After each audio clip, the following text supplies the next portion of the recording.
unmute us. Unscoot us. And say hello, everyone. Welcome to Failed Portrayal. Sorry if I sound exhausted already. It's hot. It's so hot, I can't tell. Am I, still sick, or is it just hot? They're very similar. You think that he would help? No. Why would it help? Because if you're feverish, it would, cook it out of you more. No, actually, first of all, that's not how that works, but also, no. So the way temperature differential works is it's harder for you to shed heat when it's hot already. So if your body temperature was raised, you would feel super hot all the time. That's why, conversely, temperature differential, you lose heat more rapidly with bigger differences, which is why you get chills when you're feverish. And I haven't had chills for, over a week now. But like I said, it's freaking hot. I have to keep doing that. Luckily, it's been a little bit since we've been sneezling. But we're vibing. Let me switch it to scene. This episode comes not out of nowhere. But I did say last time that I was I have absolutely no idea what we're doing. But I did say... Pretty sure anyway. I'm trying to think of a time frame. Probably about a month ago, when we were doing Crimson Dragon and stuff and working through assault mode and whatnot, there was a moment where I was at some point we probably need to talk about rose dragons and some other black rose and other plant dragon synchro bridge stuff, of which there is quite a bit. So we're going to talk about that, because I don't feel like I've got enough juice to get started on Toons yet. Toons is the one to aim for. This episode may end up being titled, Plant Synchro later. But, sorry, almost did my announcer voice. But first, there is actually a but first. Sorry, that was me pausing to double-check that the audio is in fact going, and it is going. At least on OBS's end. Just because it takes YouTube a long time when I have the microphones muted to be oh, you've got sound. But, I regret to inform everybody that Failed Portrayal will continue for a while more. Because, amongst many other things, well, first of all, actually, I think the Medius lore is wrapping up, so we'll get to do a dive and see how the fuck that went. I'm pretty sure some people in the crew have never read a Doomsy. I don't remember last time I've looked at them. Yeah. And by all accounts, some of them are good. I haven't really had any interest in playing, Archmage or Elf Notes, but some of them have been decent. But they've announced another deck build pack, and they've already started talking about the archetypes. Just want to try and find them. But that means that at some point we will talk about them. Not right away, because, oh my god. Sorry, I don't know why, but my fucking mic cord is being a pain in the ass today. It doesn't want to sit comfortably anywhere. Come undone at the back end where I have it propped up against my desk, but we'll do this so I can type at least, because it was trying to cock block my Control V exactly. Anyway, probably gonna make this slightly smaller. They've announced these, and we have general ideas on the themes. One of them they've already done the full preview wave for, so we're not diving into that yet, especially because, as usual, deck build packs like to hide a few little things. But we do have names and general ideas for these themes, so we can at least show them to you as a preview of future content. I have already, tweeted about this and talked about it in our Discord. This last one is the one that's... these are all 3 cover cards. The last one is the one that they already shown, so let me adjust this a little.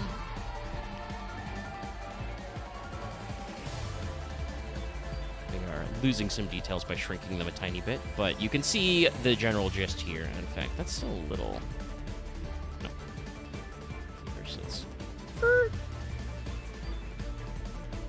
that over a little bit. But this is what we're dealing about.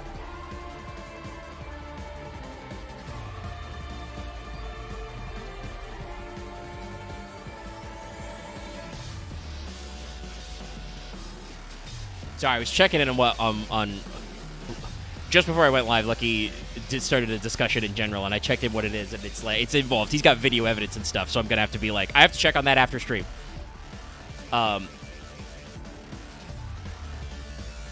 But these are our 3 archetypes, and let me go to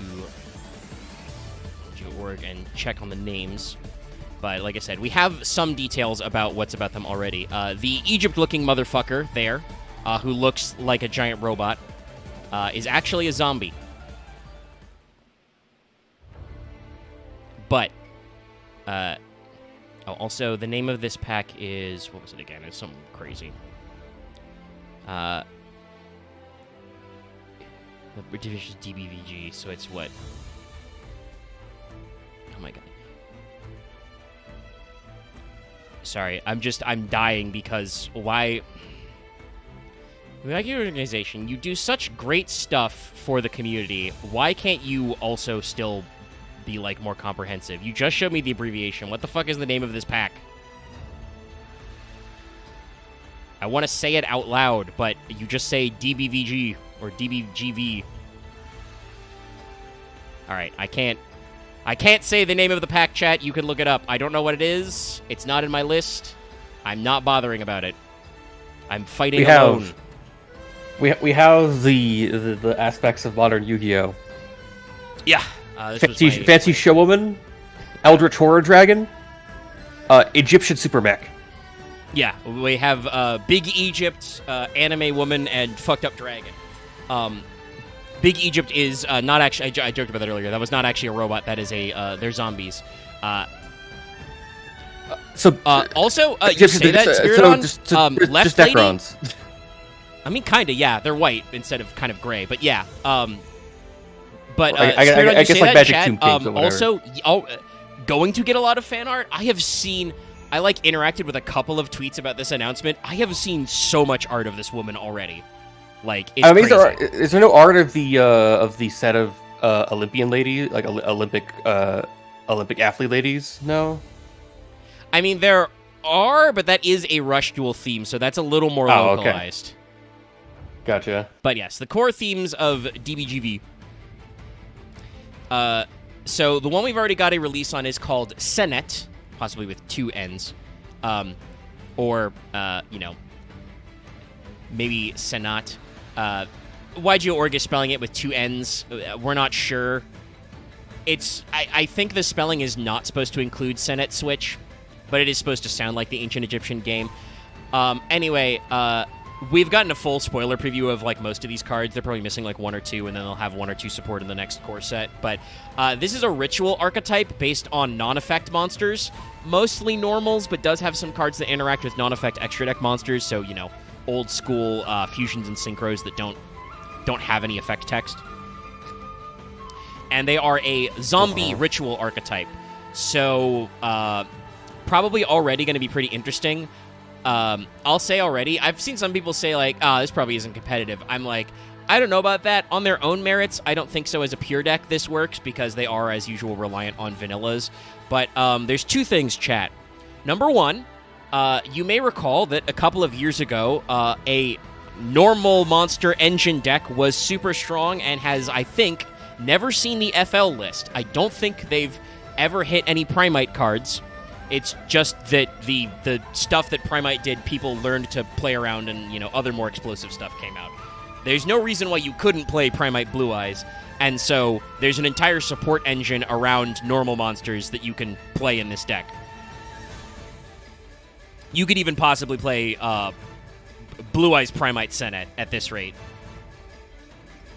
But, also, I mentioned before, they're all Zombos, and while they do have a field spell, because I think they don't want you to play Zombie World in this deck, there's still a shitload of zombie support you can get. I'm sure there are some vanilla zombie 4s you can use for the combo. They're like 8s, 4s, and 12s. There's a lot of zombie support out there, so I wouldn't count them out yet.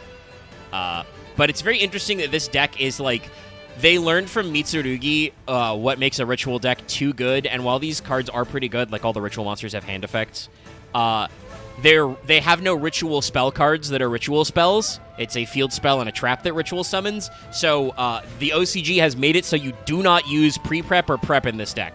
You do not have to worry about prep or pre-prep. We dodge it entirely. But yeah, that's Senet. The woman archetype is known as Ray's Moon. The description we have is a theme that shines brighter and brighter the harder one yearns for the moon. And the lady's name is Ray's Moon no Tobari Cielo, or Cielo, the Ray's Moon veil. Everybody is guessing because of the, like, you know, harder one yearns, shines brighter and brighter. This probably is a coin flip archetype. They've experimented with some coin flips recently. There's some coin flip stuff in the new Joey stuff and Beyond the Brave. I don't know, like, what else we've got from that, but yeah, I would guess this is probably just a, you know, a general coin flip archetype. And the last one is called Xenovader. Grotesque monsters from the Xenoverse are now unleashed. Actually, technically, that means Xenovader Delta. They have the Delta symbol in there. And that weird fucked up dragon is named Hollow Devour Xenovader Delta Yahanum. Yum. I'll spell it for chat in a second, once this page loads.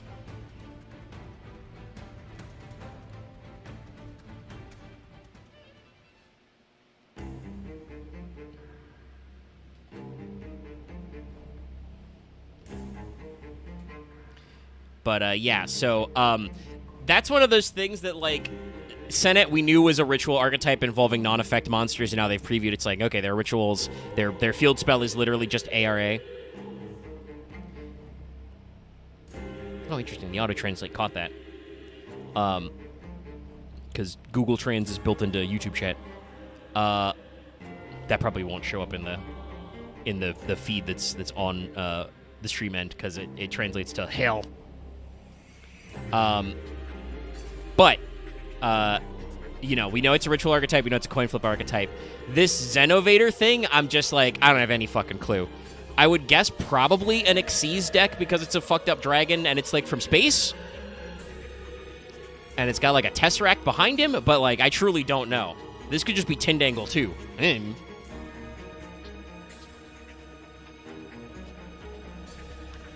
But, yes, that is... the whatchamacallit.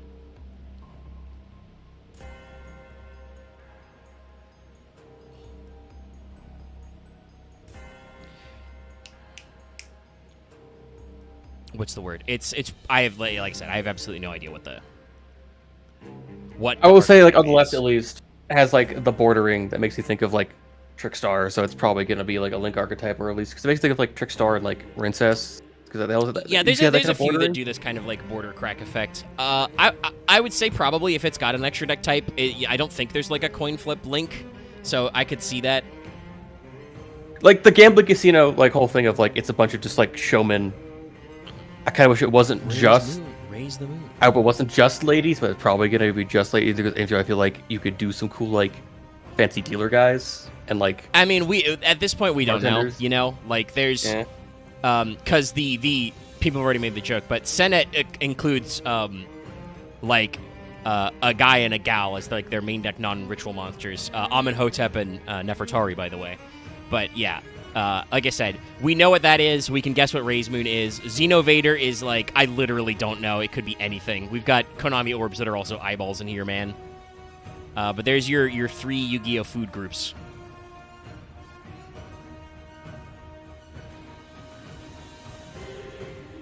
All right. Okay. Now, obviously, you guys aren't interested in that.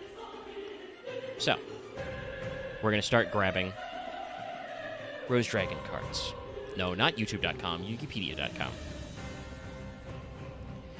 So, we're going to start with the OG source, even though I know for a fact, because we've done all the Signer Dragons, we have talked about the original Black Rose Dragon in context. Yeah, I don't know. I know we And at least we talked about probably the mentioned- Rose Dragon and also Bloody Rose, but I don't think we've actually talked about I don't know if we've actually talked the about other- Bloody Rose, because it would have been Moonlight. Maybe Bloody Rose is old enough that we talked about it when we did Oops All Signer Dragons. I think we talked about it came out. I don't think we talked about I don't think we extensively went into it as a thing, but I think we talked about when it came out just as a thing. I may have mentioned it. There have been a couple of I know we have not. Legacy I know we've supports at least for have Black not. Rose. I know we've at least have not done all of the actual Rose cards because I don't think we've actually talked about Yeah. the Rose Witches and such. Yes, and those are in my list because, as you would expect from a 5Ds archetype, the Rose Dragon Matrix is real fucked up and bad. You would assume they're mostly plants because of roses, but obviously Black Rose is a dragon. But they're also not all dragons. There's a significant warrior core in this, so much so that the Wikipedia for recommended Rose Dragon deck cards includes Rhoda and the like. There's a whole warrior sub theme here. But here are the two main arts of Black Rose Dragon. Like I said, we've talked about it before. It's hard when talking about synchros to not mention the classic sevens. But this is Black Rose Dragon. I do want to say that I think Black Rose is a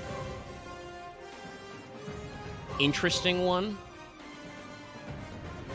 because it exists in a weird space where, if you don't know, Black Rose is a Fire Dragon Synchro level 7. So while being completely generic, which is obviously super cracked for this card, it is kind of an interesting mesh where there isn't quite as much overlap, but I feel like they were probably trying to do some different things with the Signer Dragons. You know, the original Stardust is wind, etc. So they were like, sure, fire. But Akiza has a whole plant sub-theme that is in there, so it gets a little weird.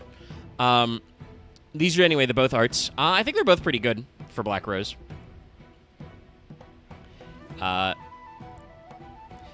will say the curvature of the wings in the second one feels more alien, with it actually flexing all segmented worm-like. But I also like in the second art that you can see its eyes better, which is cool because it's got crazy eyes. Which is good because remember, the rule of Black Rose is my goal is to blow up and act like I don't know nobody. Actually, Black Rose has really sharp teeth. They could do the ack thing. Hello, sorry I'm late. Hi, Dallas. It's okay. We talked a little bit about the next deck build pack, Oh, good. but we're just starting with the classic Black Rose. Jokingly, Yeah. the three main spectrums of modern Yu-Gi-Oh, which is Anime woman, Egypt, fucked up dragon. The Egypt is a zombie ritual deck based around non-effect monsters. Speaking of not fucked up dragons, I don't know if I've ever said this on mic, or even to you guys. This is probably my favorite Yu-Gi-Oh art ever. I feel like this has come up before. But yeah, no, Or Black Rose definitely is at pretty least good. of outside the stuff that's I can't prove it, but I guarantee they hired super high quality professional artists like the spirits and some very specific arts that I'm I can't prove it, but I feel like you guys hired someone very important to do this. In terms of just pure design, Black Rose Dragon is my favorite by far. No, it's a very strong card for sure. Oh, that's also a good comment for the casual. Yeah, it's a little bit like a Lugia wing. Yeah, no, it has. It very I know it's a Yu-Gi-Oh card. This does give very much Pokemon vibes. Well, as I was saying earlier, Black Rose is really interesting thematically because we're super hardcore on the plant focus, right? We've got thorny tendrils, we've got flowery tendrils, flower petal armor, literally Petal a flower petal scales. body we're blooming out of, that makes it look like scales. There are blossoms everywhere in the shot, but this is a fire dragon, and that will matter later. So like we are doing kind of the Pokemon thing of combining these aspects. Also, Omega, do remember, for some reason, this was just a thing in the Synchro era. Plant's actual attribute is fire. They did have several fire plants in this Titania, Lone Fire, that fucking plant, thing that got banned because it was an OTK card. Yes, we love Forest Fire. Yu-Gi-Oh's Forest Fires. Well, I mean, Lone Fire was also technically was like GX. No, not Lone Fire. The I think it's called like Amaryllis, the blow up ship. Oh yeah, Phoenix Flower Amaryllis or Phoenix That Cluster one, Amaryllis. Yeah, something like that. But yeah, that got banned because it can OTK. Yeah, it can be an FTK tool because it's just an Black infinite Rose recursion machine. is out of the 5 dragons. Black Rose is definitely my favorite. Both card wise, well, I don't know. Stardust is also very good in effect wise, but that's just something about, hey, my boss monster is also a dark hole. Yeah. So if you don't know, I made the joke about my goal is to blow up and act like I don't know about anybody. But Black Rose Dragon is a level 7 Fire Dragon Synchro, which is completely generic. 2400 attack, 1800 defense, which is a little low for a 7 sync in the day. Keep in mind, you can sync 6 for Gaia and get 2600.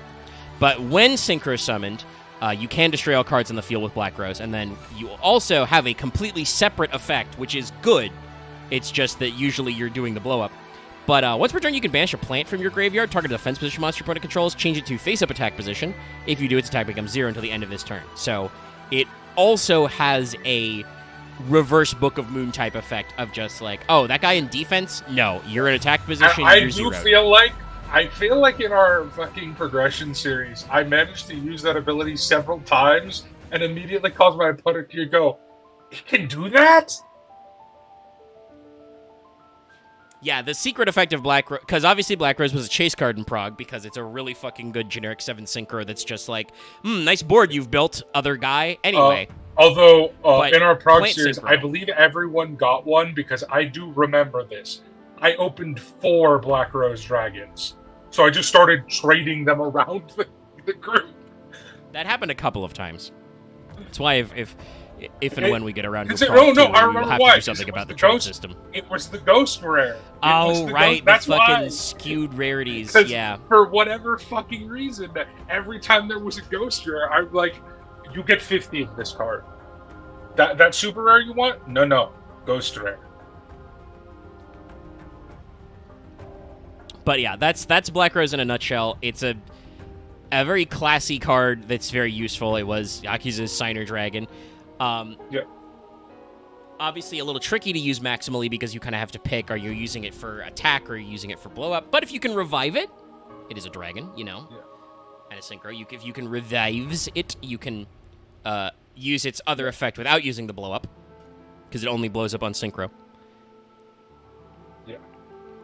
And plants that have no shortage of fucking doing that. True.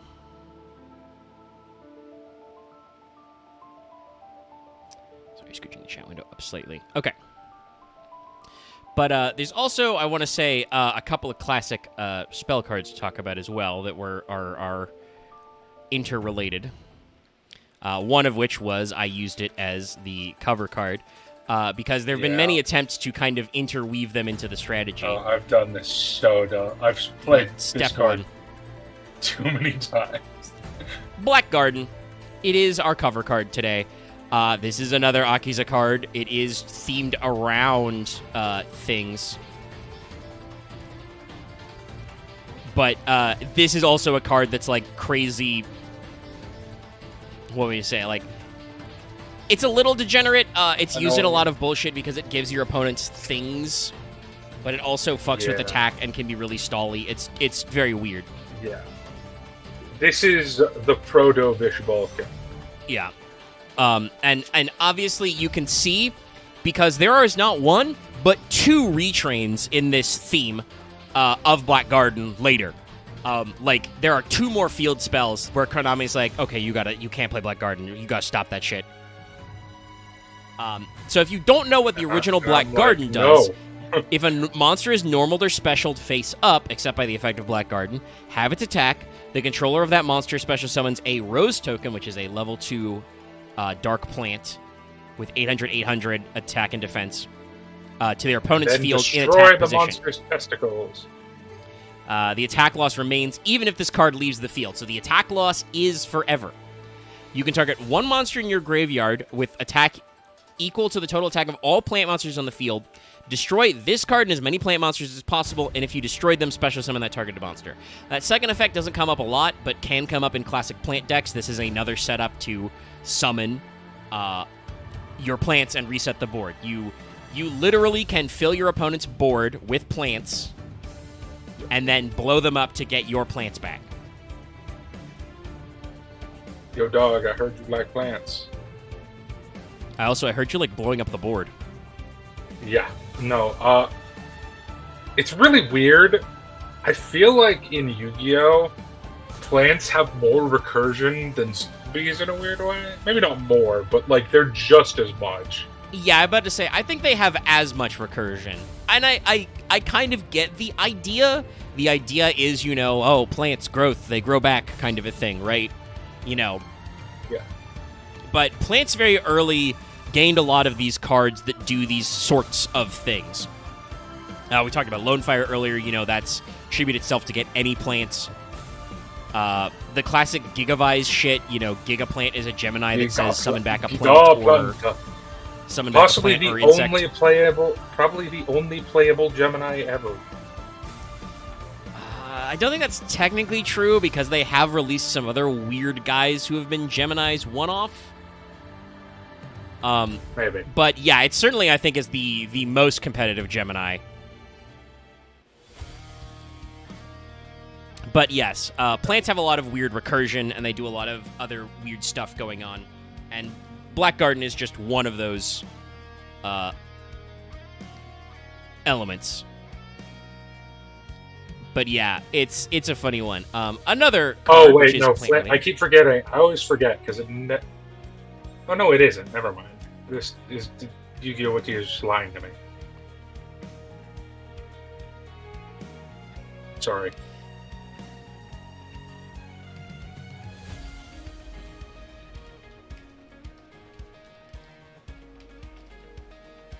Did I kill you? No. Okay. Just typing something in a different chat. Fair enough.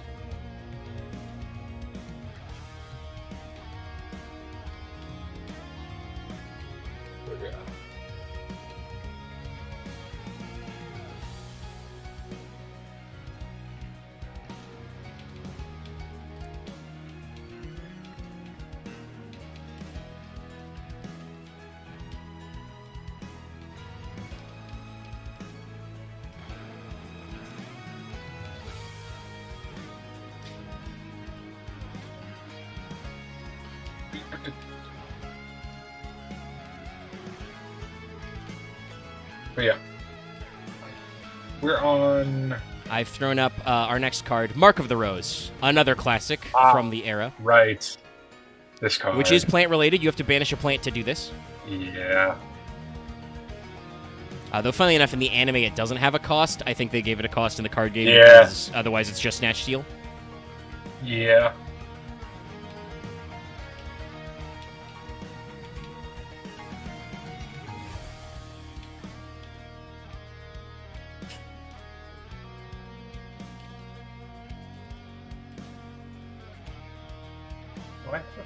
Axe or something. Sorry, that was me flipping my cape in Discord. Much like the cape the guy in Mark of the Rose is wearing. I don't actually know what the fuck is going on here. Let me check the trivia. Is this a monster? I think this is a Sailor Moon villain. I'm pretty sure. Well, this is the card Vampire Lord probably. Yeah, the Mark of the Rose. It's something around that time period, so yeah. I mean, Vampire Lord's pretty old. He's from Structure Deck from 05, but... And he's not from a Structure Deck, oh my god. He's from Dark Crisis. He was a secret rare. Oh, right, yes. That's right. This is the despite the fact that it doesn't make any fucking sense, the Wikipedia lists worldwide English above North American English, despite the fact that most of those releases are later, and also worldwide is not higher in the alphabet than North America. I insist the wiki change everything. Look, the wiki is... It was a common reprint in Zombie Madness, but yeah, you're right. It was the secret rarity. It was the chase card in Dark Crisis. And it was, actually. Let me get his artwork. It's a little hard to tell. I think it makes more sense with the newer chibi artwork. And yes, they did give this guy a chibi alt art. But it is definitely that guy, like with the hair. No, it's Vampire Lord. Now, but why also the fuck Vampire is it Vampire Lord Lord? I don't know. But Vampire Lord also does look like a Sailor Moon villain, so I'm not wrong. This is also kind of true. The wiki also has a long list of, like, it could be related to Bram Stoker's Dracula and, like, you know, placing the rose upon the vampire's coffin and stuff. I wouldn't put it past some of the people writing Yu-Gi-Oh! To remember the classics of Gothic horror, but I don't know if it is all that going on. Yeah. Because this looks... This card art looks a lot like a Sailor Moon shot. Yeah, this looks like a shoujo. Like, a Sailor Moon joke aside, this is a shoujo manga pen. Like, I would bet dollars to donuts whoever drew this is a shoujo mangaka. I would not be shocked. I would be genuinely shocked. Because he's even blushing. Yeah, no. I mean, it could also, like, I don't know if it would be, but... Oh, sorry. Dry throat. Hold on, let me take a drink of water real quick. Before I continue my point. But, like, it's not... it's not 100% the same, but, she did write some, shoujo mangas. I would like to... remind everybody that unless I'm crazy,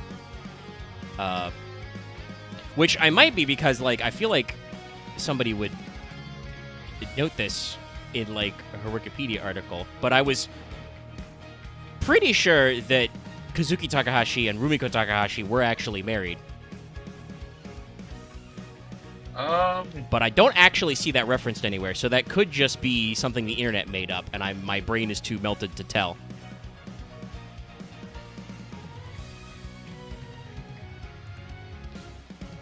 Anyway, it's an aside. We do have a lot of cards. We don't need to get into it. Mark of the Rose is pretty simple. It's just Snatch Seal, kind of.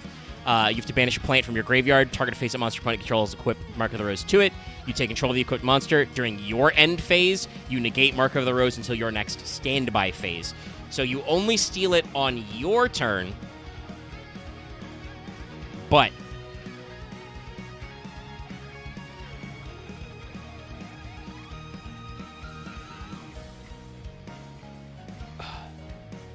it is still a very interesting one. And I do believe there are certain cards in this archetype later that can search this.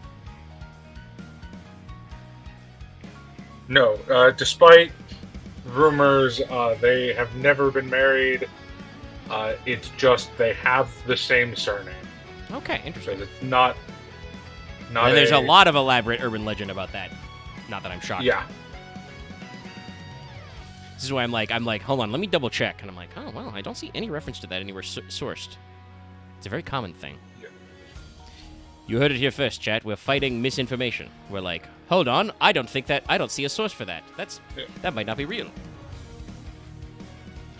But I don't think Rumiko Takahashi is married.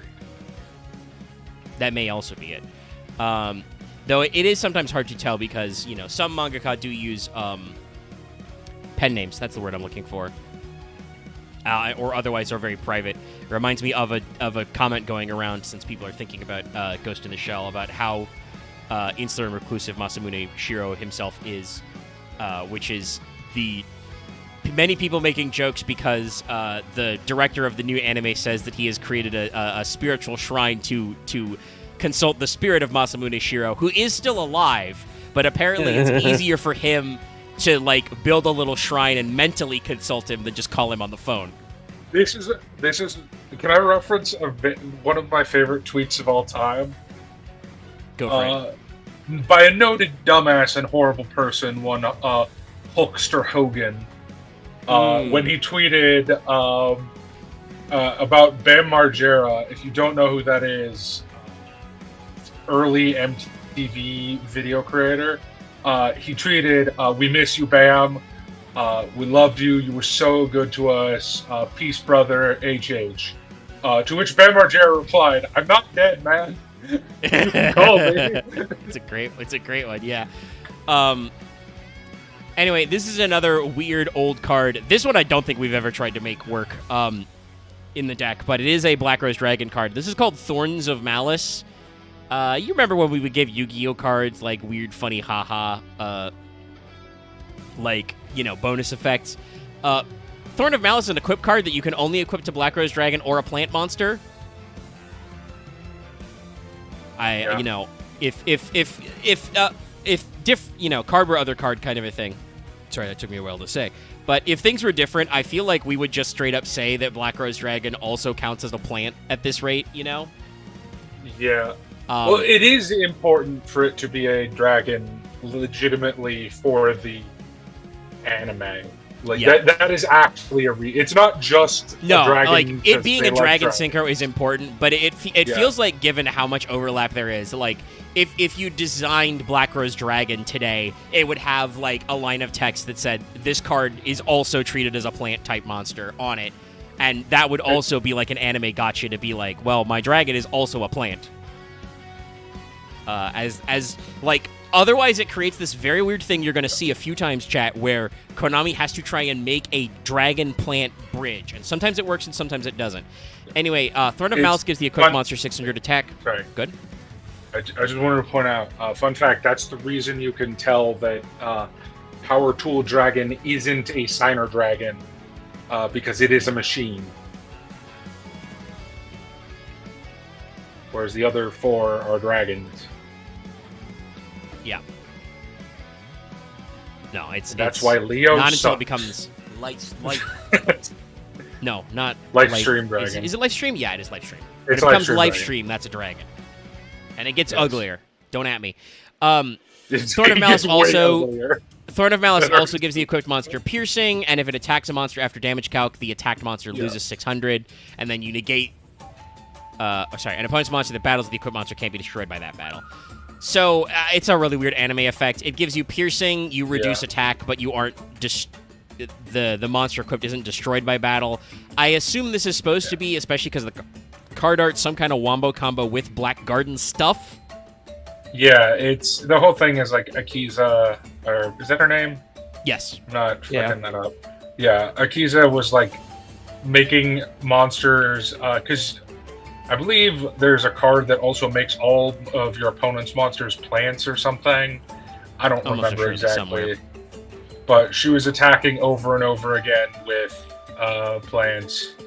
But then I think you say did a Scrap Iron Scarecrow, because that's usually what happened in that fucking season. Saved his ass and then did something and won. I can't remember. Yeah. Scrap Iron Scarecrow, the classic card. But speaking of Akiza, we're going to talk about some of the original wave of Rose cards that she played, which are probably supposed to go together and do stuff for this deck, but don't. Do you want to know a fun fact? I love fun facts. I know this because it's the season of Yu-Gi-Oh! I know the most about. Akiza was not the first anime person to use the Rose archetype. It was, in fact, first used by Yubel. Well, yeah, a couple of them. We're not actually doing the comprehensive top to bottom of every Rose-named Rose card because, once again, chat, Yu-Gi-Oh! Is stupid, and there are a lot of cards that are technically Rose... But also aren't. That aren't Rose. Because of, like... And I honestly, again, the wiki may be a little off because, like, they put several Sky Striker cards in there as well, even though I'm pretty sure Rose and Rose are not actually like, I mean, phonetically they can be spelled the same way, but this card is called Rose Fairy and it's Bara no Yose, so like, I don't know, man.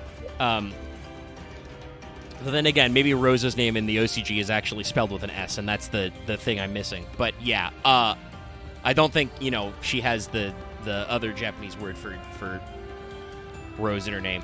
But this is Rose Fairy and is actually used by Akiza in the anime. But yeah, there are a lot of Rose cards, several of which predate Black Rose Dragon and 5Ds, which we're not going to talk about. No. Well, we should talk about one, I think. Unless I'm incorrect, because it is technically on theme. Well, but I which could one also are you be thinking wrong, of? and this could be. Is it Regenerating Rose, please? Pre-Black Rose? Or am I crazy? I'll check. I think it is, because I... Yeah, no, it is, please, yeah. Pre-Black Rose, but it Yeah, also that's from- does from- fit with the archetype. Kind of. I can bring it up in a second. I did look at it earlier. It does also have a lot of other stuff going on. I do need to step away for a second, though, so I will leave you two to look at and observe Rose Fairy here. So this thing's evil, right?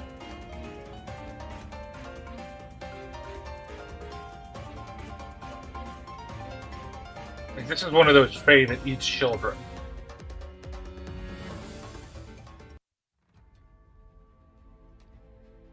Oh, is it just me? Okay. Well, yeah, no, I like the art. It's very uncanny fairy.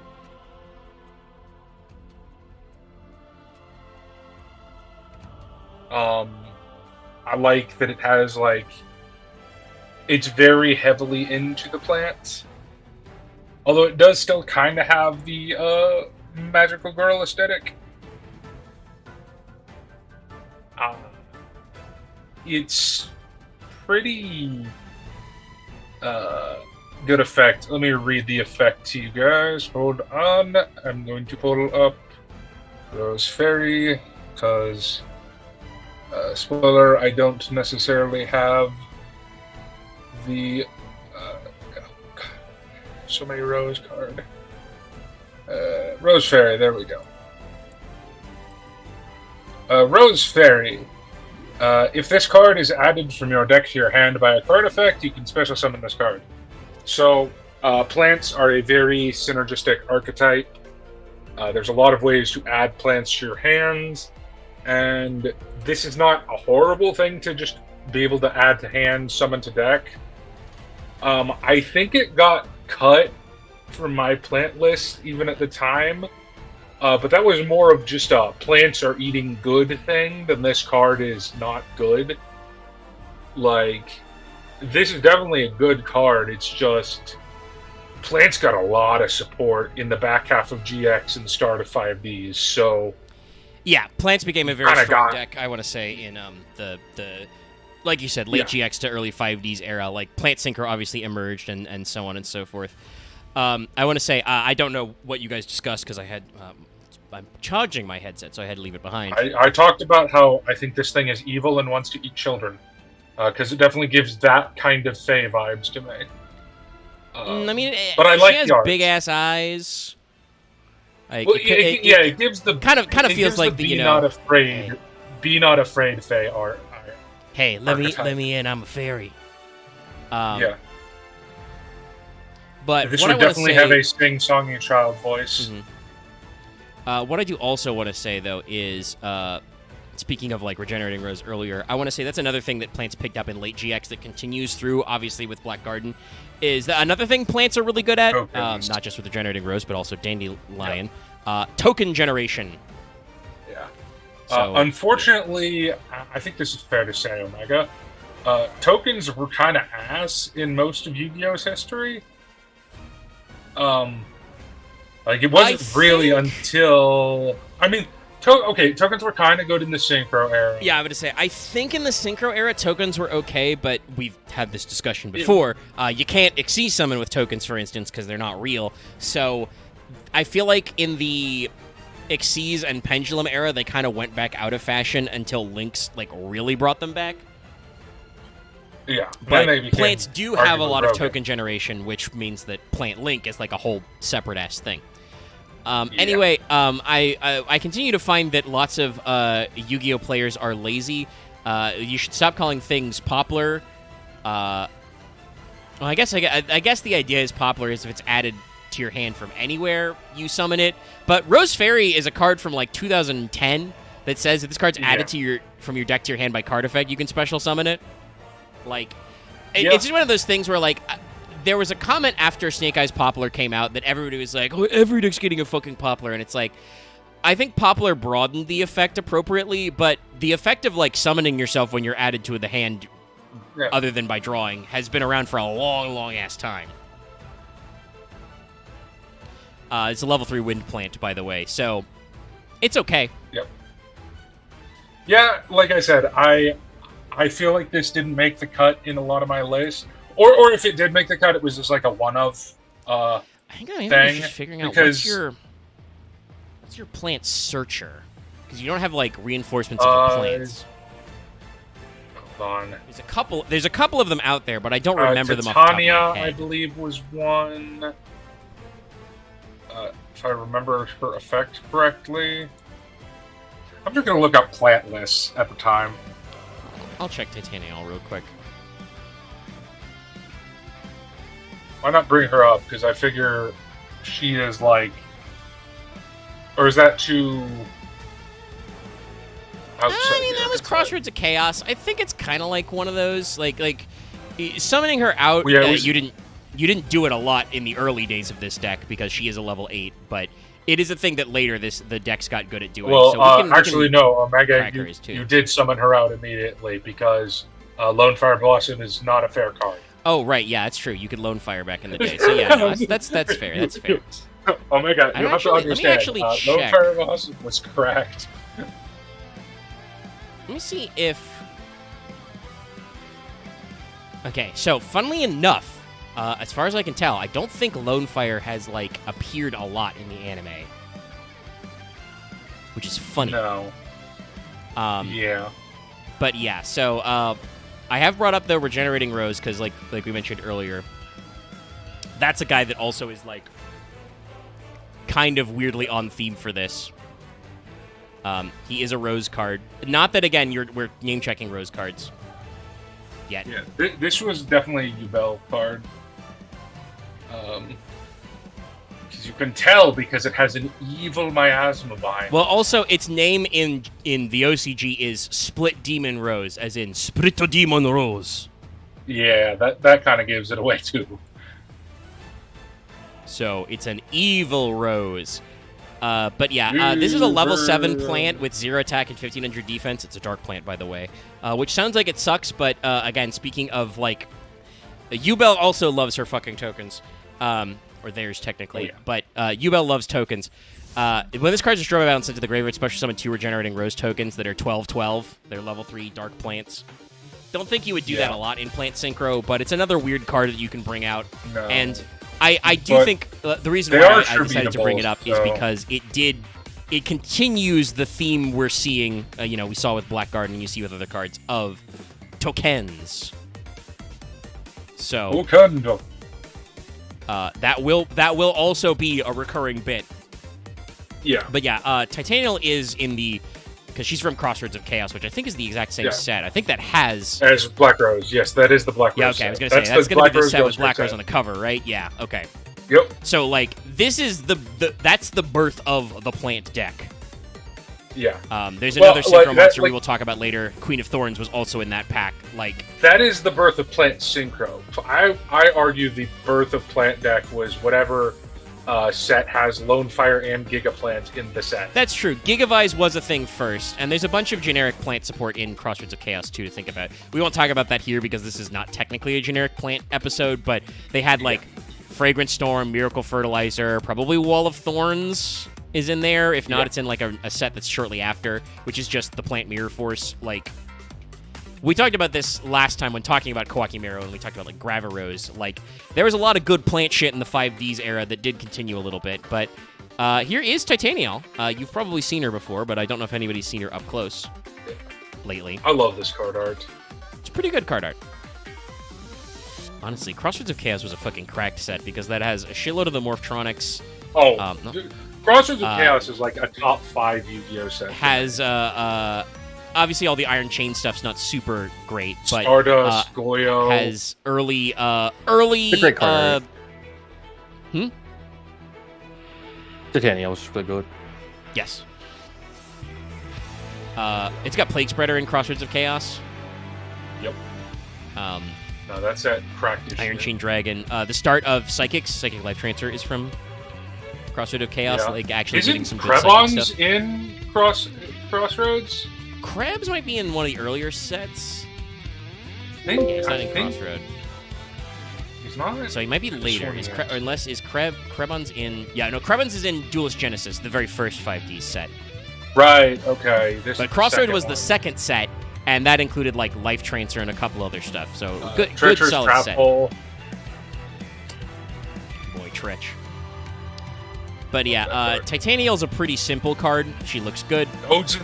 Hey, little unknown card. Gozen match. Oh, jeez. But yes, I think it was used for Titaniel, like a Princess couple years. Camillus.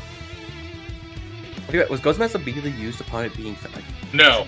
Oh no, probably not. Although- Because like same with Rivalry. Although I it think. was closer to be because Rivalry's way earlier. So yeah, I believe like, they figured I out Gozen think we match discovered. in the Synchro era.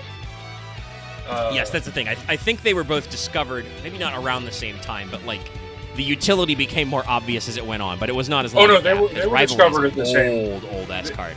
Yeah, they were discovered at the same time, but it was. Okay. I, I believe know it there was was the I know end there was of the whole five- thing until like that people were like, until oh, like this the shit mid is 20. cracked. I know there was a thing to not to the mid 2010s where people actually tried to like iterate on like how many cards you put in a deck and shit. Like didn't actually like do things Oh where it's damn! like set. Secret Village of the Spellcasters is from this set. This set is insane. Yeah, Crossroads of Chaos, very good. I mean, also I will say honestly, there's been some simplification of the 40 card deck, but that honestly does also go up and down all the time. Like, I think it hasn't been true, especially because we are talking about Rose Dragons. In the 2021-2022 period, I want to say, Rose Dragons were part of pile decks, including like Adventure and several other engines, which were 60 cards. The idea was just you had 61 card starters, basically. Like there have been changes to ratios over the years, up and down. I feel like more what Dallas is getting at, talking about like Rivalry and Gozen, is it was the idea that these floodgates could be one-sided, and you could build a deck that was like Gozen compliant or Rivalry compliant, and then later Teekboo compliant. Like The first that thing I believe, technology emerged, I want to say, in the set. I think it was first used to disrupt synchro plays, and then they were like, well, "Why don't we just do this shit all the time?" Yeah. And there wasn't really a good reason not to. And honestly, it wouldn't be a problem if Konami just decided that Gozen and Rivalry were not dumb cards, but they've decided they're dumb cards, so they're dumb. Yep. If Whitestone of Legend is from this card, this set. Jesus. Anyway, Titaniel is a level 8 wind plant. Sorry. There are also lots of fire plants, but there's a lot of wind plants too. 2,800 attack, 2,600 defense. When you activate a card or effect that targets cards on the field, you contribute a plant to negate and destroy it. Again, because of like lone fire and stuff, pretty easy protection effect to pull off. There's a lot of other level 8 plant ladies that became like a theme later, that are not Titaniel necessarily was the directly related first. to Plantum Synchrum. No.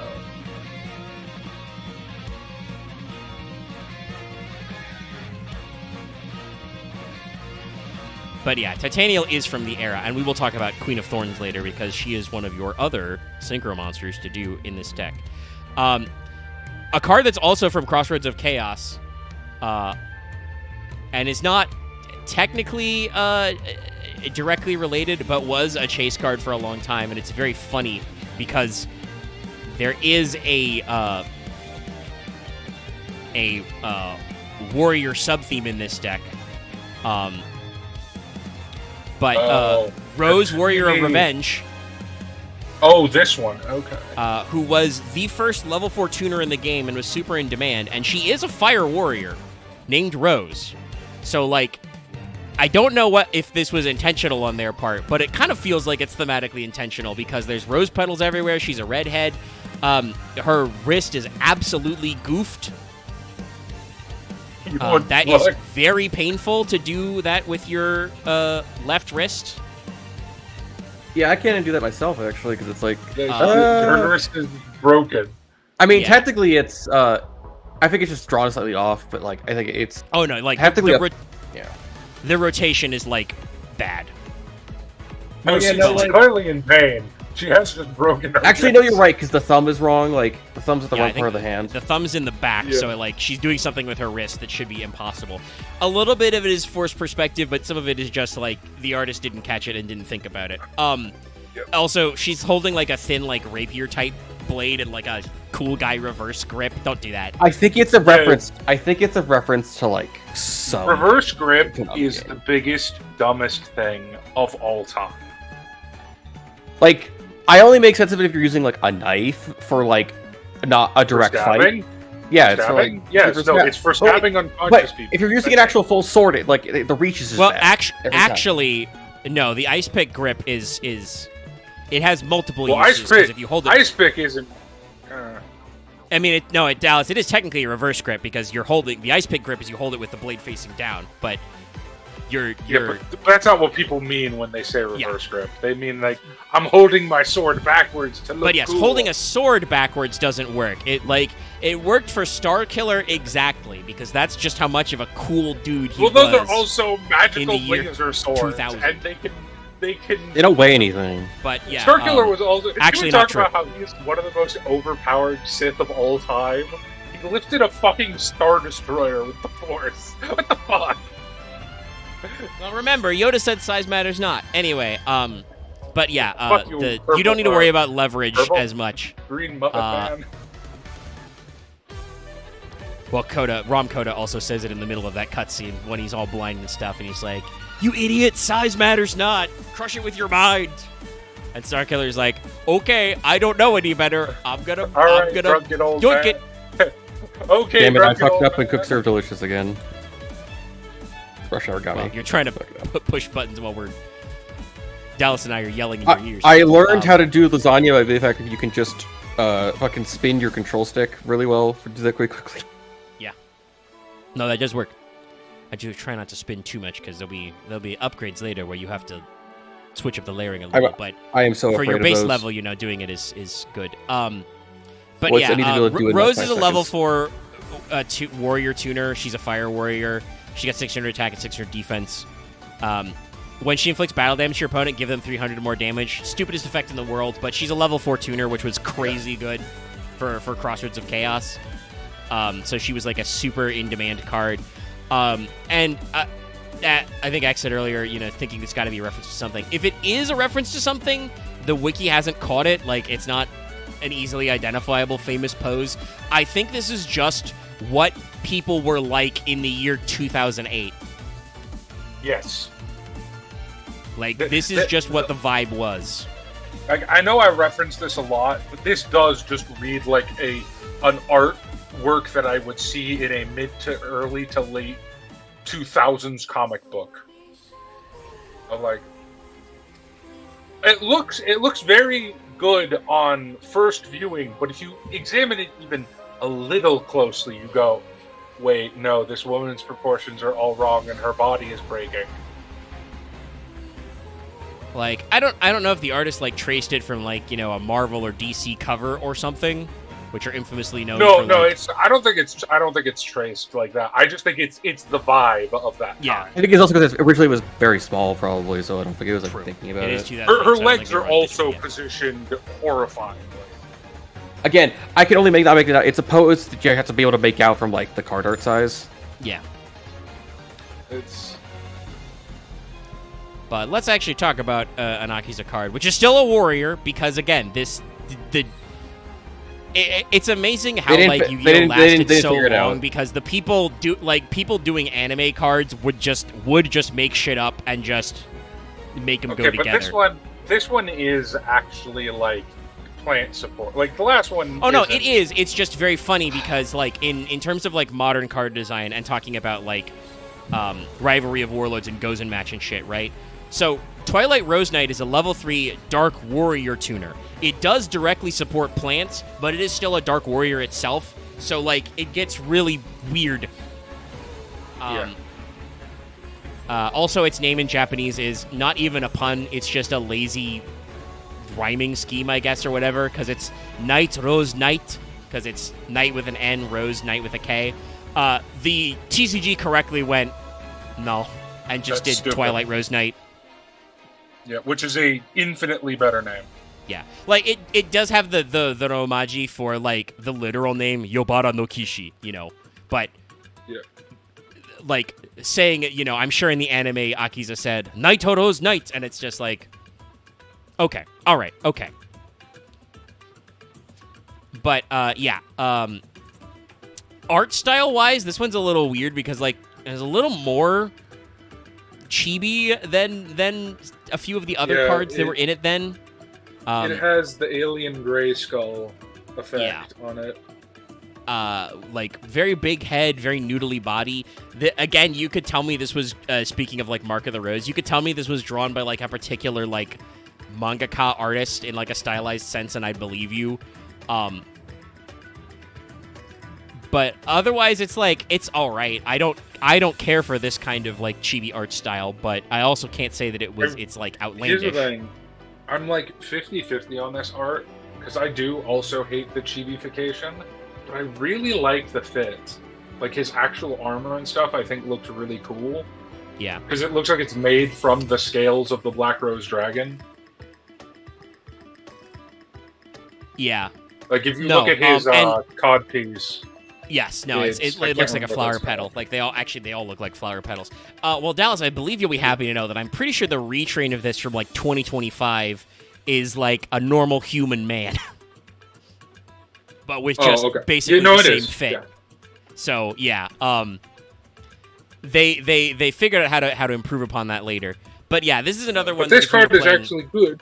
Yes, that's the wild thing. This card was actually an important part if you were playing Plant Synchro decks. So, I already gave it stats. Monsters your opponent controls can't target plants for attacks. When this card is normaled, special summon a level 4 or lower plant from your hand. It's Marauding Captain, but for plants. And it's a tuner. Yeah. So this card is assuming it's like a 1.5 card because you gotta have a plant in hand. But if you have a plant in hand, this is an instant Black Rose. Or if you have a Lone Fire Blossom in hand, it's an instant whatever the fuck you want. Yeah, literally any combination of levels, you know, Lone Fire for any plants. Like, once again, Lone Fire Blossom, for when it's released, is one of the most pushed archetype cards ever.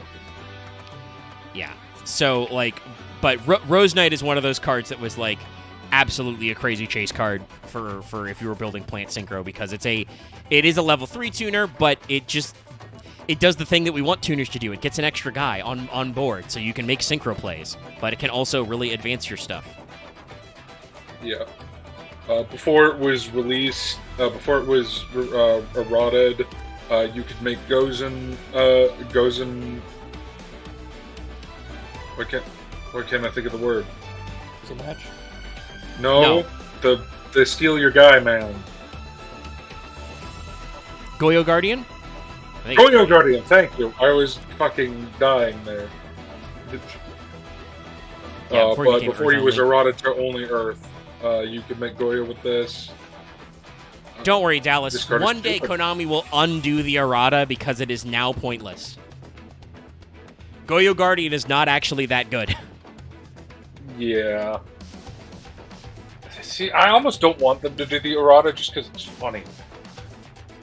I mean, they'll eventually, the way nostalgia works, they'll do Goyo support, so they'll just, like, they'll either just make Goyo Guardian 2, who's generic and better anyway, or they'll just unerrata him and fix it. See, that one I think is more likely. I want to see, this is really funny for me, but, like, because Goyo Guardian's on Deep Dark Trap Hole, I want to see, like, a Goyo Guardian version of Deep Dark Trap Hole. What the fuck is this card? Deep Dark Goyo. Violet Witch. This is another Akiza card.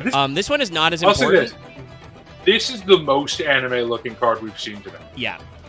This is actually a really popular Akiza card. It's like fucking... It's in like over half a dozen episodes. I will say the anime version is better. They nerfed it. So, art style-wise, yes, this is super anime. And I'm pretty sure that later, the art makes it look more feminine. This one's very androgynous, but like the this fucking is flat another top. this is another androgynous Sailor Moon villain. Like, And who knows? Maybe that was the idea with Akiza. I swear to God, this has to be done by Rumiko Takahashi. Like, I can't. Or maybe the this Sailor is Moon Studs artist, her- or like some others. Like, there's some other art Who styles. did Magic Knight? Who did Magic Knight Rare? Is that Takahashi or is that someone else? That was someone it else. somebody else. Yeah. I see what you mean, though, I'm about gonna like the look up Rare the art manga style. now. Like, I know, there's a looks couple like of different. Magic Knight Rare. Yeah, there's a couple of different ones in here. Well, it's because Rare just got a remake as well. So let's see. No, the original manga or manga. Rare was Clamp. Lamp. This, it's hard to tell because I can't actually see their limbs, but this is kind of a tall noodle person. This could be a Clamp art. Yeah, no, I would The eyebrow game is 100% crazy. think this is Clamp. But yeah, Violet Witch. Androgynous body, elemental theming, Yeah. blue skin with giant ears, This is a ridiculous dark hair. It has spellcaster. everything. They are elementally themed, you're correct, Dallas, but it's a dark spellcaster, which is very funny.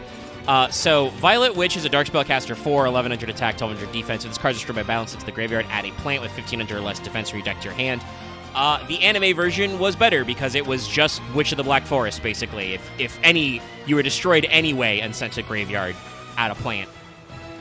The by battle effect makes this card even a little slow for the 5Ds era, but this could still get you stuff, including getting you Lone Fire Blossom. Yep. But this is another one that they Lone Fire retrained completely with, like, completely overhauled the art style, etc. This card was never good enough to play. No, it saw a shitload of play in the anime, but like if it had its anime effect where it was like any destruction, I think it would have been okay. That means you could blow it up with your own Black Rose. Yeah, I still think even then, maybe now in modern Yu-Gi-Oh, where there's a lot more ways to take advantage of that, but I don't know. Plants is a very... Oh god, this card.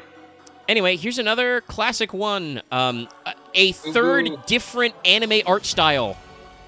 Yep. This one, it's like something else I can't place, but it makes you think of like some kind of like dark shoujo style. I mean, it makes me look a little bit like what's that anime where they're all dolls, and it's a harem anime still, and I hate it. Oh, Dallas, you need to get more name. Rosen Maiden, thank you. Wasn't I was going to say. I was also thinking. I thought that was not a harem anime. I thought that was just like a. Okay. It's not a harem anime, but it is weirdly sexual. I will also say with like the proportions reminds me of Zatch Bell. Yep. Oh, yeah. But yeah, like I said, this is like the third or fourth Akiza card we've looked at that like has a very clear anime-inspired art style, but is a completely different anime. The chat is correct. This is a fortune fairy that got lost and joined up with the plant gang. Yeah, basically. But like I said, I don't know if that was intentional, but like we've looked at like 4 or 5 different actual Akiza brand Akiza cards, which are all clearly like very anime-esque art styles, but are completely different anime art styles. And I'm not sure what they meant by that. At least along the lines of Twilight Rose Knight. Yes. And this is the actual level 4 tuner you would play in this deck because she is better than Rose. Oh yeah. For specifically the plant deck, yes. Honestly, even in general, like for early level 4 tuners, she's pretty good. So, Witch of the Black Rose is a level 4 dark spellcaster tuner, same type and attribute as Violet Witch. 1700 attack, 1200 defense. She cannot be special summoned. They were very scared about you just summoning level 4 tuners. But if this card is normal summoned and you control no other cards, you can draw a card and show it. If it's not a monster, you send it to the graveyard and destroy this card. But if it is a monster, you get to keep it. But also, if you just control other cards when you normal summon, which you have a level 4 tuner. Yeah. Like, no, That last part was definitely an anime-ass effect. yes. And again, did show up many times. Oh in yeah, the now anime. this I remember being. I don't remember the Violet Witch. I'm gonna be honest. That one memory hold for me. This one I definitely remember Akiza summoning all the time. Yeah. So no, this is a very common one. When she was allowed to be on screen. Yeah. This is, however, yet another axis which I forgot about, which is Akiza Insaki is playing plants, obviously. A dragon, obviously. Warriors, definitely real. Spellcasters, yep. Okay. To be fair, I do understand the theming of it because it is very like the whole thing with Akiza is.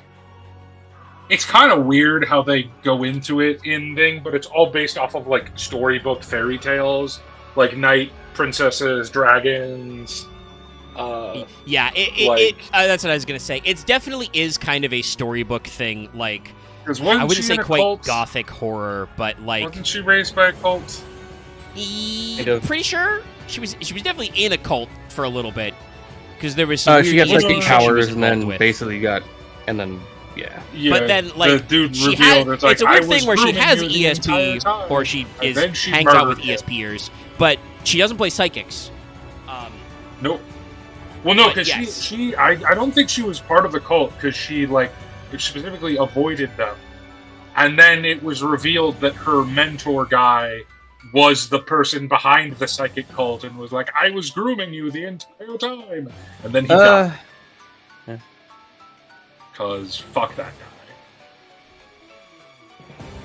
Creepiest Yu-Gi-Oh character, for a while. Which is saying Like- something, because a lot of Yu-Gi-Oh guys are pretty weird, but I think there's a big Yeah, gap but he from was some like of the early he was some too of the early real manga life guys. weird. He was too real life weird of like, oh, you're that. But kinda- yeah, like he's the like. Did you ever read the like articles on like Madoka Magica? How all of that's what it was. Is she didn't know it was a ESP cult. It's how Madoka Magica was based off of like those guys that hang out in shopping malls to pick up idols. Like that's what Cuba is based off of. Is like basically guys looking around to get underage girls into being idols. That's what he is. Very basically. gross, but also makes a lot of sense. That's the biting commentary. No, but thank you, Chad, for that catch up. Yes, she was in the cult, but she didn't know it was a cult. She was just like, oh, I thought this was just my normal Friday afternoon, hangout society. No, we are Also, ESP the fact cult. that I forget the actual name of the guy because it wasn't Sayer. It was like something actually like else. It was like an angel name or something. But he also like put programming in her and stuff like that. Basically, it's also the whole thing of she also was homeless after she ran away from awakening to her powers while accidentally injuring her dad. So it's a whole thing of she basically had to run away from her rich family. So she was on the streets. So she was taken in because she was homeless. This is definitely it's like real- like I we are said, talking he is about very this. This is creepy. very, very. Oh my god, I'm Dallasing right now. Dallas has infected me. The Brothers No. Grimm. There we go. I'm working. Yeah. Brothers Grimm. I'm like, it's not gothic horror, but it's very. I feel like Brothers Yes, Grimm-esque it is fairy Grimm's tales, fairy tale. which does again run away from your rich family into the spooky woods. The woods are a metaphor, kind of thing. Yeah, that Well, in seems this case, kind of it's like what just- Akiza's yeah. cards are going for. Like, It doesn't help that I Yes. think at the time she was also still going to like a school, like an expensive Yes. school. So it was a God thing of forbid like you stop going yeah. to school in a Japanese anime. In an anime, they would never let you. Like, you will die before. Well, you it's because stop she was that age. It's because she wasn't like the other characters who were like in literally a gang, like in a cyberpunk gang zone. Yusei didn't go to school because he was literally homeless. Yeah. There's his a lot dad blew there's a up lot of half the classism in Yu-Gi-Oh 5Ds that I don't know if the anime pays off on. It doesn't. That's the funny part, because the moral is, oh, you weren't born poor because your family was lower class. You were born poor because your dad blew up the city. One of my friends that literally got into terrorism because we were poor, and the police literally like targeted us. What about all the police corruption that we fight? Don't worry about that. Don't talk about that.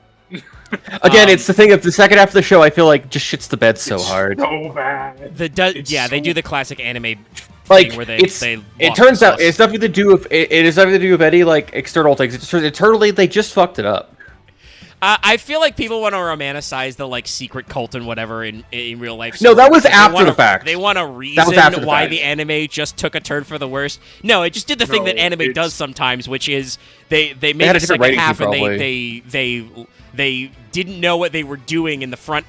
Yeah. They didn't know what they were doing in the back half during the front half, so they just have to make some new shit up. Like this. There might also been some mandates from Konami. There might also from Watch Toku. Sometimes there also been mandates from Konami where certain cards had to come out at a certain point, so they had to like make it so what certain episodes would get out, so the card would be released on the show, so people would like want to buy the new sets. There may have been marketing press that does also happen sometimes with like when you've got physical tchotchkes as well, but. Also, like if you ever wonder how this shit happens, do like seriously look. I have seen so many retrospectives of Gundam series and stuff. Like, check out like Sunrise's history. There are so many times when like they're not even necessarily bad. They just have a noticeably downturn in their back half, and it's usually because Sunrise or Bandai fucking fucks it up in the middle. Even the reverse, like Double Zeta Gundam, is the reverse, where the front half is bullshit. But mostly I think it happens due to like sudden budgeting concerns and like stuff. Like the problem is they give you 52 episodes and then you make 25 of them, and then the suit calls up and says, like, "Hey buddy, you've burned through your entire 52 episode budget by 26 episodes. You now only have 32 episodes. Good luck." I have seen people speculate that with fucking Witch of Mercury, they kind of they were like it was being written like it was 52 episodes, but they weren't allowed to get that far. The problem, there's a lot of problems still with the anime industry. The biggest boon to the anime industry was normalizing 13 episode seasons. Well, oh my god, it's made the quality so much better. Stopping doing the thing where you are constantly in production and like you produce it means that there are longer breaks in franchises, which can be bad for like overall pull, but like it does mean, however, that your product is usually much higher quality when you do it X number of episodes. Also, there's way more rise of like actual like artsy stuff in anime now. Like, well, yeah, because it's a lot easier to get greenlit. One of my favorite shows. One of my favorite shows, You and I Are Polar Opposites, has like the most artsy fucking intros and outros, and I love them so much because it's just a bunch of like diorama shit that's like full of different colors and like lighting, and it's really fun. What's the shonen anime about the people Oh god, this is gonna out me so badly. It's people on Reddit just posted a GIF of the dude from it that says "Nah, I'd win." Oh, Kaisen? With like, yeah. But like, that's not a good way to describe it at all, because that's not what it's about at all. Well, Dallas had to work through it. He had to think about it. But I'm saying if you look at some of the episodes of it, like there's some like especially the latest seasons, they're like doing like experimental art shit. I'm like. Well, it's because they're because some of the characters in those shows do weird ass shit. But also they're popular, so they have budget and pull, but also they don't need to worry about overextending their budget. Like that's another thing that like I haven't watched the new episode, so no spoilers in chat. I'll kill you. But it's a thing I think I noticed with the first episode. But since they said that the new Ghost in the Shell by Science Star was only 10 episodes, because the first volume of the Ghost in the Shell manga is actually pretty short, that means that they can do a lot more effort to concentrate on imitating the original manga style, because they don't need to budget for more than 10 episodes. So like, yeah, it's been a great boon. What's the name? I think there are. What's the name of the key art the key art visual the visual key artist for Metal Gear? Oh, Koji, is it Koji or is it like Soji? Koji something. It's Ishikawa. Koji Shinkawa? Yeah, Shinkawa. Yeah, is it like Koji Shinkawa? Yes, I think it is. Koji Shinkawa. Yeah. I want to see I know there's like a game that was really bad that was in that art style, but I want to see an anime that's just in that art style entirely. I love his art style so much. They're doing a Death Stranding movie, so I still Yeah, but want, that's not that. It's I just want the art style. I don't need to be Metal Gear. I just want that art style. I want Kojima and Guillermo del Toro to be locked in a room and forced to produce something. I don't care what it is, just a media thing. Yeah, I don't know. Maybe that's what OD will be if it ever releases, because I think it's still tied up in Xbox and they're gonna fucking explode. Also, as a anyway. weird side note, I've learned Archives of Nethys just stopped being partnered with Paizo, which is like insane to me. Actually, that is a little crazy. That's a pretty big, because they're pretty. It's big weird site. because it's like their main site. It's because I guess they weren't getting money from it, but it's like weird because Paizo usually was like, I think it's because Paizo had to lay off a bunch of people because Diamondback printer held $2 million of their product to hostage. See, this is why if you run a TTRPG, what you need to do is backdoor your company into also making an extremely popular TCG that just prints money. Because then, even if your TTRPG shits the bed, I don't even think. Products, I don't even think it doesn't matter. I was this. How do I put this? D&D hasn't been I profitable don't for 10 hate. years. I don't paint like 5th edition design, but fucking hell, it's like the art's pretty good. But like, Wizards always had good artists. But God, it's so weird to feel like I have so much fun playing other I saw a games. great tweet about this just the other day, Axe. I believe from a TTRPG designer, but I didn't trace it. But there was a guy talking about about D&D 5th edition's hold on the market, and technically it's 5.5 actually. I hate it because it's They like didn't I call also it hate, that I hate the way, economy in the game so much. It's It so was bad. a description where he basically said, "We say a rising tide lifts all boats, but we are Sometimes in a it different drowns port." everything. No, Yeah. no, it wasn't that. It was like, but they're in a different port, basically. Like, yes, if you grow the TTRPG market through D&D, that might technically be better if some people break away. But also, they are doing a very different business. Like, it's okay to feel like they are not contributing to the wider TTRPG hobby. Anyway, Queen of Thorns was not Also, we need actually more used by print. We need more Akiza. print. This is Hellbramble, by the way, was her name in the OCG. This is She not looks actually cool. used in the anime, but this is a Plant Synchro card that you would play in Plant Synchro and is part of the Plant Synchro combo. I've used this It card looks in like- modern times with Arrow Mage. By the way, I think we need to It do looks an like Arrow Mage it V2 looks like a episode. character you'd see in like some kind of weirdly dark PS2 game. Yeah, that, or she's like a side character you see in maybe a face is a little different. I was gonna say maybe look like a side character in a Ghibli game. When you see the key art up close, no, this definitely is like a weird. Yeah, this is definitely PS2 like one of JRPG. those. It's like a character that's like a boss character, but then becomes weirdly like a recurring Her side name character who's literally like is Hellbramble. always trying to like eat some person in the cast, but like is nice to the main character. No, I figured out what this is. This is an animified version of a Kamen Rider villain. I mean, Like, I guess this is just a Kamen Rider like villain suit, or Tokusatsu. the weird thing about that is yes and no, because they wouldn't have the bare arms and they would do a bodysuit thing with the entire neck up and chest. Because usually, like the weird thing about it is like if they did the open face bit, that's more of like a weird Sentai thing. So they wouldn't do the whole monstrous bottom half part. So She like, looks like Rita Repulsa. I don't see it, but I guess. Well, okay. So, Hellbramble does sound like both a JRPG boss and a Toku villain.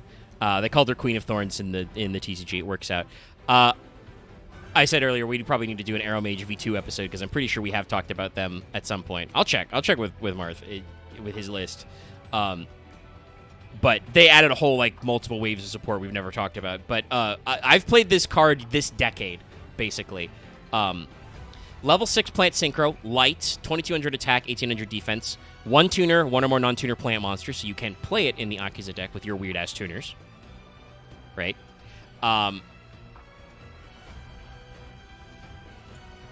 But each player must pay 1000 LP for each monster, normal or special, from their hand except plants. That's it.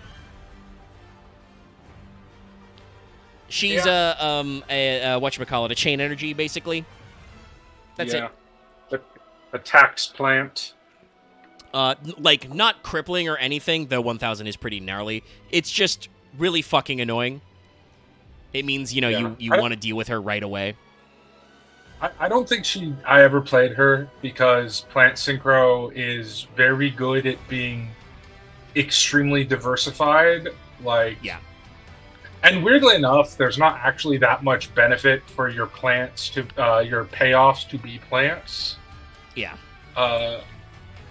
So I mainly just made like Stardust Dragon, Red Dragon Archfiend, that giant fucking Cloudworm thingy. Mistworm. Mistworm, that's it. You're probably insane, but I'm gonna find Billy. I'm gonna shoot him in the fucking streets. I'm gonna find fucking Billy and shoot him. Don't do that to Billy. Billy's well, you probably wouldn't know. That's a Game Grumps joke. That Billy's like a little orphan boy in the hospital. I don't care. I'll shoot him so I can then shoot you through him. I'll grab Billy and then shoot through him to shoot you in the face. The joke is, gee, Billy, what was your favorite episode of Game Grumps? What were they talking about macaroni and cheese for a long time? And then they make jokes about him dying in the hospital. You said passive aggressive, but it feels like you just made the most passive aggressive thing I've seen in fucking months. Sorry, I was literally in the middle of making the joke with Loth about like getting the elephant address me text so I can like flash it on screen like please applause. I need then to you fucking guys went into a separate tangent about Toku. I love Loth, but sometimes I want to fucking power bomb him into a fucking mailbox. Wow, that's aggressive. It's very specific. That's very aggressive and specific. I don't know why I said mailbox. I was thinking like a mattress, but like whatever. Yeah, you said mailbox though. That was oddly specific. This is a card that Akiza actually played like once, but it's another level 6 plant synchro. I want to say that is a thing that like 6 is one of the magic numbers for plants. Like 6, 7, 8 are really easy to do. Some of the combos you can do for like 5s. I think you didn't really go lower. There might be some like 4 stuff later, but low level synchros are like that's elite late game tech. That's very late in the tech tree. Oh yeah, no, that's fair. It's right. Sorry, I just want to point out in the chat. Mangaman It's Zed. It's Zed. He's usually on the server. Oh, it is Zed. Okay, got it. Yeah. Zed is completely right. It is just fucking like a color palette swap of like one of Rosaria's friends from Grand Blue. I forgot you played Grand Blue for like 10 years. We didn't play Grand Blue for 10 years. You've been years old. Anyway,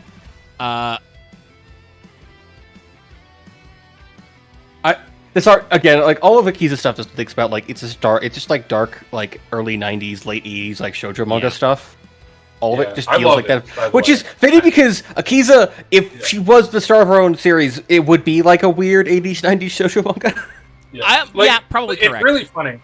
It's really funny. Like in a macro sense, the like plots about like Yusei and Jack and all of them, where they're fighting weird apocalyptic cultists, are technically higher stakes.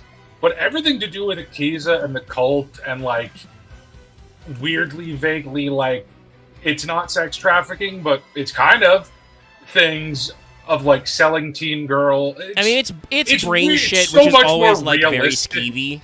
Yeah, It's so much more realistic than the other stuff that it feels way darker than the like. well, we and are like the we five said, the joke riders is of that the like Atlas apocalypse. and Yusei's like plots started more grounded as like I live in the slums and I gotta escape the cops, but then it got they went for like a weird sportsmanship arc at the end or like the middle to end, and then it becomes like a thing about time travel, maybe. And my motorcycle goes into space. It's pretty cool. I will say it becomes this. about the dark science future.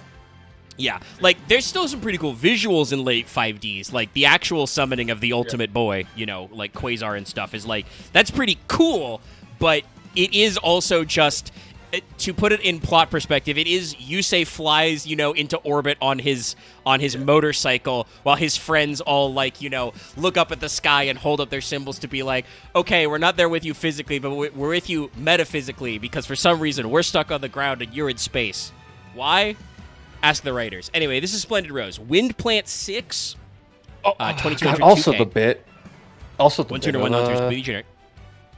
I'm sorry to bring this every time, but it's like I still think Crow was a bad idea because they just chose to do that because I think he was just a favorite of someone on the staff. And I think that was the problem. I think the writers did like one of the writers liked him, or maybe the artist liked drawing. But they him made or him a something. cop at the end, which is so Japanese in a fucked uply bad I way. think you are coming at this the wrong era. I do not think it was a writer. Crow to me has all the hallmarks of some executive somewhere was like, this guy will resonate with the kids. He has all of the hallmarks of the early 2000s. Oh yeah, the late fucking 90s. He does interact with marketing kid characters the from the most. It isn't C-suite, like yeah. Luna He Luna. had to- Like we talked about this when we did the 2 Blackwing episodes. I don't actually think Blackwings were pushed in that sense. It's just that as Crow grew on the plot, and got to be more and more involved instead of just being Yusei and Jack's second friend, their middle friend in the power trio. They just gave him more and more episodes, so he got to use more and more cards that they got to print. That just happened. Some of them happened to be good. I think Zed- honestly it would have been better if it was literally Jack, Yusei, Akiza as the two guys and the girl dynamic.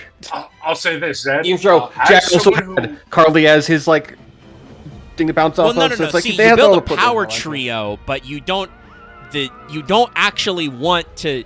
We Do a learned love this triangle. from one of the worst parts of Korra, which is you don't force the love triangle bullshit. That's just No. you can't out drama the fandom, okay? Don't try Well, and do that shit. it's also because Jack has no connection to Akiza at all. It's so Yeah, funny. but I don't think you he's would met put her. Akiza on the team as the third rung, and Crow should be the backliner because he wasn't practicing for the Crow wasn't practicing for the pro circuit in the slums. I do want to address Zed though. I know that you're saying that is unrealistic. That exact line of a cult leader was trying to be militant and take over the world and become god of the new world. That I've watched way too many cult documentaries. That is definitely a lot of cults being like. It's "We're also going more to take it was over also the more country." feasible because Oh my God. in all the Yu-Gi-Oh video games, sometimes they could clone people, but they also Well- literally had psychic warriors that could kill people. Also, that really happened, and a cult tried to overthrow the Japanese government by putting cyanide in trash cans. Yeah, there have been some Yeah. other shit that they're referencing. Also, by the way, it's funny. Sorry to cycle back I to know. Splendid. Not sorry to Splendid. All right, by X. Not sorry to cycle back to Splendid Rose, but Loth brought it up also in the comments. That is before you got here. That is a thing. Dallas and I have been saying that a lot of Akiza's cards look like villains of the week from Sailor Moon. Oh yeah, no, that Like in a good way, like in a fun way. Yes, Oh, yes, no, no, I- but that is part of their vibe. to be very clear, I don't think this is an uncontroversial take. I don't think this is a controversial take. I like shoujo manga, especially early shoujo manga and anime, more than shonen. I love the character designs more. I love the art styles more for a lot of them. I feel like, not to devolve into a whole thing about the state of the manga industry, but I do kind of feel like shonen battle manga got very formulaic in kind of the phase when I was growing up with it. And shoujo usually, and also, by the way, some things are not shoujo, they're actually josei, but we call them shoujo because in America we're dumb and don't understand We're age dumb. and gender Yeah. demographics. But there are also actually shoujo, mangas as well. But those got to be more diversified because they have different formulas. But yeah. Splendid Rose is an okay card. I don't think it saw a lot of play in our, probably because it was an ultra. It saw play in early 5Ds before we got Yeah, it's for good Shining synchros Darkness. because it's a generic one. Yeah, it is completely generic, and it says once per turn you can banish a plant from your graveyard. Target a phase of monster opponent controls have their attack until the end of this turn, so basically half a Black Rose kind of effect. During the battle phase, if it attacked, you can banish another plant as well to have its attack, and if you do, you can make a second attack. So, you can have it run over banish a guy, have their attack run over a guy. Presumably your opponent's board is open. Then you can, banish a guy, make a second attack at 1100. Not great, but it's a card you can play. And like I said, it did actually show up in Akiza decks. So I'm kind of surprised they haven't done a full retrain of it. But yeah, this is a genuine card. Oh, the wiki has a note that it's a fan-made card. Does that mean it was submitted for a contest? Oh yeah, this is the same as the contest that they got Vacuuman and Drill Warrior from. Okay. Yeah. Neat. Did not know Which is awesome, actually. I don't want to insult. Actually, Drill Warrior is kind of cool too, but no, this is pretty good for fan submission. Now, unfortunately, there are some stuff with I don't know the bridge for other I did not jot down unrelated Plant Synchro stuff they were playing in the late 5Ds era. Because we pick up in terms of card releases, kind of in the middle, late Xyz, early Pendulum is when we got for starters, Blue Rose Dragon. But Plant Synchro was being played all throughout the era. I think there's just, if we want to talk about Plant Synchro stuff, there's just mainly two guys you got to talk about, because a lot of the Plant Synchro engine was, the payoffs were not really plant monsters. They were generically synchros. Good synchros. The two guys you got to talk about are Mr. Spore and Mr. Gub. Yeah, let's go ahead and do it, because I don't know when the hell we would. Actually, no. Dandelion. We might talk about Spore a different time, because that's right, they did retrain Spore, because that was a Luna card originally. So I could see us talking about Ancient Fairy Dragon and accessories, because that became a whole archetype later. But well, yeah, because also Luna was getting became Akiza's weird student thing. They had a whole arc. But we can absolutely talk about Glow Up Bulb, because he is a classic of the era. And Mr. Dandy, probably. Yeah. Dandy, another great case of the card that wasn't that cracked when it came out, but it was a plant, so when you get later into the era, he's crazy good. I'll pull him up too, because I'm going to be honest, there's not a lot to say about how Gub looks. Gub's just a weird freak, and that's it. Gub. I love Gub. It's so dumb. It's so alien looking. Yeah. This motherfucker right here. Yeah. No, this motherfucker right here is... This He's is quite a motherfucker. Guy. Crazy good card for many years. Shot for, for crimes beyond his time. Yeah. Killed Probably in the, still playable. Early wind-up for... actually, no. Definitely I have seen it. Yeah, Dandelion's a great comparison to throw these cards up side by side. That's just so funny. Yeah. Just Blue Eyes White Dragon, what people think a powerful Yu-Gi-Oh card is. These two motherfucking goobers, what powerful Yu-Gi-Oh cards actually are. Yeah. Dandelion is actually, I think it was a Jaden card, if I'm not crazy. Yeah, it was a Jaden Yuki card. Yeah. One of the cards younger him made. Yup. And sent into space. That got. But Dandelion is a and it's spelled Dandelion, so it's like Dandelion, but you don't actually spell the Dandelion plant that way. It's a level 3 with 300.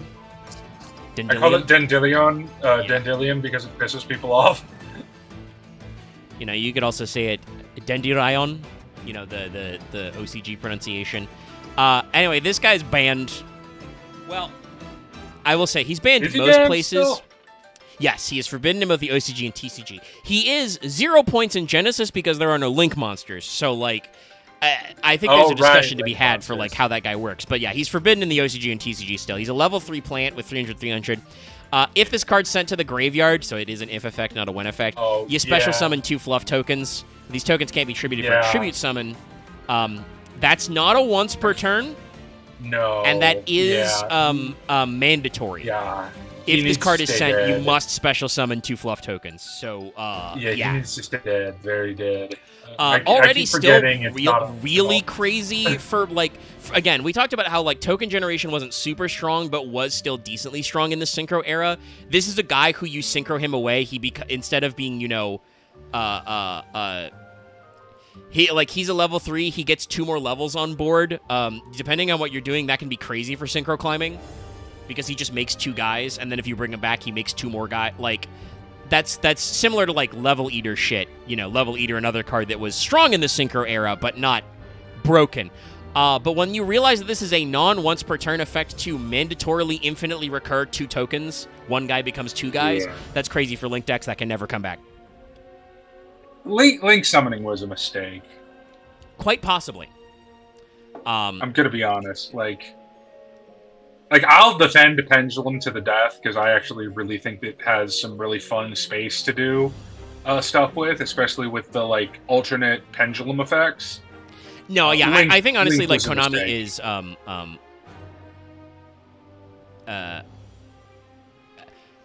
Konami like is scared of pendulums because like that was a turn for the audience and like is a thing that especially in the West that people constantly make fun of Yu-Gi-Oh for. That was so just they're dumb like Yu-Gi scared boomers that are too stupid.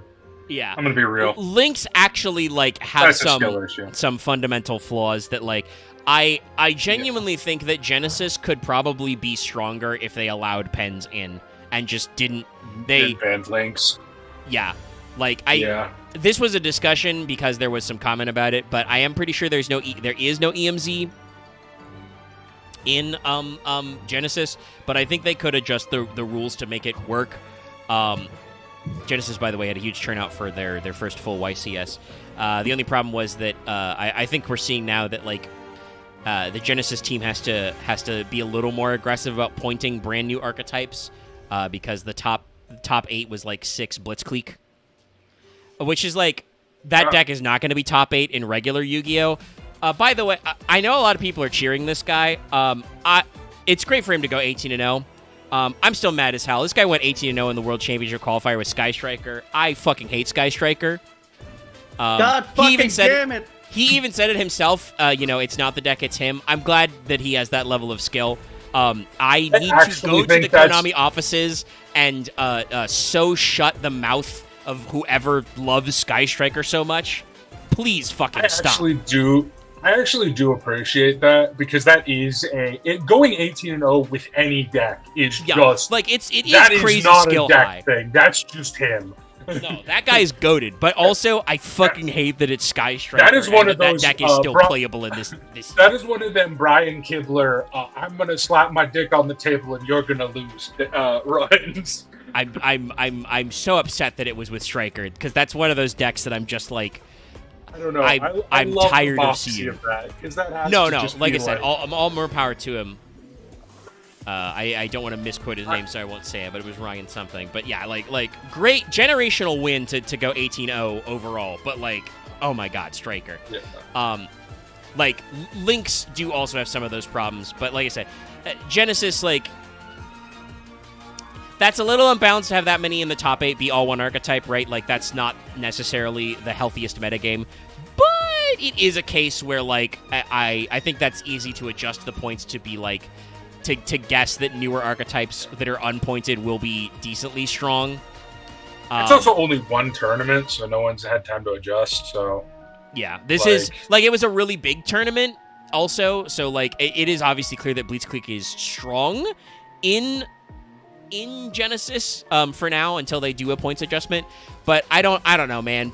People are like, oh, very fun format. Like, go back 6 months, go back 12 months. There's formats like this in Advanced. No, that just happens in card games. There was a Magic tournament where a deck archetype won, like, I want to say this wasn't recent. This was a long time ago. Won like 16 slots. And then in the next tournament, it was literally not present because everyone realized if you ran a specific card in the side deck, the entire deck just folded like wet tissue paper. Yeah, it's just one of those things, right? Where like it's a brand new. It's also Blitzkrieg, like literally the set that it's in came out like 2 weeks before the WCQ, so like it's relatively new tech. Even if you're practicing, it's a little wild. Zed, you didn't really miss anything. We were talking about like Genesis. I didn't describe what Gub does, but it's very simple, which is crazy, by the way, that this card was at one point bannably powerful. Gub is completely free now, but it's just a level 1 plant tuner with 100/100. That just says if it's in your graveyard, you can send the top card of your deck to the graveyard to special summon him. You can only use that effect once per duel, and you've always only ever been able to do it once per duel. It's just that good. Oh, yeah. Like, he's No, crazy. this card's insane. And again, to mention Genesis, Glow Up Bulb does cost 15 points in Genesis. Like, it's not a free card. No. Like, there are combos you can do with this that would be very strong. I still even run with it it. being I still run it in Rose Once per Dragon duel. less. No, because it's like one of the tuners you would be synergizing with. It's a really strong one. But speaking of it, though, like these are the guys who Gub went to jail Built for the Plant plant Synchro's crimes. Dandelion, I don't think actually went to prison until Lynx. It was not actually a problem. No.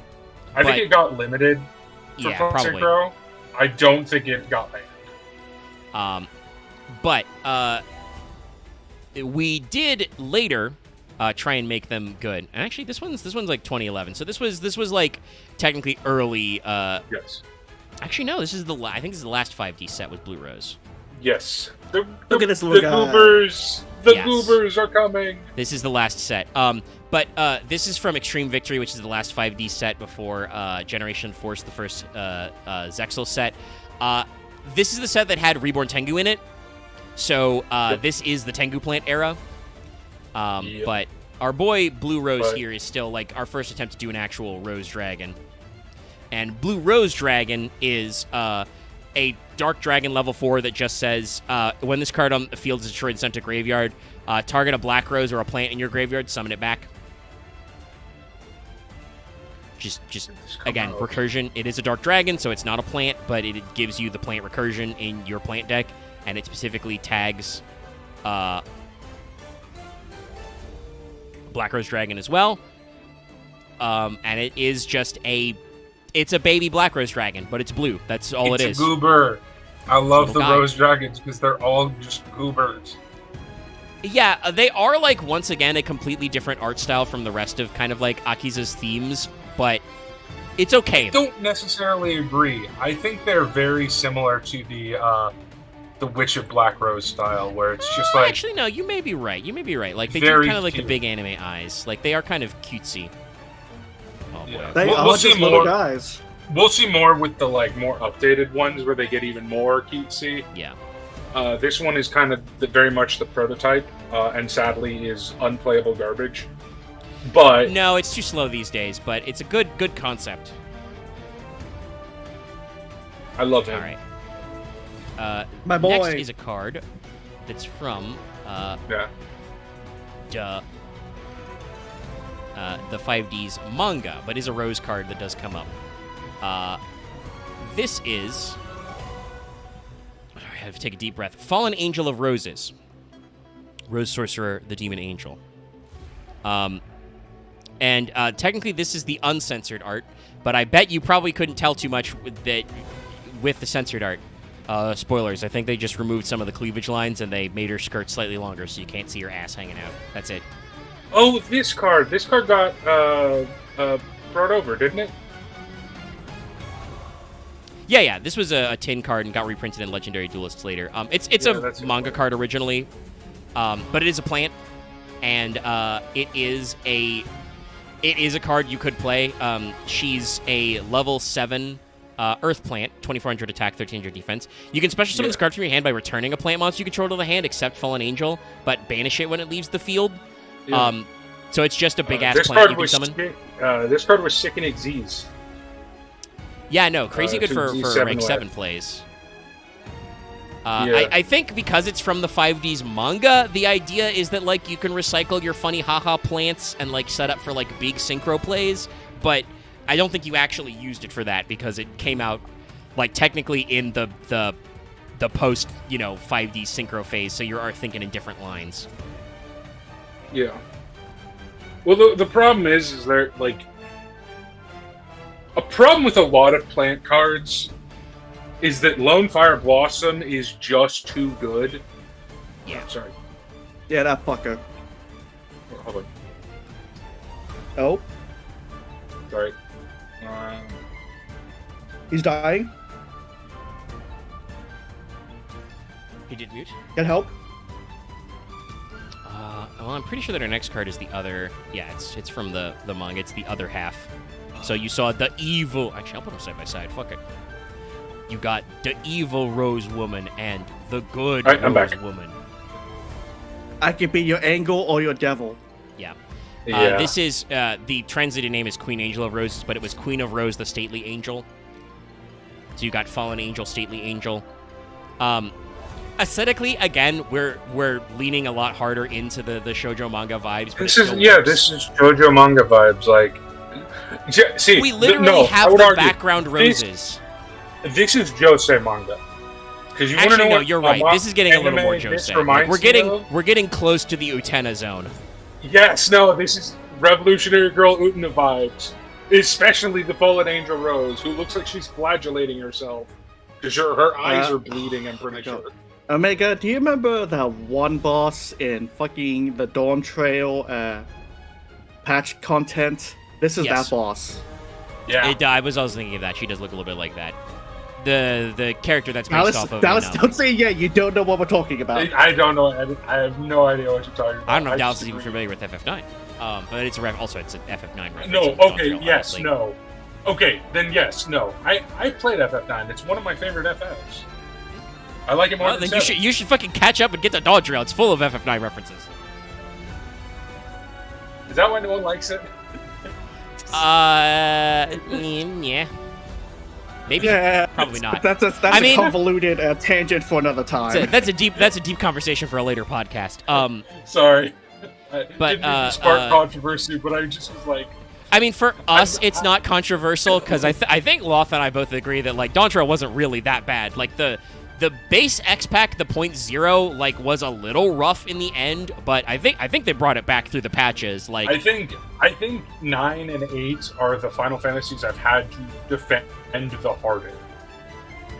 I feel like 9 definitely has turned a corner where more people appreciate it these days as like kind of like a hidden gem, because it was very late in the PS1 life cycle. But yeah, it's interesting. Anyway, Queen Angel of Roses is another level 7 Earth plant who's 2400 attack. She just says you contribute summon her you contribute her in face-up attack position by tributing a plant monster. Yeah, this During card is your hot dog ass. Yeah, once per turn during your standby phase, destroy one face-up monster that has lowest attack on the field. Bullshit, like I would say anime bullshit, but they're from the manga, but they're bullshit cards. But they are high-level plant ladies you can summon, you can kind of cheat out. Fallen Angel of Roses is a decent card. Yeah. Like, being able to special summon from hand Yes.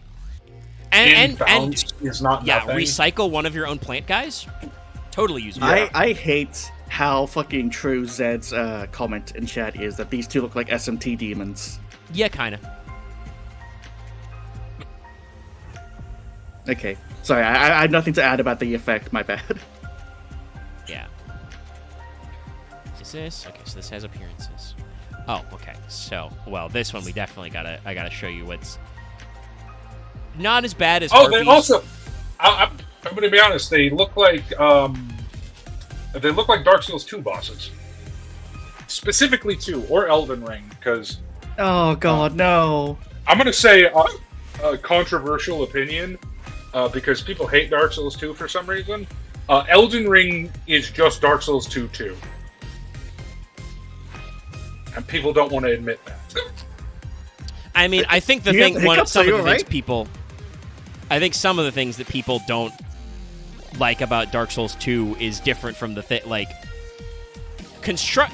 constructurally, yeah, sure. Constructurally, Elden Ring is the open world one, which is a little different from how Dark Souls 2 works.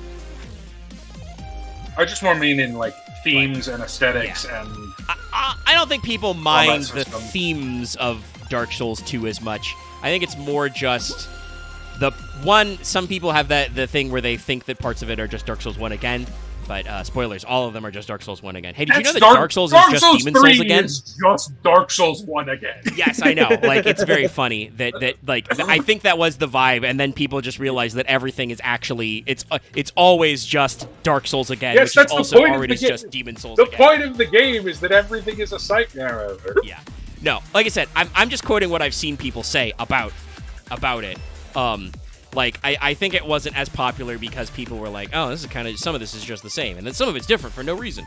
I think thematically people don't have as many problems with Dark Souls 2. Oh no, I've gotten into too many arguments to believe that. I mean, I'll say that I don't really, as the guy who's always standing on the sidelines being like, well, aesthetically these games are cool, but I can't ever bring myself to play them because they're too much of a pain in the ass. That's fair. I love them to pieces, but regardless, they do aesthetically have that vibe. I could see it. Here's another card. This is Rose Archer. This is another Akiza card from the manga. You know I how swear we were I've seen talking this about, card like, used before. you know how we were talking about like the different anime styles? This is a completely new anime style. What the fuck? Yes, Yeah. no. Also, by the way, this is again the uncensored art because in the TCG they covered up her belly with a fishnet, which is arguably more erotic. God.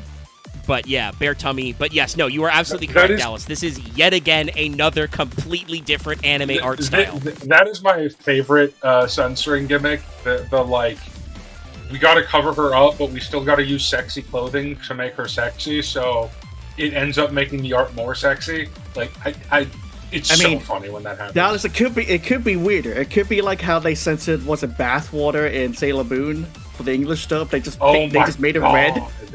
No, the worst Sailor Moon censoring is the cousins, the kissing cousins. Yes, we made them cousins so you couldn't possibly But we construe didn't- them as gay, but but- guess what? We But didn't we actually change the took out none subtext. we took out none of the scenes of them like laying in bed together. So we just So made now it it's weirder. just gay and incest. And history will say that they were best friends. And they were roommates. They were roommates. No, but yes, absolutely correct. No, Rose Archer is yet again another completely different style. Yes, no, this this might is just a be because it shonen is that- from the manga, so like it has the 5D's mangaka's art you know- style, you wanna- but like it still looks different. You know what this looks like? This looks like the fucking Yu-Gi-Oh! Oh my god. What the fuck is the season called? The Pendulum Think about season. Arc V. Oh, Arc 5? Yeah, Arc V art style. Like the actual like people art style. Yeah, a little. I can see it. It's a little weird. I But there's can you kinda are right. see There's it. something about her fucking headdress and like the bow made of thorns that I'm like, I don't know what anime this is, but this feels like a different one. The only yeah, problem, this is- Dallas, is that her hair is too normal to be a Yu-Gi-Oh That's character. true. This is no. She's like the one character per season that has normal hair. Anyway, Rose Archer is a motherfucking Earth Warrior level 3. She's got 1,000 attack, 100 defense. And when your opponent activates a trap card while you control a plant, you can send this card from your hand to the graveyard to negate and destroy it. She's just a hand trap for plants. Is there a Teekboo for attributes? I do not believe so. Not that's a trap anyway. Also, Konami, get on that. I mean, if you're gonna do one of Floodgates, you might as well complete it and just do Teekboo for attributes, just so you've got them all. If only so that the side deck has 4 slots taken up instead of 3. I'm pretty sure Gozen, Teekboo, and Rivalry are all still at 1 in the TCG, Yeah. along with shit like Just release it. Anti-Spell, etc. Anti-spell doesn't need to be that card's so meh. I mean, Anti-Spell should probably be 0, just because it causes unfortunate That's true. interaction incidents. It is the literal out of all of the continuous traps that have rulings nightmares. Anti-spell is the worst one. I think. Yeah, so, guess what? You can't. I'm sorry, I don't know you why. cannot set pendulum cards, so they can't go in scales because you must set spell cards. But you can't set a pendulum card, but you must set. I don't know That's me why choking on my the brain anti-spell is doing this, because I hate anti-spell fragrance, but I'm like, can we have the opposite? Just the anti-trap fragrance, and it's just a continuous spell card. Like, fuck That'd you. be fucking hilarious. I mean, I will say I don't know what the I don't know what the opposite would be because like you already have to set trap cards, right? But like You can there only are no. All what trap is cards it? must be played face up, and only continuous trap cards can be activated. That's funny. But there is that one trap card that I can't remember. Imperial Order was spells. Royal What is it? Decree. Royal Decree, right. Royal There is already Decree. that guy who's just like, trap cards? Fuck them. Anyway, Fuck your guess trap what, cards. gang? We've got yet another completely different anime art style card. Oh my god, Akiza. This one is also, I mean, I don't think this one was Annoying. actually in 5Ds, but it's very clearly an Akiza type card. It's Rose Lover. This girl is just, again, a fucking shoujo romance manga cover. Oh no, this is a Josei card again. Oh, Actually, no, you This might be woman true, is but, also like, about to die. This woman is also about to die, by the way. Like, that's Like- her expression in pose. this This this will sound weird coming from me, but considering how often they try to censor things in Yu-Gi-Oh, she has a bigger bust than I imagine. Yeah, no, I was also think it's thinking that, just but I think like- it's because it's a behind the back shot. it's also like very clearly done, like elegantly. Like I mean, she is fully joking covered. When I There is no say- cleavage. Like this is the pose of a woman who is like about to throw herself off a tower in an old Victorian story. This Yeah, kind of. Also, if you told me that this was a maiden falling in love, I'd believe you.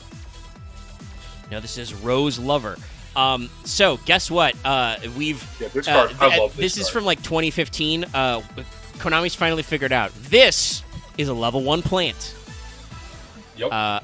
Earth plant, 800. You can banish her from your graveyard, special summon a plant from your hand, and if you do, it's unaffected by trap effects this turn. You can only use this effect once per turn. But no, this is just a great level 1 tech card. Plants also have a shitload of foolishing they can do. God, Zed. So you you just fucking feel like sorry. just get to use her as an extender. It's Zed. Is that a reference to this card right here? Because No, I no, can that was about fucking Rose see Archer, I think. it. Oh, damn it! Talking about You- Look, okay, I can see it for side both. two jobs. yeah. But yeah, no. Anyway, There's a sorry. lot of these Rose cards. Rose Lover is a good card. Yeah. Goodbye, my lover. Goodbye, my friend. Friend. All right. Now, this is a card where I'm Don't like, stop singing looking one of at my the favorite arts, songs, and I'm Dallas. Like, I can't tell what actually they did to it. Oh no, I see it now. It's because of the shading that's very funny. Okay. Maybe I'll post both and see if people catch it. But I will say, our next card is Rose Paladin. This also has a completely Oh, I different know art this style. sounds very. But the problem, the thing is that the art style is just old school Yu-Gi-Oh. Like this is a very Kaz art. Yes. No, this is an Amazon card. Yeah, Yeah, damn it, you beat me to it. Yeah, no, like this is just is Kazuki Takahashi's art style is the thing. This is one of the Amazonesses had to pick up a day job. But I will see if you guys catch it right away. You probably will if it blown up, but it took me a second. What's different between these two images? Oh, they gave her boy shorts, whatever it is, spats. Yeah, pants. Yes, yeah, they gave her bike shorts. Pants. Because the Omega, idea you that told the me what is illusion that she censored in could this be. card, and if it's a woman, I had to immediately went to belly, legs, chest. So Dude, Yeah. I No, literally her went. cleavage is covered by her stomach, arm, so it's not that. Her stomach is uncovered. Yeah, I went stomach, arm, legs, pants. Like, Yeah. Like, yeah. But like I said, this is a card that is just, literally is just an Amazon by another name. Rose Paladin is a level 4 Earth Warrior with 1800 attack, 200 defense. When this card destroys an opponent's monster by battle and sends it to the graveyard, you contribute this card, special summon a plant from your hand or deck in defense position. You can send this card from your hand to the graveyard, add a level 7 or higher plant from your deck to your hand. You can use this effect once per turn. So this is just another Akiza plant, soup deck card for sure. It was in the manga. Honestly, that discard effect, just send this card from your hand to the graveyard to add a level 7 up plant. I don't know if you would use that in the modern, like, Rose Dragon type shit, but that's probably still decent. So here's the problem with this, and it always comes back to one motherfucker. Unfortunately, this is counter-synergistic with Lone Fire Blossom, because you want to keep your big Bungasoids in your deck, so you can just summon them. Well, true. But depending on what the effects are, you have more cards. Sorry, I guess. I mean, it's actually kind of synergistic with Fallen Rose Angel. So, but like I said, a lot of plant slop decks, because I do think it is fair to call this era of plant decks without a specific archetype plant slop.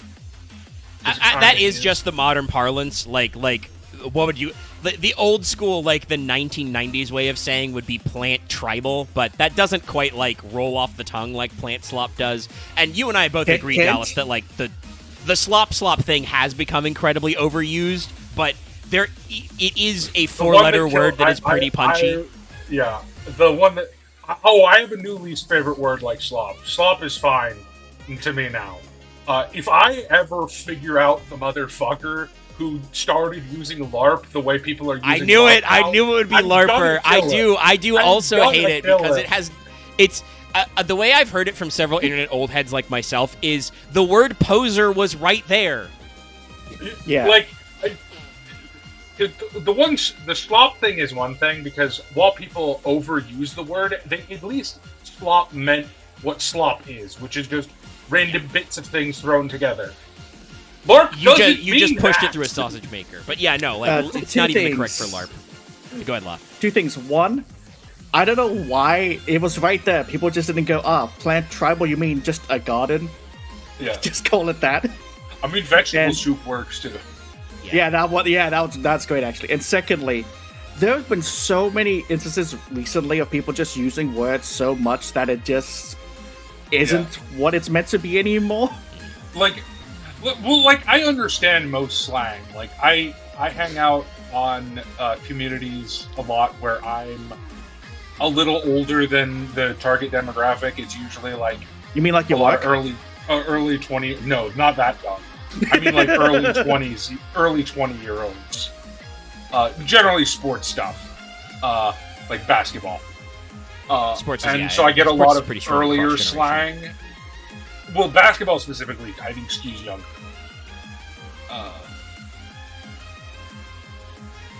Like football is a bunch of old fuck. Well, baseball is like the ancient people. Football is like the middle age. But regardless, I hear a lot of stuff. LARP is the one that is just like, I don't know what it is. It pushed me over the edge. Like, I'm just like, it's because you and I both know what LARPing is, like live action roleplay, and like you don't LARP to pose. LARPing is incredibly nerdy. Yeah. Like actually being a LARPer, a live action role player, means that you're a turbo nerd. You're like, it's like inverse of gatekeeping. You're super inside the gate. Yeah. You are the OG.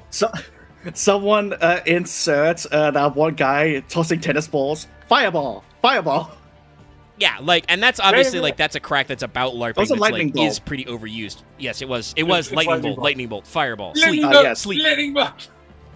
Hey, he was having fun. Fuck it. Or the other like old school LARP joke I remember from like early internet tabletop fandom was 4 vampires go to a Denny's because like that's where you get a lot of Vampire the Masquerade LARPing done is at a Denny's at 4 a.m. But yeah, like it's not correct. Like I see people use it and it doesn't like bother me too much, but it is definitely like you should just say poser. Like just rediscover the lost word of poser. It really doesn't matter. Oh fucking, I'm dumb. I'm so dumb. I know that was a mimic. I just opened it anyway. You got 8 by a mimic. This, by the way, is Rose Witch. Zed in chat is correct. This is just a Digimon, but also I want to say this is like yet another completely different art style. I feel like the way she's drawn with like especially her eyes, this reminds me of not the original webcomic, but the manga version of One Punch Man. I'm going to be honest. No, this is like her fashion is confusing because it's like a bodysuit but also a hoodie. Like, No, what I is don't think it's a this? hood. I think it's either a necklace or like a rubber stopper she's got her head No, through. I don't mean She like a does hoodie, have but, bell-bottom sleeves, though. Yeah, that's what I mean. The sleeves. It's like, No, guys, I got it. Change her thorn whip thing to like springy arms. She's just an arms character. oh my gosh. You mean the best Nintendo franchise, ARMS? Anyway, Rose Witch I unfortunately am is a up bad in card. arms. That game was so fucking bad. She's a card that came out way too late. She's from like 2014. She's a level 4 Earth plant with 1600 attack who says she can be treated as 2 tributes for the tribute summon of a plant monster. Yeah, level 8 and level 7 plants are a thing. This card's way too late. This should have been a fucking early GX or like late DM era card. And she isn't, so that's bad. Which is sad because she looks cool, but utterly useless card.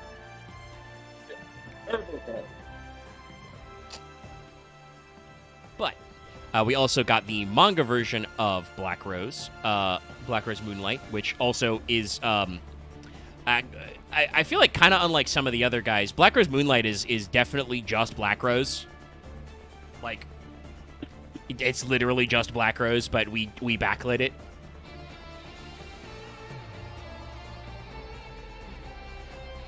Yeah, I mean, the weird thing is you can actually see its legs a bit more, so it doesn't look like just a weird giant noodle. You can see Black Rose's legs in some other shots. I will say it has, not to get all weird, but it's like well, also, sorry, Zed, that's the thing also. You can just say tourist. I think tourist was a great way to refer to people who are, like, just visiting your fandom but are clearly not, how did somebody in our Discord describe it? They're not living there, right? Like, somebody who just showed up to, like, see the sights and then leave. There's plenty of words. Also, I want to say this card is dope as shit as fuck. I love this I card. like Moonlight. It's just funny that, like, unlike some of the other manga ones, Moonlight is really is just Black Rose again, because that's how hip Black Rose is. It's a little different because it has much shorter wings. Actually, you're right. The wings are tail drawn a little spikes. shorter. The legs are drawn a little, or the feet are drawn a little chunkier. Black Rose's actual feet we saw in, like, its second card art are, like, a little more thin and talon-like, a lot more like thorns. You know I what think its this head is? tendrils might be a little short. This is like, speaking of, because I know we were talking about Gundam earlier, this is like the alternate Gundam form when they're like heavy duty mode or whatever. Yeah. You know what I mean? Yeah. Like this is Black Rose Heavy Armored Edition. Assault mode. Yeah, That's there is actually a Black Rose Assault mode later.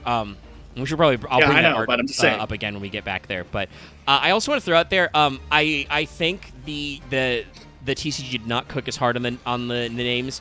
In the name in the OCG is Gekkoryu Black Rose, Moonflower Dragon Black Rose. So they had to keep kind of the naming. So they made it Black Rose Moonlight Dragon. I like Black Rose Moonlight Dragon. It's okay. I think it's a completely different name than what it's actually supposed to be. Yeah, But I don't know how they name check. I mean, not that they do. Like, some cards are just say equip only to Black Rose Dragon.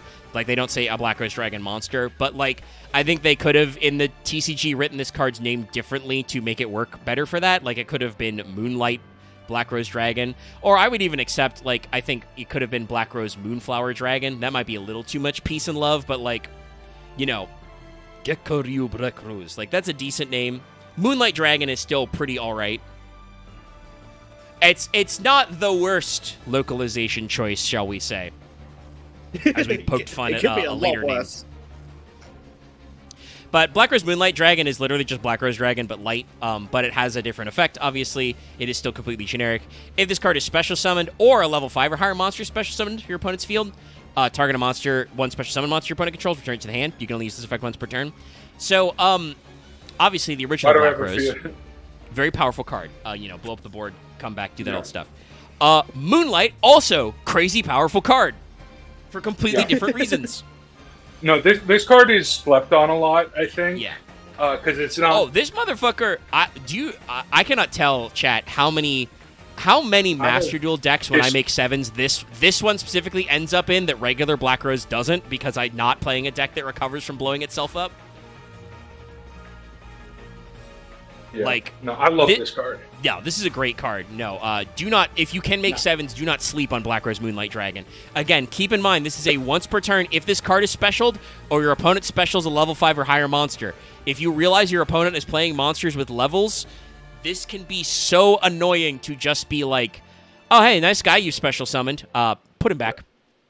Put him back in the deck. Put him back in the hand. Like, oh, you need this for something? Fuck you. Yeah. It's like better Book of Moon. Just return to hand. Yeah. All right, but in the 2019 era, the late Link era into the early modern era, they started doing these sets called Legendary Duelist, where they tried to make people who have bad anime decks have good anime decks. One Which of is them, very funny because I would argue Akiza had probably the most successful anime deck of any Yu-Gi-Oh protagonist. Probably, I think the main thing is just that her deck wasn't super consistent. But to compare it, they put her in Legendary Duelist Sisters of the Rose, which has Mai on the cover. But this deck includes support for all your favorite women of the Yu-Gi-Oh seasons past. Chat. Boomang. What? Be prepared when I list out these characters who were represented by this set. It was Mai Valentine, Alexis Rhodes, Akiza Inzaki, Anna Kaboom, and Selena, the Lunalight woman from Arc 5. Okay, that last one's a weird choice, but the other four make sense. Yes, they tracked, but also Zexal is the season of Yu-Gi-Oh with the least women in it. Yeah. It is the gayest Yu-Gi-Oh season for a reason. I mean, I'll say this. I think Anna's pretty popular, at least. Well, her archetype. Yeah, her archetype is certainly. And I will say not the TCG, but the anime dub gave her a funny name in Anna Kaboom, and she's like, I make trains. I make suspiciously fascist trains. That's okay. They fixed it with the new support. Now they're futuristic trains. Don't ask about what my grandfather was doing in the space 1930s. Yeah, don't actually. Her name's Anna. That could be from anywhere. Don't worry, Anna. You're in good company. I'm pretty sure like half of the Yu-Gi-Oh's cast members' family commit genocide at some point in the show.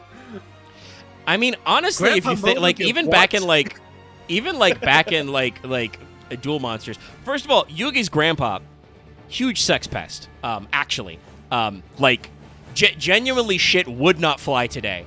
But also, the Japanese an archaeologist of Yugi Moto's dad is fucking crazy. Yeah. Old Grandpa Moto. Don't. That guy shouldn't be running a shop for children, is all I'm saying. But also, an archaeologist who probably actively participated in the removal of Egyptian cultural artifacts so that some American guy could monetize them in a card game. Into a card game, by the way, which also kills you. No, Kaiba was literally adopted by fucking Stark Tech and chose to turn his weapons company into a card game company. Well, no. Here's the difference, Omega. When I say 2 out of 3 of the main protagonists' families actively participated in genocide, I'm not even exaggerating. Oh no! If you're talking about Zexal specifically, Shark is actually an ancient alien from outer space, warrior conqueror lord, and Kite's dad is the main villain of the first half of the show. What Dr. the fuck am I Lovemarch, hearing? or whatever the fuck his name is. Zexal is actually the start is very kiddie, and the art style is feels like a return to aiming for a younger audience. Zexal's actually Zexal pretty is the darkest Yu-Gi-Oh series by far. It's a pretty hardcore series.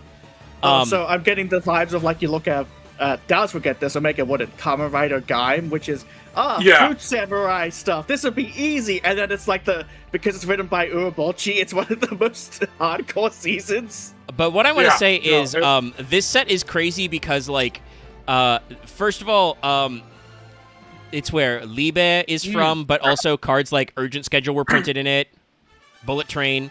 They printed a bunch of new Black Rose stuff.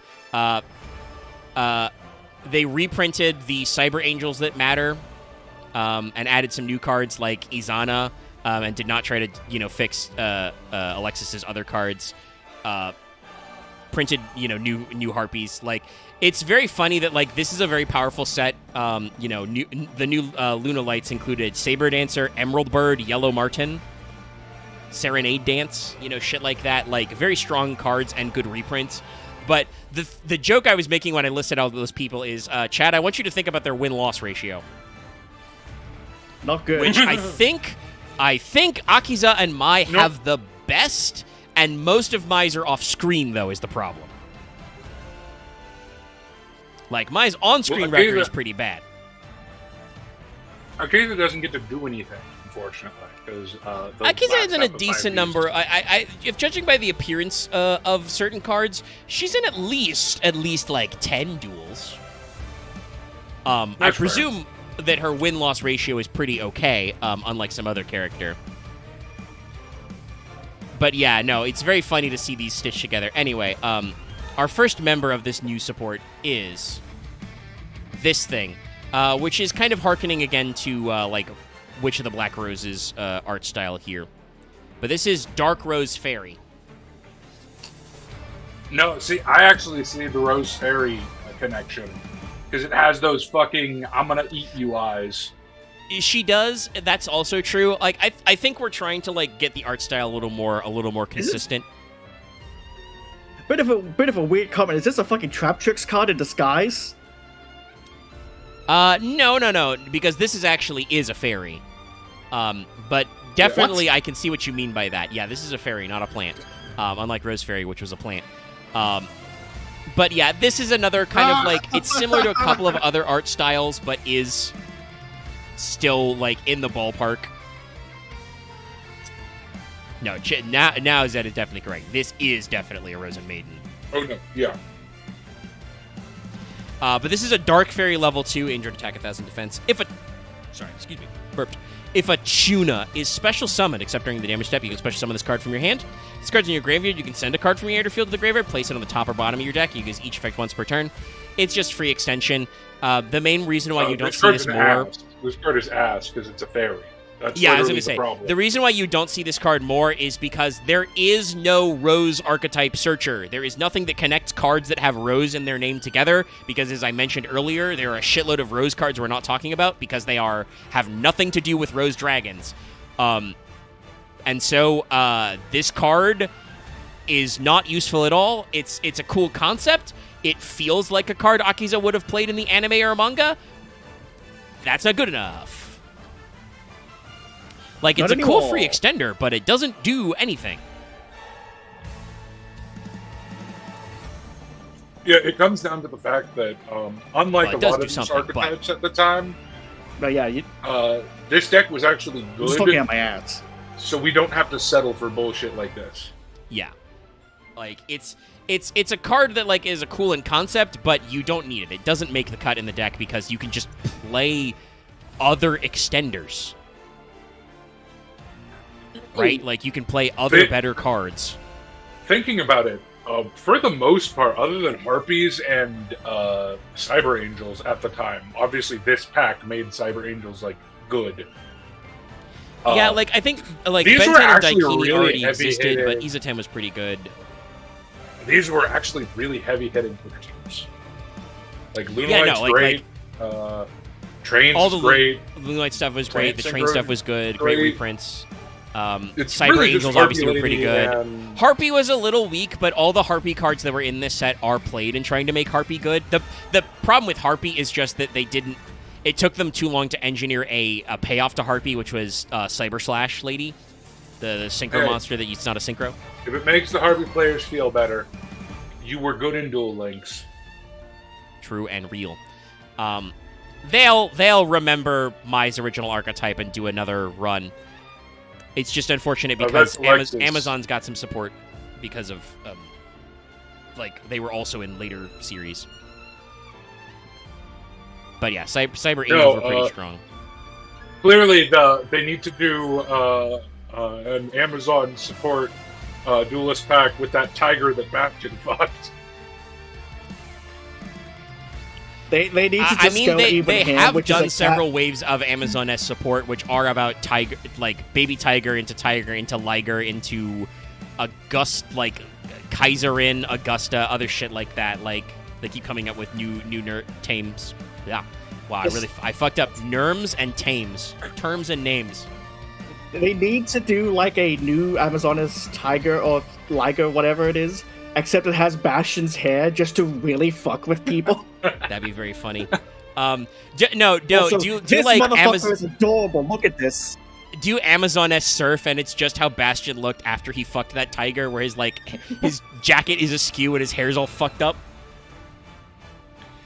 Anyway, this is not directly related to what we're talking about, but this is Fengli the Soldier Palm. It came out in Burst of Destiny in 2021. This is a fire plant tuner, so this was definitely like something Konami was making to work in this future plant deck. And also, he is kind of a little dragon guy, so I do love him. It's adorable. I like it. Oh, also, yeah, Marth doing a side conversation. Harpies are also good in rush duels, just like Red Eyes. Cool, thanks. Though, actually, I have heard that apparently Konami is maybe working with the distributor of the Asian English version of the TCG, so the OCG cards, but in English, to do English rush duel, so we might be getting closer. It would be Asian English rush duel, but, we're working. I know it's probably not the same thing, because, this came out way before this game. I could totally see this as a fucking Power World guy. Yeah, kind of.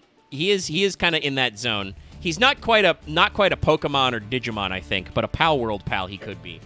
Fengli the Soldier Palm is, like I said, a fire plant tuner level 1, 800 attack, 0 defense. If this card's sent from the deck to your graveyard by a monster effect, you can special summon it. Then if you control a plant, you can have the attack and defense of one monster on the field. You can use this effect once per turn. Once turn, if this card will be destroyed by a battle or card effect, you can send a plant from your deck to your graveyard instead. This guy's a pretty good guy. He's been a tech card in plant decks. Like we said, plants can foolish cards, so if he's sent, you get to special him. And if you control a plant, he does the funny haha have thing that Black Rose does. And then if it would be destroyed, you get to fucking Foolish Burial a plant instead. Pretty alright guy. But the interesting thing is... Good? I think the only problem with him, and this is a very much my steak is too juicy, my lobster's too buttery problem now. Plants just have so many good tuners. No, it's true. But this is an interesting tech card that, depending on the deck you're playing, you might want to include. But let's go back to the boys. See, I put it in my Rose Dragon deck because it looks. I mean, it's a dragon. I mean, I'm putting Red Rose Dragon on screen right now, so yeah, it's like he's definitely thematically related. So this is Red Rose Dragon. This card also came out in the Legendary Duelist. It is a way better card than the other one that did. But this is the card, along with a couple of the other ones we get in this pack, that made Rose Dragons a thing. And Rose Dragons were a thing as part of a semi-generic a pile deck. I forget what was it. Was it based? Was the whatchamacallit? The acronym? I can't remember. There was a 60 card pile in 2020, 2021 that was Rose Dragons, Adventure Engine. I'm trying to remember what the other shit was. It was that other Plains archetype. Fuck.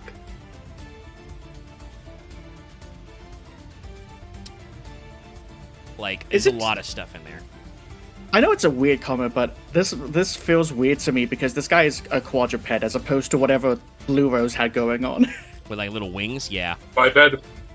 Well, no, Blue Rose and Black Rose are bipedal. Actually, that's true. Yeah, I think Blue Rose also did have little legs. Yeah. But yeah, this guy has 4 legs. He doesn't have wings. I mean, yeah, he does have wings. They're just not part of his arms. I think it's because Blue Rose Dragon is very clearly a baby Black Rose Dragon, whereas this is a different kind of Rose Dragon. Yeah. Okay, so it's I like him. I think he's cute. The base engine is you've got Adventurer, Rose, Rose Dragons. It's literally oops all engines. Here, let me take a screenshot of the main deck, chat, and throw it on screen after an edit. But like, it's a deck that's just oops all engines. The main reason why you can't play it anymore is because if I scroll down to the extra deck of this deck, it's like 80% banned cards now. Yep.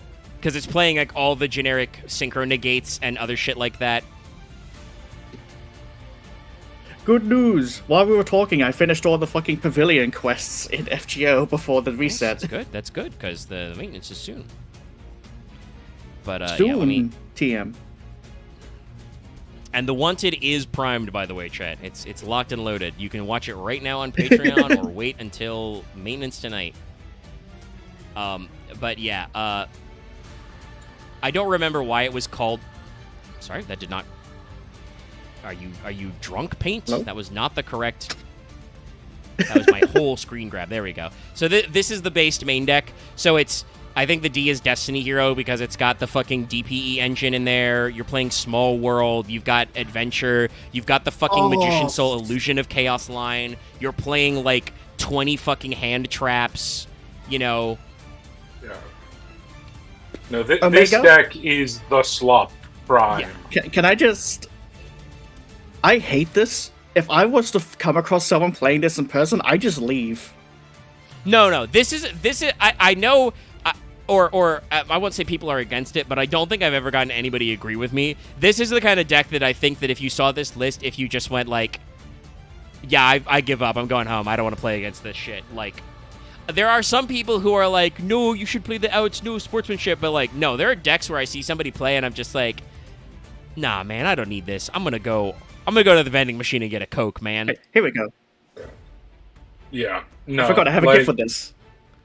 But like that is the true soup pile. Like it is slop, it is soup, it is a pile. It like, and again, the extra deck is like it's not. I overspoke by saying 80%, but it's about 50% banned cards.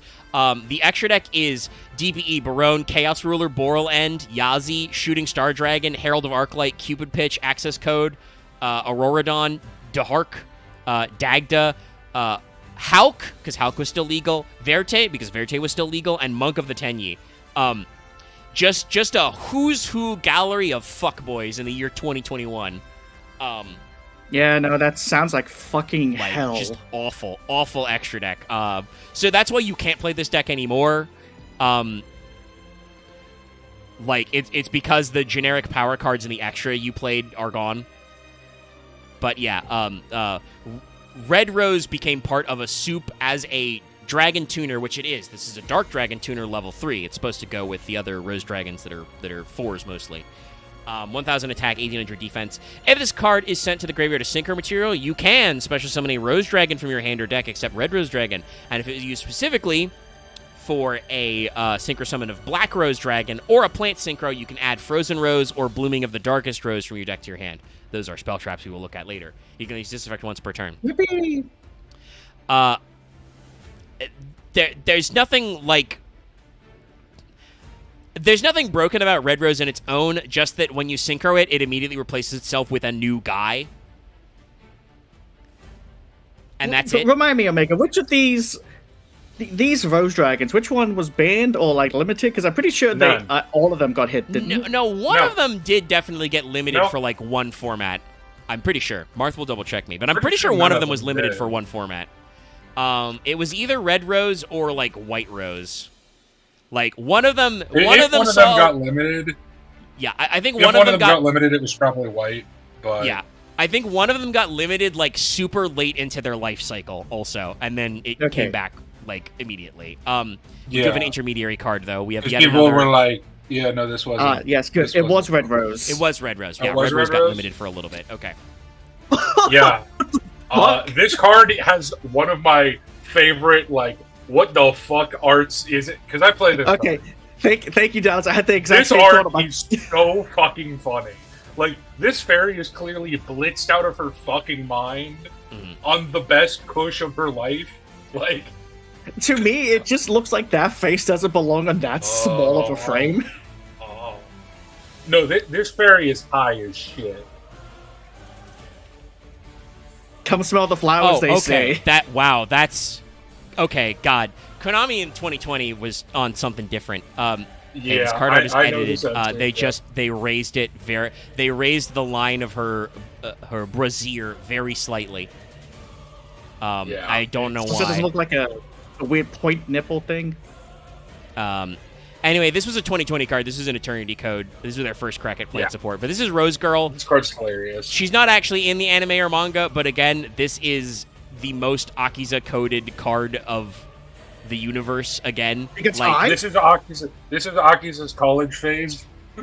Yeah, no. This is when she finally ditches that bum ass 5Ds team that put her on the back line, didn't let her get any smoke. God, didn't let her generate any heat. I wanted that. Look, I personally wanted, because I fucking hate how they treat Akiza in the entire show.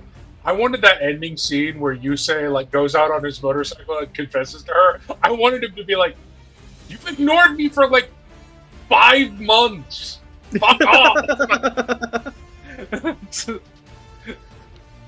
Yeah, no, it's a little goofy, but yes, this is definitely, like, again, very Akiza coded, because it is a very anime-esque art style, but it is slightly different than several of the other things we've seen. I don't know. I think this has the same art style as like Rosen Maiden and like some of the more like Josei looking ones. It's just really fucking funny art. Yeah. But anyway, this is another level 3 plant tuner, 800, 600. If a face-up plant you control is sent to the graveyard, you can special summon it from your hand. If a plant onto the field and this card's in your graveyard, you can add it to your hand. You can use one effect per turn only once that turn. This is a way better plant extender tuner than Dark Fairy Rose, whatever the fuck her name was. Because one, it's a plant, you can search plants. That's a thing you can actually do. I don't remember all the plant searches off the top of my head, but that's a thing you can do.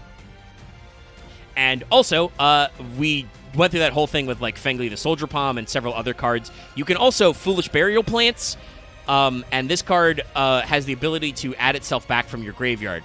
So you can either add it back if you need to recycle, or you can just like special summon it out if you send a plant to the graveyard, which can be accomplished by linking them off, or by synchro summoning, or whatever. Very strong extender.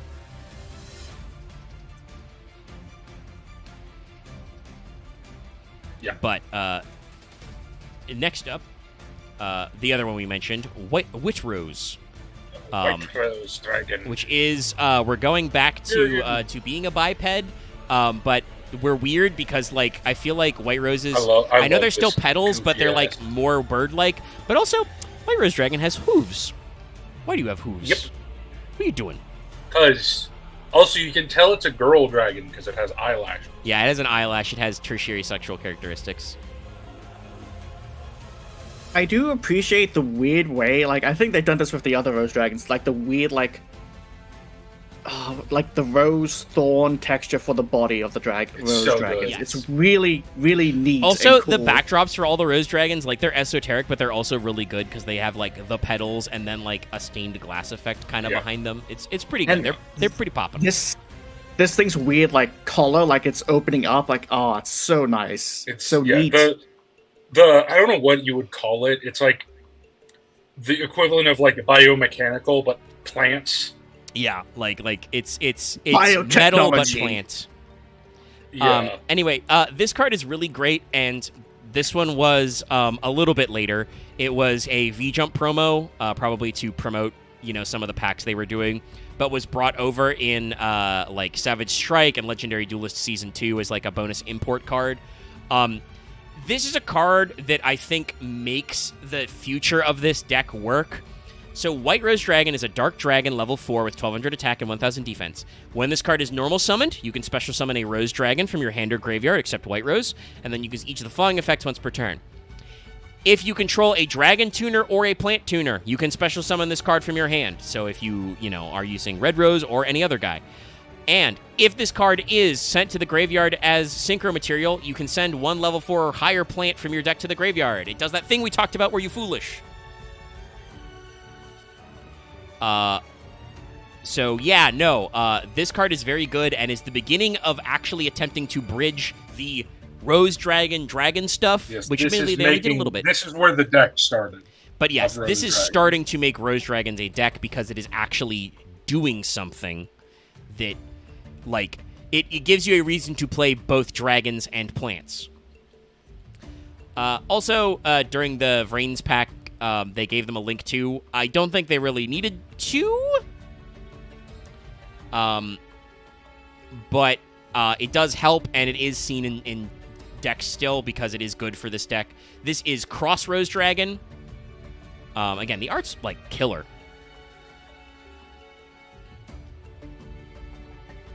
Yep. I love all of the Rose Dragon arts. That's why I built the deck. Yeah, no. That is really pretty. Yeah. No, this Obviously, we're art referring is to, like, how fucking you can fantastic. crossbreed. Like, Yeah. oh, it's a small detail. I like the fucking tail is a bouquet. That's so Yep. cool. Yeah. I like that colors. her thorns are like braids. Yes, and then become Also- thorns, like, very, very, very neato. Purple's a very lovely color for this as well. Oh yeah. No, this is like. I wish this card was better. Like, it's a decent card, but I wish it was a 3 of. Because of how much I love this art. Oh, I just realized the wings are just rosy. God damn it. Yeah. Yeah. No, this Rose art buds. is. It's probably my second favorite art in the entire archetype. My favorite. We'll talk about my favorite later. Actually, I But don't know. no, this one's very solid and very cool, and is another card that like helps make the deck as well. Let me see if we got. Is it? Will be in tips? Oh yeah, we'll talk about. I should. Okay, Talking so about it's spell traps. all plant rows. We were talking about yeah, spell traps. At least the ones that Okay, actually yeah, interact we're with talking Black Rose and Rose Dragons. Oh, Anyway, yeah. Crossroads Dragon is a Dark Dragon Link 2, so that's already pretty good. It does not have the bottom corner arrows. It has, left and bottom arrow. But that I think that kind of like goes into the thing I said where it was like, I don't think this deck really needed a Link 2 even in the Vrains era because you didn't actually like make that many extra deck monsters. So it's got more utility arrows than just generally good arrows, but it's pretty strong. Materials are very open-ended. It is 2 monsters with different types. So, I don't know, a dragon and a plant and a warrior, Yeah. It's got all that. But during the main phase, quick effect, you can tribute this card and 1 plant monster, special summon a Rose Synchro monster. So at the time, Black Rose Dragon and Moonlight, but there's a few more that go there. Or a plant Synchro monster from your extra deck. This is treated as a Synchro summon. So main phase quick effect, you can just tribute a plant and Black Rose on your opponent's turn. Fuck you. Pretty cool. If a monster you control is destroyed by card effect while this card is in your graveyard except during the damage step, banish this card, special summon a Rose Dragon from your graveyard. You can only use this effect once per turn. So, this card makes the deck work around Black Rose. The idea is that you can make this, just have a plant left over on your board. As a quick effect during the main phase, you can just make Black Rose Dragon, blow up the whole board, immediately banish this card, summon back Black Rose as a body. Or any of your other Rose Dragons. Like, no, this is a crazy good card. Dallas is correct that I'm pretty sure you do just run it as a 1-of, but this is a really good tech card for this deck. One or two of. I run it as a 1-of because I'm a filthy deck builder, and I go way too deep in my own bag when it comes to building my extra deck. So everything's a 1-of. Yeah. Well, and that's like, And you've only if got I- 15 slots, if I and like, there's fight so those many people- tech cards you can run. If in I an extra fight deck, right? those people that banish your extra deck, I just cry. There's only so much you can do, really. And now we also have another cool card, but this released in Phantom Rage around the time we're thinking of. Phantom Rage. They gave plants a different level 7 synchro. Sorry, I'm once again doing the thing where I'm looking at 2 card arts and I'm trying to figure it out and spot the difference. Anyway, this is Petiolis, Empress of Blossoms. Yeah. I'm assuming they like changed a cleavage line or something somewhere. I can't fucking see it. This is the Somewhere. uncensored art. That's my first immediate guess upon seeing this. It's so funny because I remember some of the card arts they censored in like the older archetypes, and I was like, no, I agree with this. Like, what was the fucking Mist Valley card that was in like fucking bondage gear? Yeah, I remember her. I don't remember her name, but I know what card you're thinking Wasn't of. that what they Yeah. changed it to? No, it was like No, worse. it's like in she's still like what you said about like the she's body still covering and obviously in sexing. bondage gear. But Okay. it's like in the uncensored version, it's like this is just a hentai art. Yeah, it's pretty bad. Okay, I Anyway. won't say the joke that just came to mind. So, Periolis here is a level 7 light plant synchro. She's basically Queen of Thorns too. Like the bigger buffed up version. She has 600 attack and 2400 defense. She is completely generic. She gains 400 attack for each plant you control except this card. During your main phase, you can special summon a level 5 or higher plant from your hand or graveyard in defense position. Except Periolis, you can only use this effect once per turn. It's a hard once per turn. This card Um, is theoretically good, Yeah. but I keep cutting it because I like other cards more. I And think there are she. too many. There's This is some a weird good thing sevens. to say. There's too many good plant archetypes. Yeah, I run this Yu-Gi-Oh has card a lot of in. good plant archetypes. I run this card in Aroma. Aromage, Because yeah. you have a little more wiggle room. Like you don't need to play like the Black Rose stuff. You can because you can make 7 super easily, but it doesn't necessarily advance your plays. Whereas Periolis' ability to summon level 5 or higher plants to your hand or graveyard lets you do dumb shit like get Bergamot on board and like push for game and other shit like that. Recycle your high level synchros because that's another thing Aromage does. You can cycle through so many fucking cards, and recycle them out of your graveyard. So she's better in that, but I think this was clearly because this was made in Phantom Rage. This was like made in the time when the Rose Dragons and some new plant synchro stuff was coming out, and they were like, oh well, this is just Queen of Thorns, but like same like art style, like ballpark, but like different. She's a light plant. I think you're right though, Dallas, that if you were playing Rose Dragon, you'd probably end up cutting her, but Yeah. like, Well, 'cause you have good Oh, sevens. also, are we doing Draconea? Yeah, that's in 'Cause, my like, list. That's That not was- an official. That's not officially a Rose Princess Dragon card, but Draconea was it not a kinda Rose Dragon card, but it was released as a TCG exclusive in the pack where they did all the brand new Rose Dragon support in 2025. So she's a Okay. fucking Rose Dragon card. is. Yeah. But we do have She some named other them stuff plants before and that, because as I dragons. mentioned before, in the 2021 period, they put out a handful more of these. Oh yeah. Most of these are like cards that were in like the anime or manga that never got printed yet. So we have yet Are we another gonna talk about Rose card, who looks like another completely different art style. Yep. Rose Shaman, I think. This is Rose Princess. Rose Shaman's also in this Oh, list, Rose though. Princess. Actually, Rose Shaman might Yeah. be a little bit later. She might have been a 2025. This is I'll another check. Sailor Moon villain. I was before gonna she say turns evil. we have Rosemont at home. Yeah, no. This is very 90s anime. Like, this is like the form the Sailor Moon villain takes before they go to Evil high monster school. form. Yeah, Oh. but yeah, like when they're in the high school as like the substitute teacher or whatever. This is their human form. And somehow no one notices the differences. Yes, obviously. No one notices their giant pointy ears.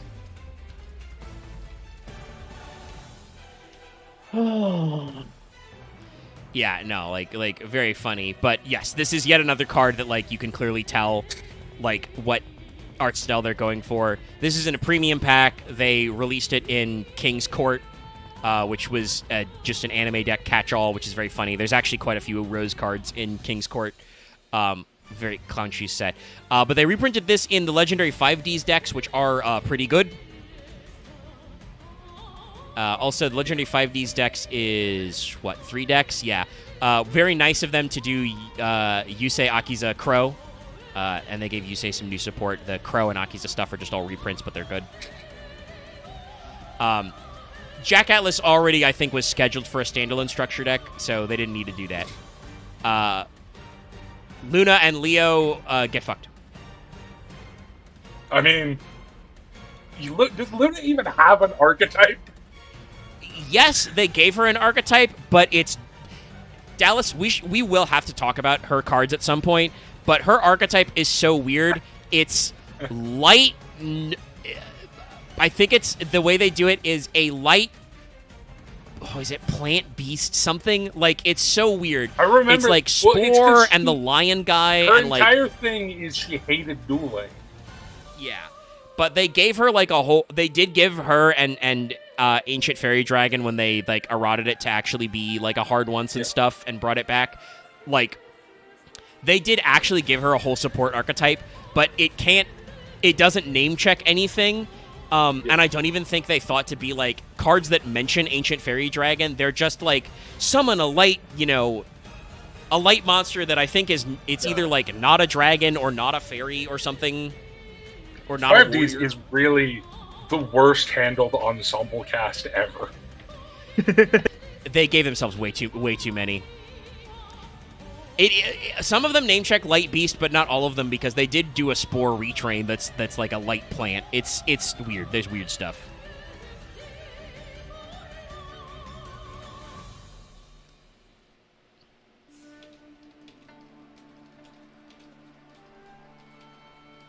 Are we going to talk about? Oh no, we have Rose. Yeah, we should say what Rose Princess here does.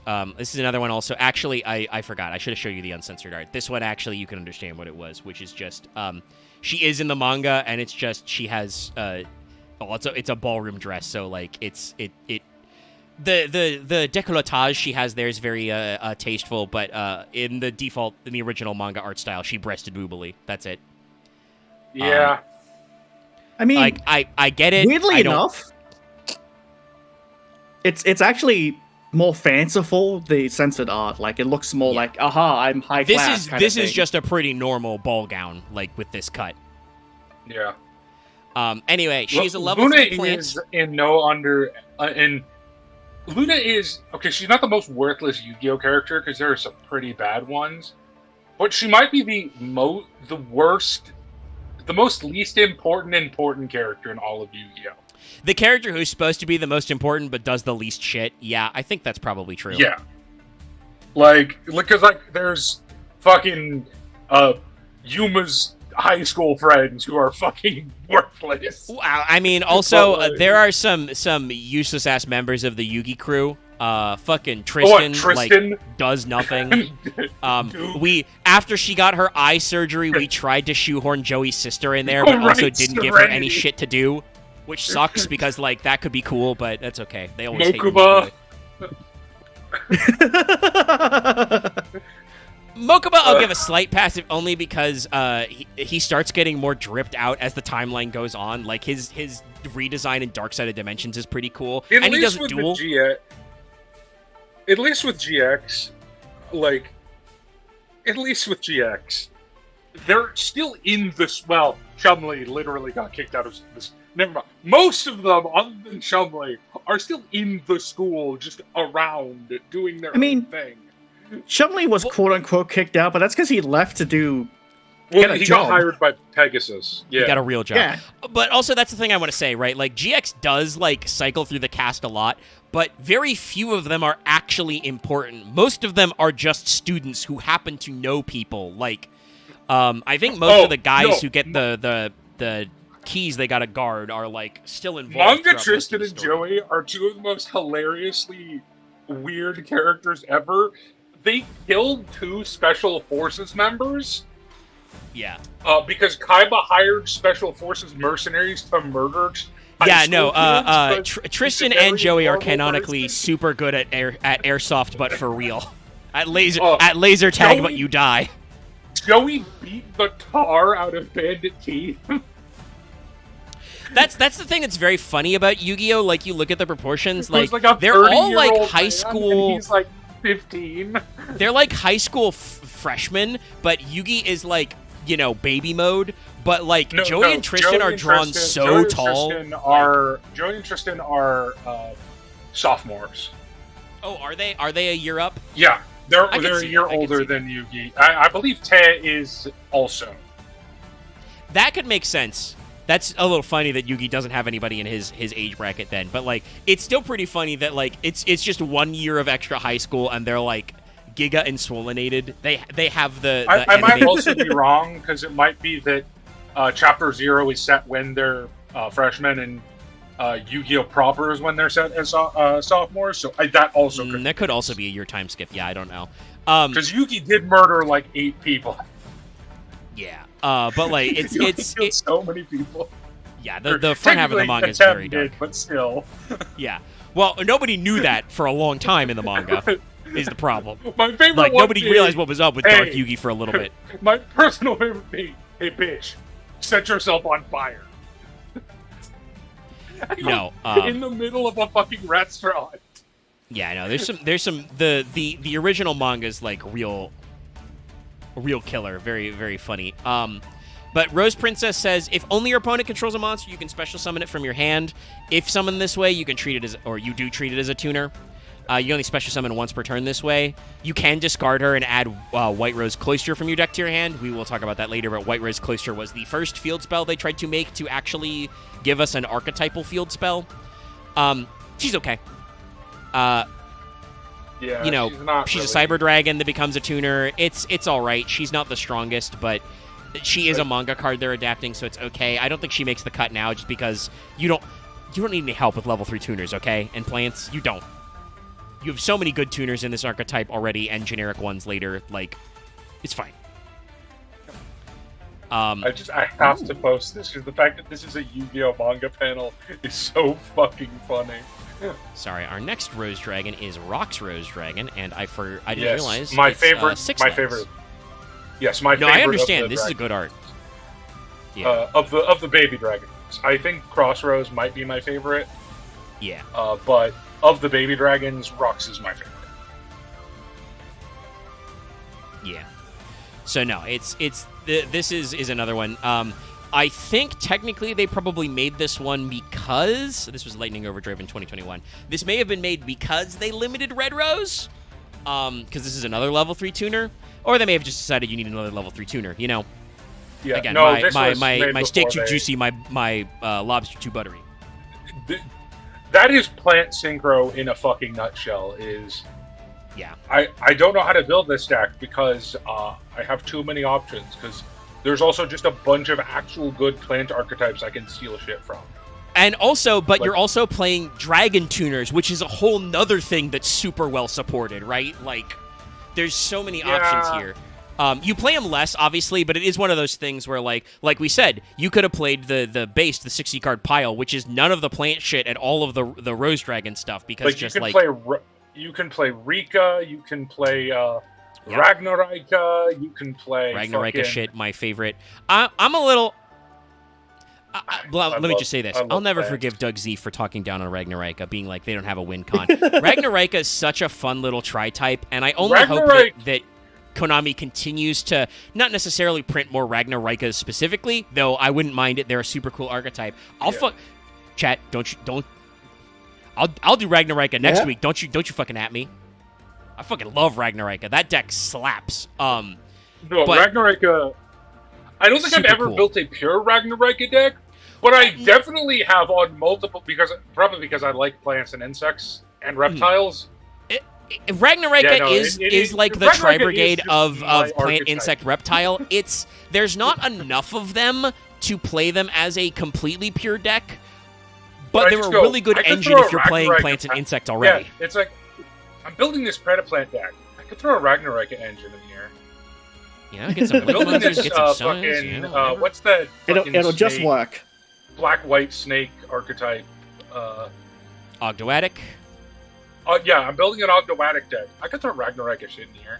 I do that all the time. My version is I'm building Arrow Mage. I've already got some insect tuners in here. We could just include a Ragnarika package.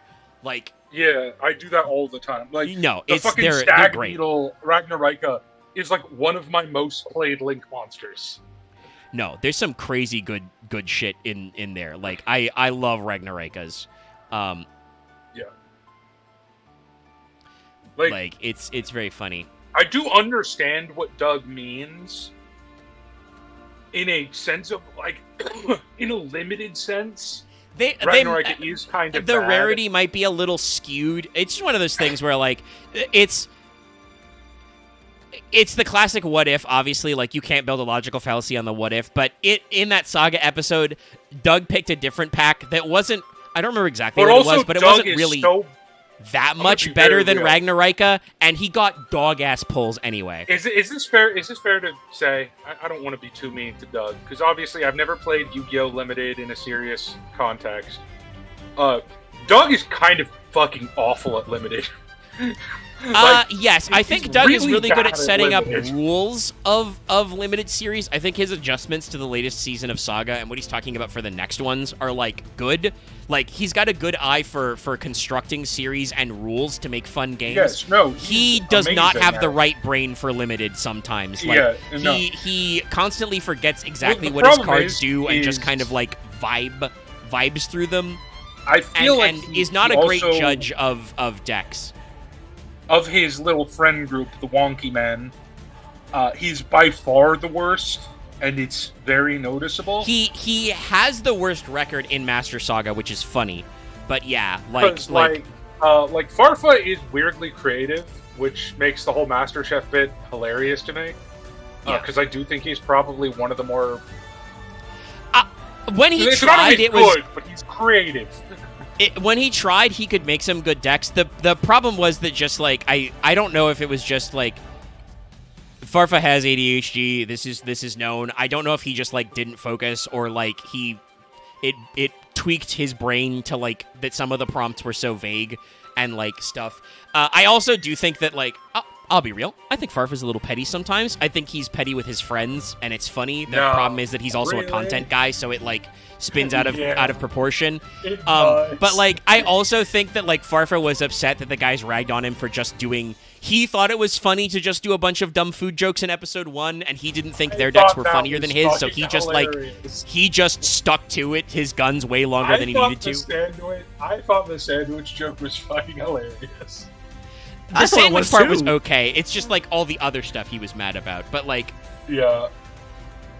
no, MBT is also very petty. And I think Doug is correct that he is the a other sore problem loser. is But also MBT is a MBT masturbator, is so a sometimes he pretends to be a sore loser to annoy the other guys into misplaying. Is, I will say this, and this call me biased. MBT is obviously a Magic veteran and a limited. He's the best at limited by far. No, Like, yes. it's not I think fair. like the It's not fair. the only thing that stops MBT from kicking ass on I think every is he has shit luck. is his bad luck with pulls. If he got optimal, as seen from when they combined Farfa's pull luck with MBT's brain for Team Master Saga, those guys cooked. Because unfortunately, Gage is like not into Yu-Gi-Oh content creation right now, so I don't want to be too mean to him. But like Gage also has always been bad at limited brain. He focuses a lot on like constructed decks. I Doug think is a he's good at constructed player. Better. I think Gage is at least better than Doug. I don't know. Gage at least knows what strong cards are. I think Doug's problem is, like I said, he was bad at picking packs, and like and like I said, I think he's a very strong constructed player. I think he's one of the better ones out of the Wonky Quartet and friends. But like, chat saying he gets a little too lost in the vibes. Yeah, I think he vibes the decks a little too hard sometimes, and just like trusts that they will work. And he is not good at picking packs necessarily. Sometimes I understand when he says that, like, yeah, I know Prank Kids is strong, but I fucking hate Prank Kids, so I'm not pulling it. I'm like, I respect that. Going, Ragnarika doesn't have any. These cards aren't going to do anything, and it's like, well, Doug, you could open Ragnarika now, and then basically anytime you open a plant, insect, or reptile secret pack, you have a package you can put together to make your deck stronger. Like, it's spoilers if you're not caught up on Master Saga, which ended last week, but you know, you can watch it on your own. Farfa did actually clinch the series, and I think it's because he did that. He planned for the long term. His ultimately winning deck was a mixture of Shadow and a couple of other engines that he just kind of like slowly built up fusion good stuff in the background and made good legacy crafts. Like, he played the long game. Doug is unfortunately does misplay a lot in limited because he is not familiar with the cards and doesn't always think that way. Like you said, MBT got his start in Magic, so he has a way better. Doug is such a pro player that it's so funny. Like, Doug is so obviously a tournament pro player that, like, fucks up all the time when playing in a casual environment. It's very funny. But also, I'm sorry, I have nothing to add to this conversation. Sorry. No, you don't. I mean, I would say this: you should maybe watch some Master Saga if you haven't. Or MBT series deck swap is super funny because it's the bullshit of the chef prompts, but they don't change, so they still have dumbass stuff. Okay. I think deck swap is pretty funny. Some of the episodes were a little rough, but I think it evens out. But if you're against like watching it on MBT's channel, you can always wait until Luke Von Karma starts reacting to it. But no, what I say is like, yeah, Doug is a very good, like, competitive constructed player, but he doesn't know what he's doing sometimes in limited, and he just like assumes things about decks and doesn't get it. Whereas like MBT is like laser focused on knowing, like, because he plays Master Duel a shitload for content and he's done several limited series and stuff on his own and other things, like, he's like, no, I understand how good this set is. I'm like, I understand what's value here and like what we can make out of this. Anyway, Rox Rose is also a crazy good card. Actually, what is the... Did I pull this up in Master Duel? Wow, this is a rare in Master Duel? That's crazy. A good Master Duel rarity. Rox Rose is a level 3 Dragon Tuner with 600 attack that says if it's normaled or specialed, add a card that mentions Black Rose from your deck to your hand except Rox Rose. While this card's in your graveyard, a face-up Rose Dragon monster or a plant Synchro monster is destroyed by battle or an opponent's card effect, you can add it to your hand. You can only use each effect once per turn. So it's just, on summon, it's a searcher for all your various Black Rose Dragon cards, of which there are several. And then also, you get to just add it back if your opponent removes one of your guys. You get to recycle the setup. It's pretty good. Next in this support wave, Ruddy Rose Witch, or Blood Rose Witch in the OCG. We get to talk about it. The first of this unfortunate naming scheme. I'm going to drop my hot take. I think Ruddy Rose is entirely better than Blood Rose. Blood Rose sounds stupid. I mean, Ruddy Rose is alliterative, but it does feel a little more childish. Like, well, it means blushing rose. Well, yes, no, Ruddy means reddish, and well, like, no, it means blushing, right? No, it's the red part is in reddish, because I was also gonna say, in British slang, ruddy is also the like PG alternative to saying bloody. Like, so like it kind of conveys the same theme, but it is a little more, I want to say, childish. The OCG TCG split, or the OCG's naming split, is a little funny, so it's like, obviously it's Blood Rose, which like Blood Rose or Bloody Rose, I think has like strong connotations, but also literally the name is just Crimson Rose Witch. Like, you could have also gone a little more literal. I just think Blood Rose is so dumb that I'm happy with Ruddy Rose. I'm gonna be honest. I mean, I think they could have gotten away with Bloody Rose, but that's just me. I think they could have too, but I think that's bad. Yeah. That's the problem. I think Bloody Rose is bad. But Dallas, you love bad things. Yeah, but not this kind of bad. I don't know. To me, it feels more splattercore. It feels a little more on the nose to be like Bloody Rose. If you're curious, though, Ruddy is just the name of a color, which just means reddish rose, like closer to red than to rosé or pink, but it's a pinkish red. Well, it also does mean blushing. I'm not making that up because it is. That just makes me think of that fucking thing of like blood orange. You mean fucking red? I've read too many fucking old books of the man with the ruddy complexion, meaning he's drunk off his ass. Well, I mean, yes. You say blush, like, no. You say ruddy complexion because their face is red. It's flushed, like, yeah. They're red Sorry, cheeks. you're correct. Flushed is the word I was looking for, Yes. not blushing. I mean, I'll say this. Like, I'm okay with that, I guess. And this is kind of a it looks like a little more of a deeper crimson than maybe a ruddy. But at the same time, this chick's not flushed or blushing. She is porcelain white. Yeah, no. I will say, Ruddy.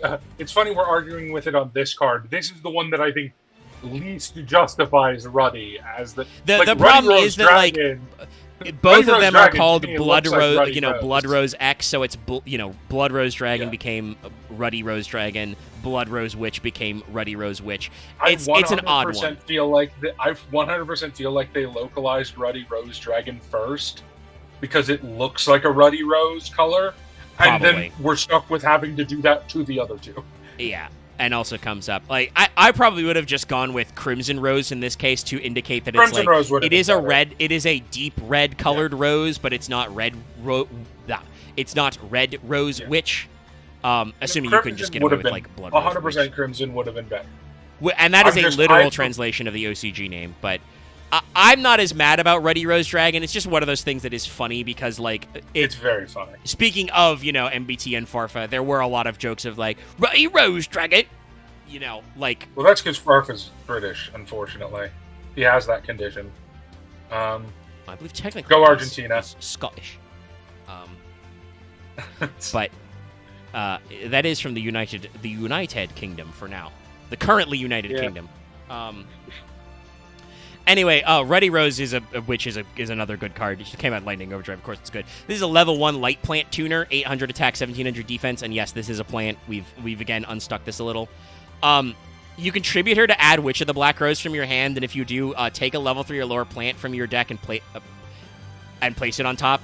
Then immediately after this resolves, normal summon Witch of the Black Rose. So this just like eliminates the problem that Witch of the Black Rose can't be specialed by just adding a 100%. you get Ruddy Rose out, you tribute it, you add Black Rose, and then you can immediately normal it. And also, if it's the only card you control, you can immediately put a monster on the top of your deck so that Black Rose can draw it. No, this card is good. And then you can banish By the this card way, from your graveyard to return a Black Rose or Ruddy Rose Dragon that's banished in your graveyard to the extra deck. Yeah. Just reload I'm it. going to say, fuck all of the naming conventions. Let's just use the fucking Italian name, which is awesome. Striga Rossa Carmenio. Oh, yes. That is a mouthful. That also, by the way, that is just, I think, Crimson Rose Witch. Yes. But it sounds so cool. Yes. No, the Italians are pretty good. Oh, God, the French is such a mouthful on this. Sorry. It's Saucier de la Rosa Rogatier. The German is Rotlich Rosenhexe. Sorry, Omega, can you do me a quick Rotlich favor? sounds so fucking cool. Rotlich Rosenhexe. Nothing to do with stream. Can you just look at the video story chat to what Lucky posted? Oh, yes, I saw the cat post. Lucky's still struggling with his dragons. They're very funny. Ugh. The Sorry. Portuguese and the Spanish are just pretty normal. Oh my God, Zed, Bruja de you Rosa are Escalante. right about that. I don't want to picture Fortune Fairy Balbon C. Actually, she does have Babanshi's color scheme, yeah. Anyway, this card's crazy. Like, this card's crazy good if you want to play Witch of the Black Rose. You don't gotta play it, but she's still a level 1 plant tuner, and the graveyard it's effect is also good. still really It's a good. good card for setup. Yeah. Like, you usually run 2 of this card, 1 of Rich of the Black Rouge. Okay, Scooby.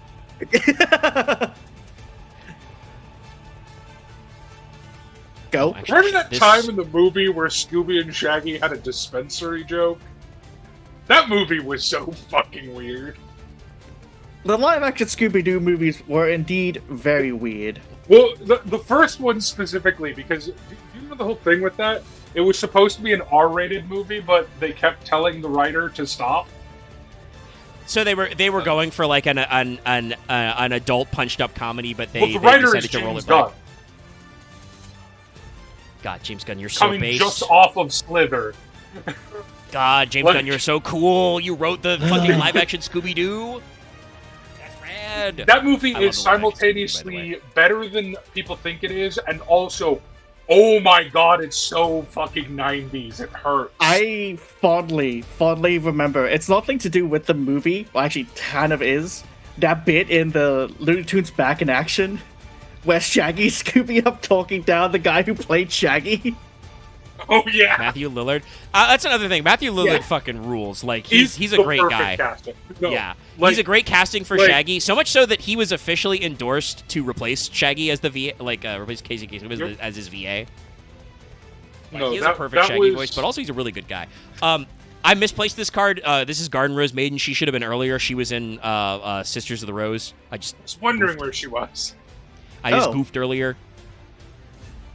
It's because she has a light retrain now. Is there like several reasons why there's in some of these rose cards they've just got that fuck ass flower in that like the lantern container? thing? I don't know. It's probably a Beauty and the Beast it's come reference. up a few times. It was in like Dark Rose Fairy. I think it's a Snow White reference or Beauty. It could also be Snow White. There's a lot of roses in fairy stories, some of which are in glass jars. By the way, this is a different manga style, and this is a horror manga style. Yeah. Yeah, I see it with Dallas. like the framing and then like the bleached out color either scheme. She's either about to kill you or about to die. I don't know. Dallas, which. I think because you would know of this anime/manga, this looks like a fucking petite cassette character. Oh my god, you're right. But this is another important bridge card. This is Garden Rose Maiden. She's a level 5 Dark Plant Synchro. And I think she's about to kill you because, she's 1600 attack, 2400 defense, and generic 5. Does give you a 5, which is nice. But if this card's special summoned, add Black Garden from your deck or graveyard to your hand. So that's cool. That's great. She's just the Black Garden Searcher. But also you can banish it from your graveyard, target a Rose Dragon or a Dragon Synchro in your graveyard, special summon it. You can use each effect once per turn. You probably don't need to run the Black Garden Searcher, especially because they made a literal Black Rose Garden later. But her effect to just get you back a Rose Dragon or a Dragon Synchro in your graveyard is pretty cool, and she has a 5, so like it works. Do also love this art, but the reason why I miscategorized her is because they made a retrain of her, which is the light version, literally, which is Garden Rose Flora, and guess what? It's just Garden Rose Maiden in a different pose. Or is it Garden Rose Maiden? Is possibly no. I'm not gonna. I mean, you could make it a secret clone or a twin or whatever, but like art style wise, she's drawn the exact. She's got the black flower. Oh no, I was was gonna say it was a woman possessed by the flowers. Yeah. This one looks way too happy for that. Though. This is not longer a horror. I mean, this is literally manga. the light version. This is that horror mangaka thought people were right when they said that his manga was too freaky, and he rewrote it. No, I figured it out. Neither of these are horror manga. This is just done by Horikoshi. Because if you haven't read MHA's manga, Horikoshi really wants to be a horror mangaka. From some of that's always Holy I won't say sad, but like that's always so striking when you can tell that like an artist clearly has a background in some different shit, but they're like drawing battle shonen, and you're just like, oh no, my god, you're wasted. I don't. Is MHA a battle shonen? I don't know. It definitely was. I don't know. I haven't finished the manga or caught up on the anime, but like the earlier arcs definitely were like playing to the tropes. Well, no, it's definitely a shonen. I just don't know if I would call it. Maybe I just think it's too short because it's only like 300 something chapters. Quick question. Nothing to do with MHA. I'm sorry, Omega or Dallas. Have either of you played Slay the Princess? Yes. I have not, but I've seen people play a little bit of it, and then I stopped watching. Because okay, not to go. Also, you're correct. Not to go too far into it. This is the final shot of the game before you leave. You know, yeah, new notes. I mean, what year did Slay the Princess? I mean, the first one was 2019, so it's not that. But this was a 2021 card. I don't know. Maybe they thought about that kind of stuff. Hey, this is me hinting you and Lucky should play Slay the Princess. It's really good. It's very good. I said not I even stopped on watching stream. people. Just play it. I mean, maybe, but like I said, I also saw some people stream it, and I'm like, we might play this game later. I will pocket this because I think it's really neat. But visual novels are tricky sometimes. But actually, that was the joke I was gonna make. That like they're clearly two different endings of a visual novel. This is the good end. The other one's like the cover card. Like you got to work your ass off. But this is literally like not quite the same stats because she's 800, 1600, but she's a level 5 light plant synchro, but she's also a synchro tuner. Completely generic, but you can target a card in the field zone, destroy it, then special summon to its controller's field 1 rose token, which is a dark plant 800, 800. Where have I seen that before? In attack position, you can't special summon for the extra deck for the rest of his turn except synchros, so they figured out how to stop you from token spamming for links. They synchro lock you. You're going to use this effect of Flora once per turn. Once per chain during your opponent's main phase, quick effect. Immediately after this effect resolves, synchro summon using this card you control. So Flora blows up a field spell, adds a token. The token, by the way, is level 2. So Garden Rose Flora is another way you can quick synchro Black Rose Dragon on your opponent's turn. Yep. Yay! Which is just, that is, I want to say, like, that's good for this deck because I know it's annoying to get, board wiped in the middle of your combo on your turn. But keep in mind, Rose Dragon didn't really have a going first play other than Moonlight Dragon Pass. Let's be very real. Blowing up your board is one of the least degenerate things you could do on your opponent's turn. like there are way more annoying quick synchros out there. Don't make me Caliuga you on your turn. Yeah. I fucking hate Raid Raptors being able to do that. God fucking damn you. No, it's pretty annoying. But it's technically it's Phantom Knight and Red Raptor, but yeah. You know what I mean. The Rady Shady can do it. Anyway, here is Ruddy Rose Dragon. This is our first. It took him a long time to actually upgrade Black Rose Dragon. Personally, I'll say this. I love Ruddy Rose art. It's possibly my favorite art. No, it's pretty good because it's basically just Black Rose, but they added just a little bit of extra detail. Yeah, with some neon highlighting, some rose highlights to go with your red. It's definitely my favorite monster art. There's one art I love above all else. That is a. Is it Basil Rose Shoot? Card art. No, it's not. It's very similar to Basil Rose Shoot. Okay, different one then. Okay, that's the one that jumped out at first, but yeah. It's so close to Basil Rose Shoot that it's hilarious. Yeah. There are a few in that genre, shall we say. Honestly, I don't mind the name. Ruddy Rose is okay because I like alliteration. This one is interesting because it's all phonetic, right? Like I said, you could say the witch was Crimson Rose Witch. This is just Blood Rose Dragon in both. Blood Rose Dragon, I will say, probably doesn't have as much flow. I wouldn't have minded Bloody Rose Dragon, which is what a lot of people called it before it was localized, because they thought they could get away with that. Ruddy Rose is okay. Definitely, I think you're right, Dallas, that this looks more like a ruddy, flushed, reddish pink color. It's got more transition colors in it. Yeah. Like I said, I definitely feel like they did this and then realized they had another card and went, fuck. Yeah. Oh shit, we have to up this? Ah, damn it. No, they went, oh crap, we have to do the other card. We have to rename the other Bloody Rose card this too. Yeah. Also, by the way, as a complete aside, just as a brief comment, but I do like to acknowledge chat every once in a while to encourage people to keep chatting. No, Zed is completely correct. MHA is a shonen battle manga, but it's framed like a sequel to an earlier manga that is basically makes it a soft deconstruction. Yeah. Because it is explicitly is a hero story that is about generations of heroes. It's also not just a deconstruction of shonen manga. It's a deconstruction of American superhero comics. Yeah, that's also the other thing I was going to say. I don't think Horikoshi made like MHA like under duress. I think he does just fucking love American comics. No, I have a personal pet theory that a arc in MHA is a direct response to Horikoshi, like most people that read The Death of Superman, being annoyed at the death of Superman, because he essentially wrote the death of Superman but fixed it. Spoiler for MHA. All Might's retirement is essentially the death of Superman. Yeah. But done well. No, that's like that is the thing, right? Like back in 2 weeks. Yeah.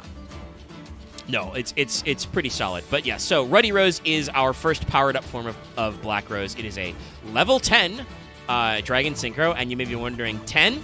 Yes, because you make 7s and then you make a 3. You've got a lot of 3 tuners, so it works out. Yes. 3,200 attack, 2,400 defense, Fire Dragon, obviously, so it works all out there. If this card is Synchro Shokan, you can banish all cards from the graveyards. Then if it was used as with Black Rose Dragon or a Plant Synchro's material, destroy all other cards on the field.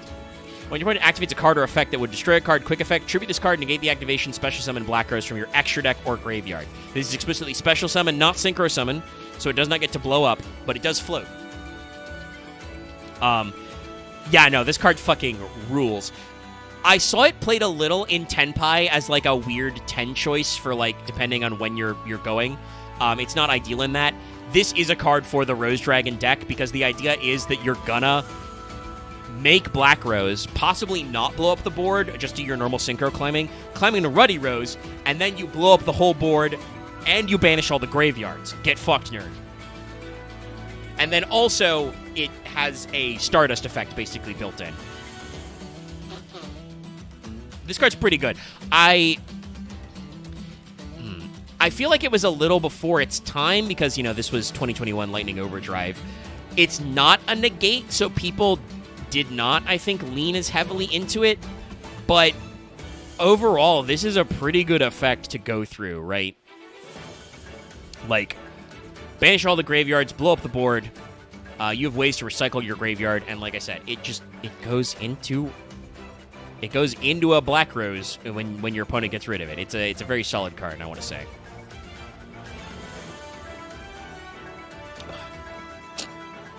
Sorry. Getting a little congested. We've been going a while. Nope, maybe not. Sorry, I'm doing the thing where I'm accidentally moving the card too fast. Anything else to say about what Ruddy Rose's effect and purpose in the deck is? Sorry, nope. I looked at our next card. It's a card you mentioned earlier, Dallas. What you were like, oh, you know, are we going to talk about certain arts? Yes. Yeah, this card is in the manga, but sorry, I'm just wondering what the fuck manga Akiza's problem is. This is Rose Shaman. Yeah. Fight evil by moonlight. I can't. This is a shoujo manga, but also it's like, what is this design though? Like, no, this isn't a shoujo manga. This is a Saint Seiya character. I see it. Also probably true, yeah. Like, but like we're in that weird bridge of like technically this is a shonen, like this is a manga aimed at boys, but it's aimed at boys in the way because they put a lot of girl characters in it. Yeah, this is like aimed at teenage boys. Yeah. Like, I don't... what? Huh? I know... so, like, I know Akiza is hot, and, like, that's the whole reason why she's, like, Dual Logs is, like yeah, but was his initial, like, she's not, like, that kind like, of mascot, hot, basically. Though. But, yeah, no, like, she's not that, like, sexualized. She's it's just, like, she's, like... Well, she's domineering. Like, she's, like, she literally shows up with a whip. She is, yes, she is what you would call in the anime biz a cool beauty. Like, you know, yeah, no, she's not like like a sexy character. Isn't honestly sorry, Yu-Gi-Oh is usually pretty good about question. That. Isn't Dualogs rocking like the fucking crawler like model now? Yeah, no, Dualogs has like a spider Sona, which is much more true to himself. So but yes, weird. his original so weird. His so original weird mascot of Dualogs was. It's so weird to hear him called Dual Logs because that is not. I know, because you know of him as Haruma the from Haruma Dex. Yeah, well, WoW stuff, and he runs like a billion channels now. He does. He has like. What the fuck am I looking at? Also, he runs a VTuber agency. What? Okay, so I understand. Sorry, I will grab this. Marth posted a image of. I asked what Akiza in the manga's problem was, and Marth posted a picture of her. Oh my god, her hair! Her hair is just a Nutena. That's what her problem is. Okay. She's just Utena. What the fuck? That is in fact her problem. Okay, I understand now. Well, I mean, that may be why she has so many sexy ladies in her deck. Is that the implication? Are we actually saying that she told Yusei to get men? Was Akiza interested in women all along? No. Is manga Yusei tan? This is important. I mean, he's always kind of a little tan. Like he's not like pure as the driven snow. I'm saying is he anti-tan? No, I don't think he's that tan. I know the mangas go on some weird shit. What the fuck? Sorry, hold on.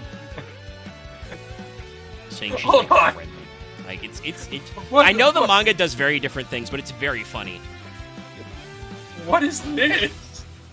I think manga Yusei might have some problems. Anyway. Rose Shaman, they took forever to print her, and I don't know why. She's an Earth Warrior 4, 1700 attack, 200 defense. She is also a Lost Amazon S. You can tribute this card to draw a card. You can banish this card from your graveyard, target a plant in your graveyard, add it to your hand. Too much pollen. If you added a plant whose level was 7 or higher, you can send a plant from your deck to the graveyard. You can use Rose Shaman effect once per turn, only once that turn.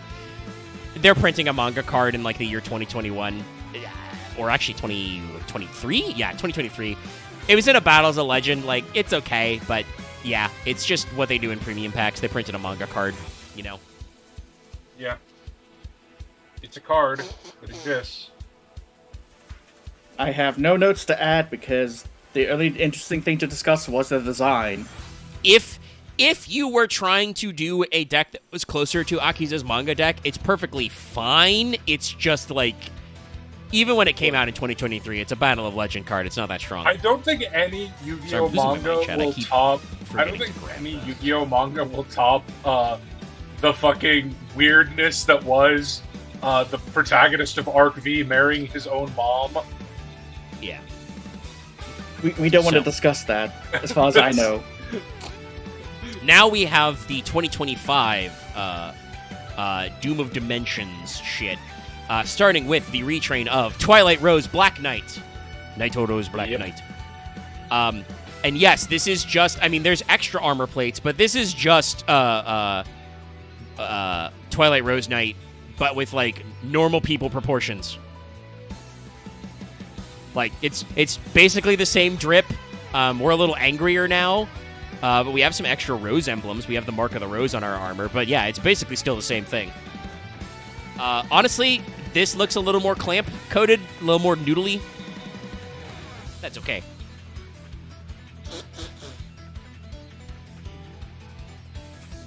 God, fucking the headpiece is like the middle parts of a flower. I don't like the look of this, but that's just a me thing. Ugh.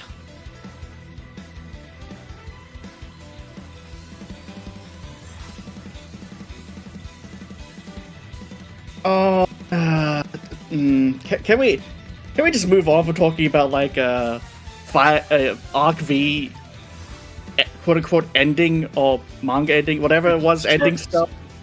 Sorry. Well, I should say this, Loth. Also, you shouldn't be mad at chat for following something. Remember, they're also on a delay lag, so if you say something about moving on, they get it like 30 seconds later. No, this is a Fire Emblem character. I'm sorry. This is a Fire Emblem character. I don't know enough about Cardfight Vanguard to say this, but I will say this does say, it is black. It does have Black Knight in the name, so. No, this is specifically the one of the main villains. One of the main villain generals, specifically the one who's like insane evil. Like whichever one goes crazy in that particular game is this guy. Anyway, this is a card that was printed in 2025, so it's fucking cracked. So, first of all, Dark Plant Tuner. Yeah. We fixed it. We're plants now. We're dragons or we're plants. That's it. Warriors, get them out. Level 3, 1000, 1000. While you control a Synchro monster, plants you control gain 1000 attack, so it's actually a 2k attack monster. But also you can use each of the following effects of Twilight Rose Black Knight once per turn. If this card's normal or special, you may special summon a Black Rose Dragon or a level 4 lower plant from your graveyard, but negate its effects. Also, you can target one other plant monster you control, increase or decrease its level by 1. Crazy good card. Crazy good card. Yep. Like on Crushes summon, balls. just get a card back. So this is like immediately a. If you've already gone through Black Rose, this is immediately Ruddy Rose. You just reborn it and Synchro, and then you do the Ruddy Rose thing. It can also get back your level 4 plants in your graveyard. Funny. Sorry. You get to level fix your plants. It's crazy. I'm looking at Master Duel. There's actually a Rose Dragon build that is currently off meta. Do you want to know I'm what not surprised it's because several cards we're about to talk about just came out in Master Duel. Well, no, but do you want to know what it's combined with? What's the off engine? It is Rose Dragon Cool Tube. You could do that. I mean, here's the thing.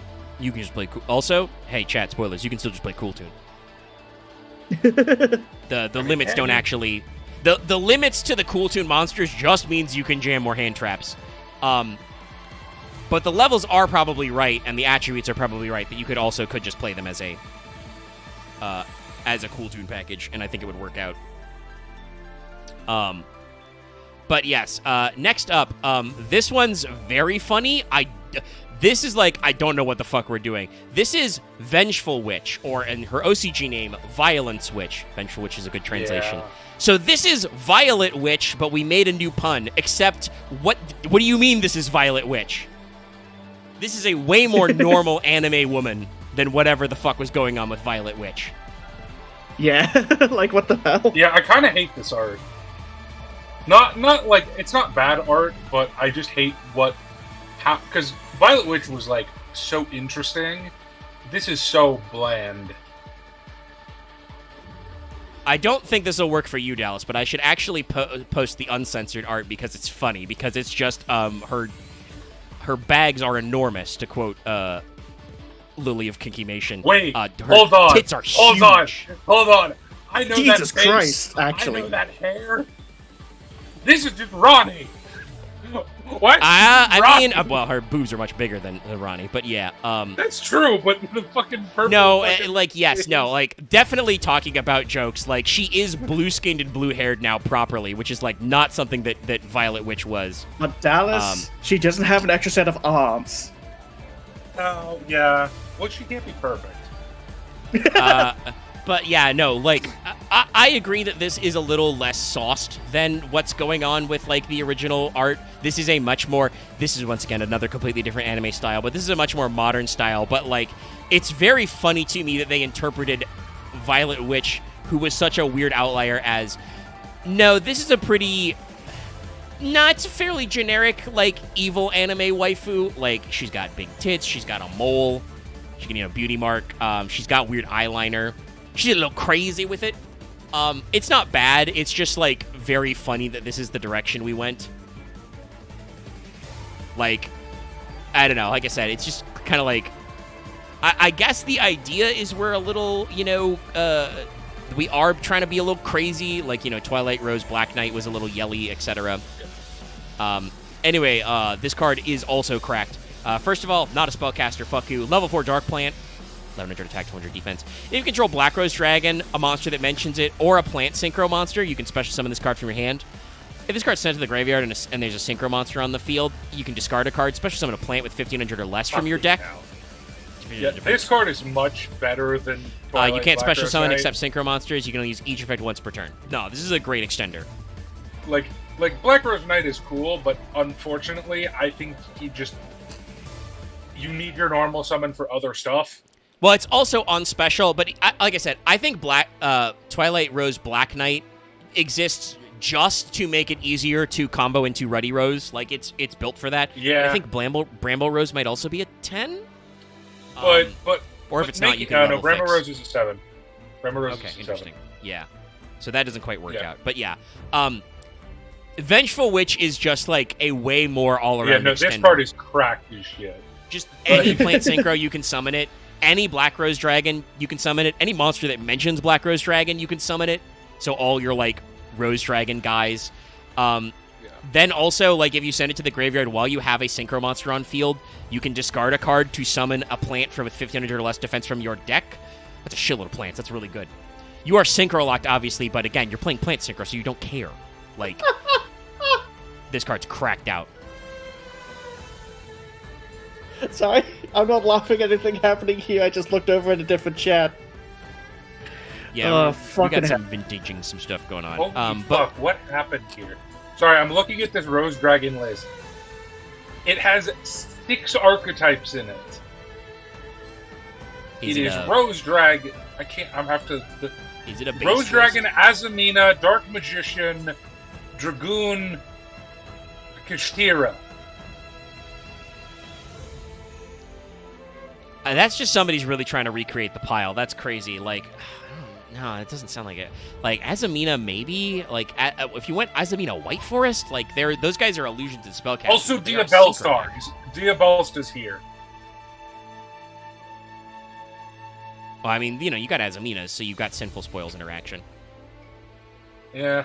Anyway, this What if- technically what if should we have been a just, little like- higher in the list, but this is Princess Dracana, the Thirsting Tree. This is another, like, centerpiece, and this card is one of the This cards card that just is came so out in Master Duel. fucking broken. Yeah. Ah. This card is... Technically, she might be a little later, because this card is from this year, like Blazing Dominion, but this is a crazy support card to crank out. How much fan art does this have? Because I imagine that this would be don't decently know. popular with some people. I haven't seen it as much, I think it's but... I think it's a My- little my- too inhuman for some cowards. Yeah. But Oh, also did they... Sorry, we're suggesting that there's again an art edit, but it's like I don't see what it could be. Did they just? Is it going to be that it's Oh, they gonna come no, with the okay. grippers? No, because she has dragon feet in both. It's just that in the Japanese version, she clearly has an ass, and they covered it with her tail in the TCG version. I'll put them side by side so you can see how dumb it is for yourself. I mean, I can kind of already picture it, but let's see the side by side. Like they just photoshopped her do tail in actually front of her butt. I do actually kind of like the censored version better. Not I 'cause think it's the censored, the but just tail 'cause detail the is tail cool. is cool. It's a little weird because the tail already keeps going out here. I also think that it looks a little like it's been photoshopped in because it has. Like it now that I can see it without it, I'm Yeah, like, oh, you now definitely that I can edited see that it, in later. yeah. That's a little weird. It does look slightly out of place as opposed to everything else. I'm just a weirdo. I know what I like. I prefer the uncensored one. I mean that's fair. I just like the like. Like I said, style I of like what- that you can see the tail because the No, tail that's- has that's- more thorny, spiky designs. But we could have done that better. Anyway, I'm Princess not saying Dracana is anything a wrong with the censored level 1 dark plant tuner with 0/0, and says you can send a level 4 lower plant monster from your deck to your graveyard, except Princess Dracana to special summon it from your hand. If you do, she becomes that level. You can banish a plant from Wait. your graveyard. Oh, sorry, banish a plant and this card from your graveyard, special summon a dragon from your hand or graveyard. You can use each effect once per turn. You can also special summon the turn you activate either of these effects, except dragons or plants. Hold up. She's 0/0 dark. Yes. Yubel Rose Dragon deck, go! a level 1 dark 0/0, and she lets you bin up level 4 or lower plant. Is the new Samsara still plant, or is he a fiend? Because that could be funny. Anyway, I don't know. no, this card's pretty good. You get to Foolish Burial level 4 or lower plant, and you get to level fix your tuner. And then if she's in the graveyard, you can banish her and another plant to special summon a dragon back, either from your hand or your Look. graveyard. I have actually built Rose Dragon Yubel before. Because using Black Rose Dragon to double trigger Yubel is funny. Yeah, to blow up your own board rather than wait for your opponent to do something to do Yeah. it. It's just funny. I think we Now, have 2 more synchros. 3. Oh, 3. I don't know the third. One of them is not like as directly related, but is another one that Oh, I think okay. is in Fair it. enough. But first, we do got to talk about Bramble Rose Dragon. I'm very glad we do have the Master Duel art of this because the art is a little faded otherwise. Is it not? My copy paste is not working correctly again. There we go. There we go. There are some subtle differences. Like, it has front-facing horns, and our eyes are glowing pink. But otherwise, it's just Black Rose, just with more tentacles. It's also way skinnier. Tentacles. It is a little skinnier. I don't know if it's way skinnier. Because Black Rose Dragon isn't that beefy. I don't know why it's called Bramble Rose, but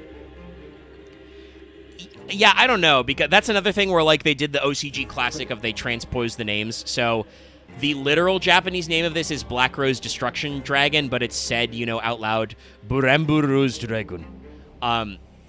You probably could have done, instead of Bramble Rose Dragon, you could have done, like Moonlight Dragon, done Black Rose Destruction Dragon. I don't know. yeah.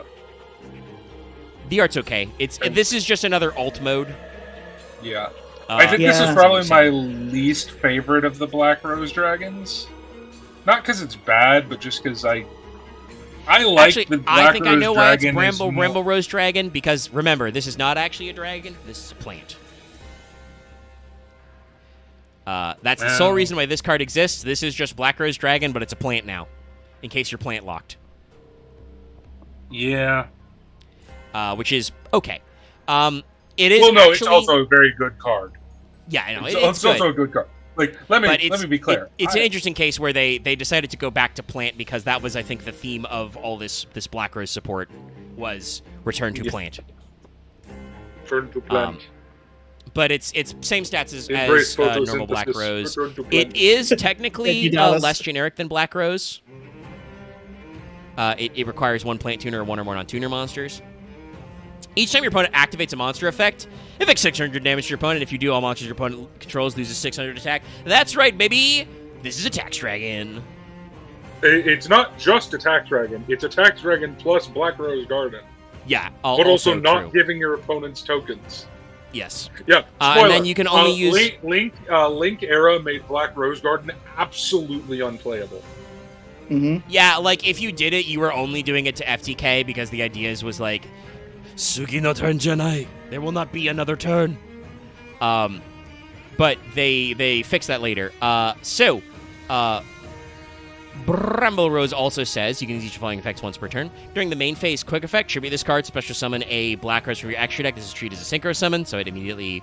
Also, this is like our fourth way to Black Rose on your opponent's turn. It's so funny.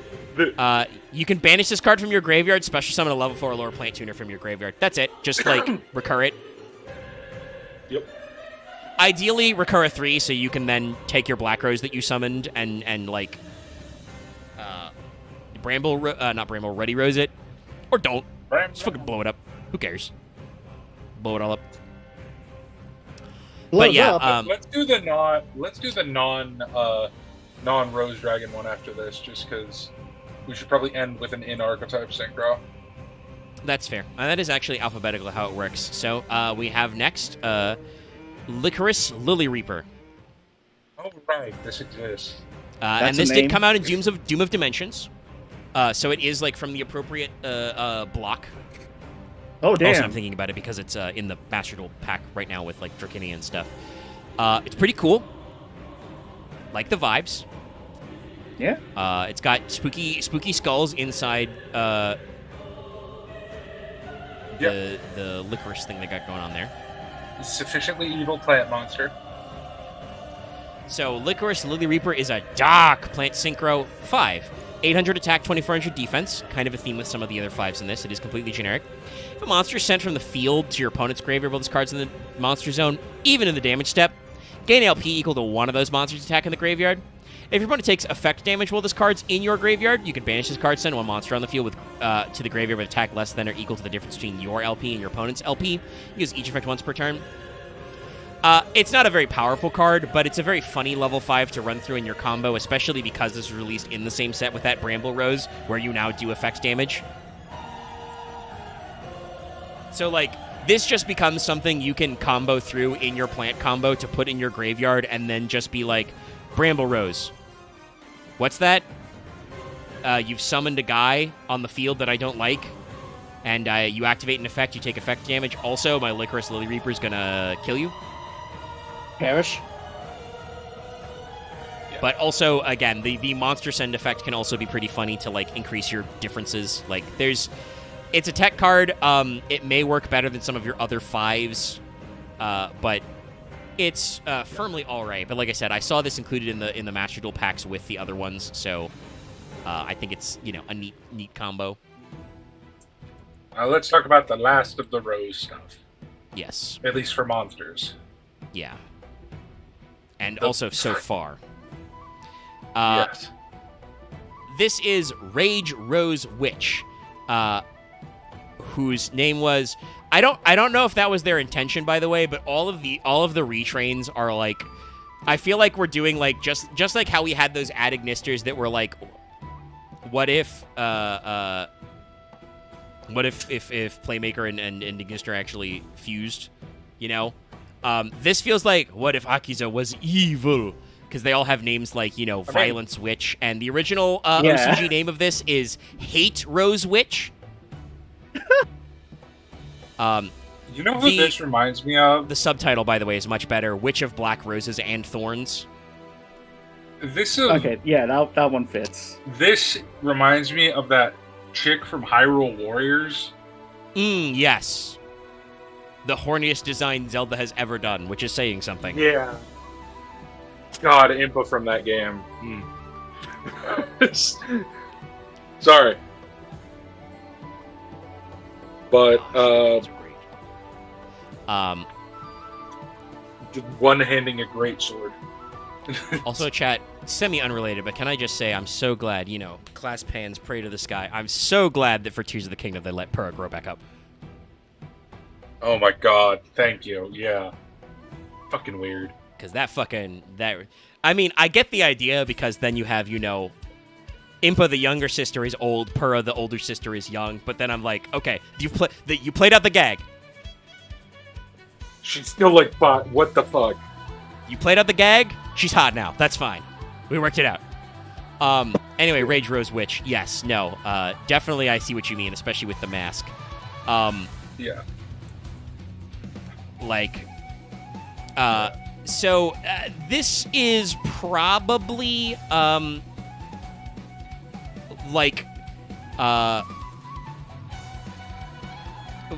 this is probably a card which is supposed to represent kind of Akiza herself, because she was known as the Black Rose.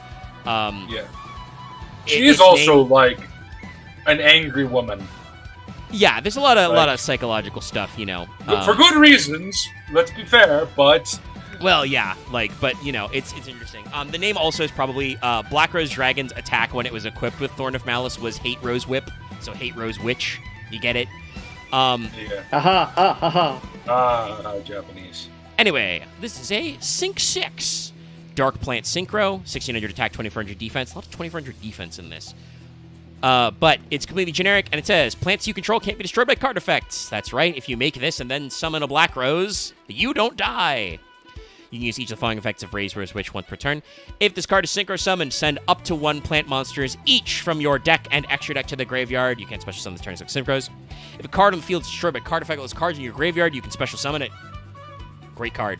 Like, not an end board card necessarily, or it's part of your end board because it protects your monsters, but like, great layered shit.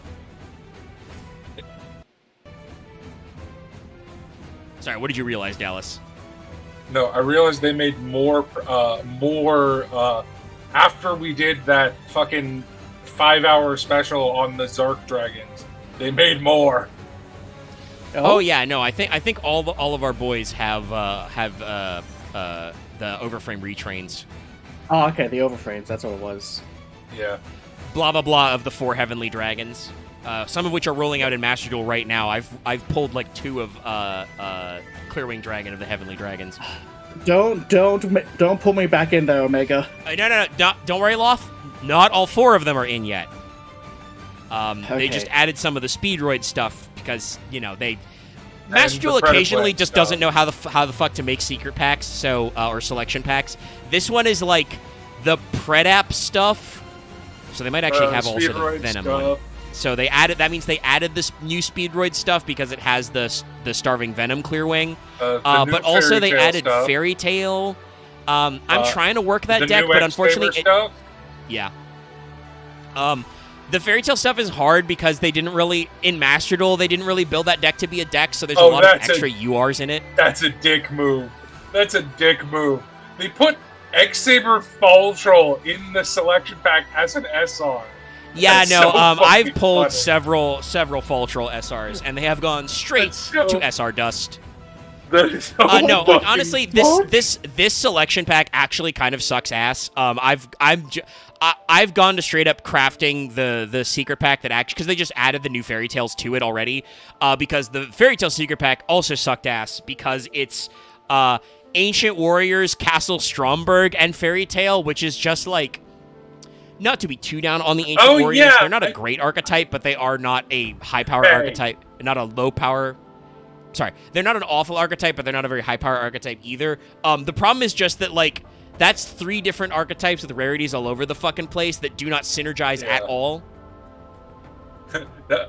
Yeah, I have a lot of Fairy Tail stuff I've never used because of that. Yeah. But, yeah, let's do Spell Traps. Oh, did we not? Sorry. Did not grab correctly. Also, the fact that they added the new Fairy Tail stuff to that pack, but didn't add the one new Ancient Warrior card to that pack hurts.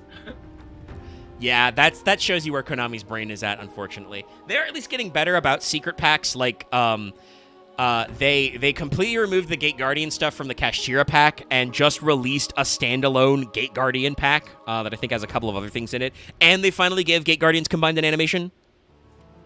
Yay! Great news for me, exactly. But yeah, let's talk about spell traps. In no particular order, other than our original 3. First, Basal Rose Shoot.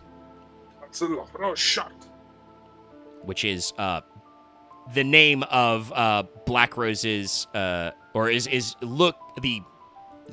art is based on using Black Rose's effect.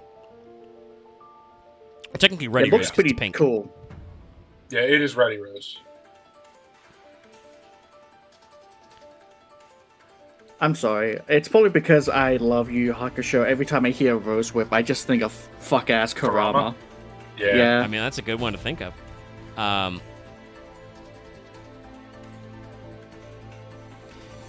also Zed, sorry, that's a different one. Zed being like, I can just, is she, because she looks like Colin. You could just sexualize Colin. She is a fan service character.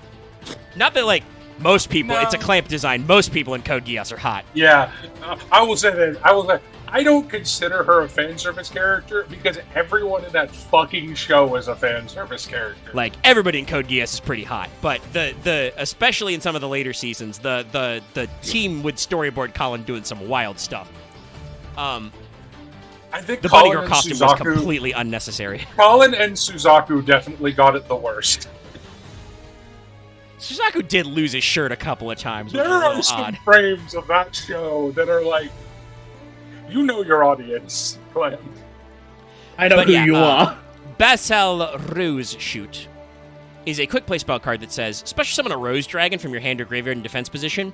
If this set card is destroyed, target one of your Black Rose Dragons or a monster that mentions it's banished in your graveyard and special summon it. You can use each effect once per turn.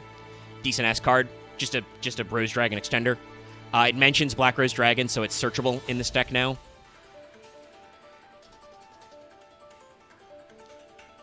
Yep.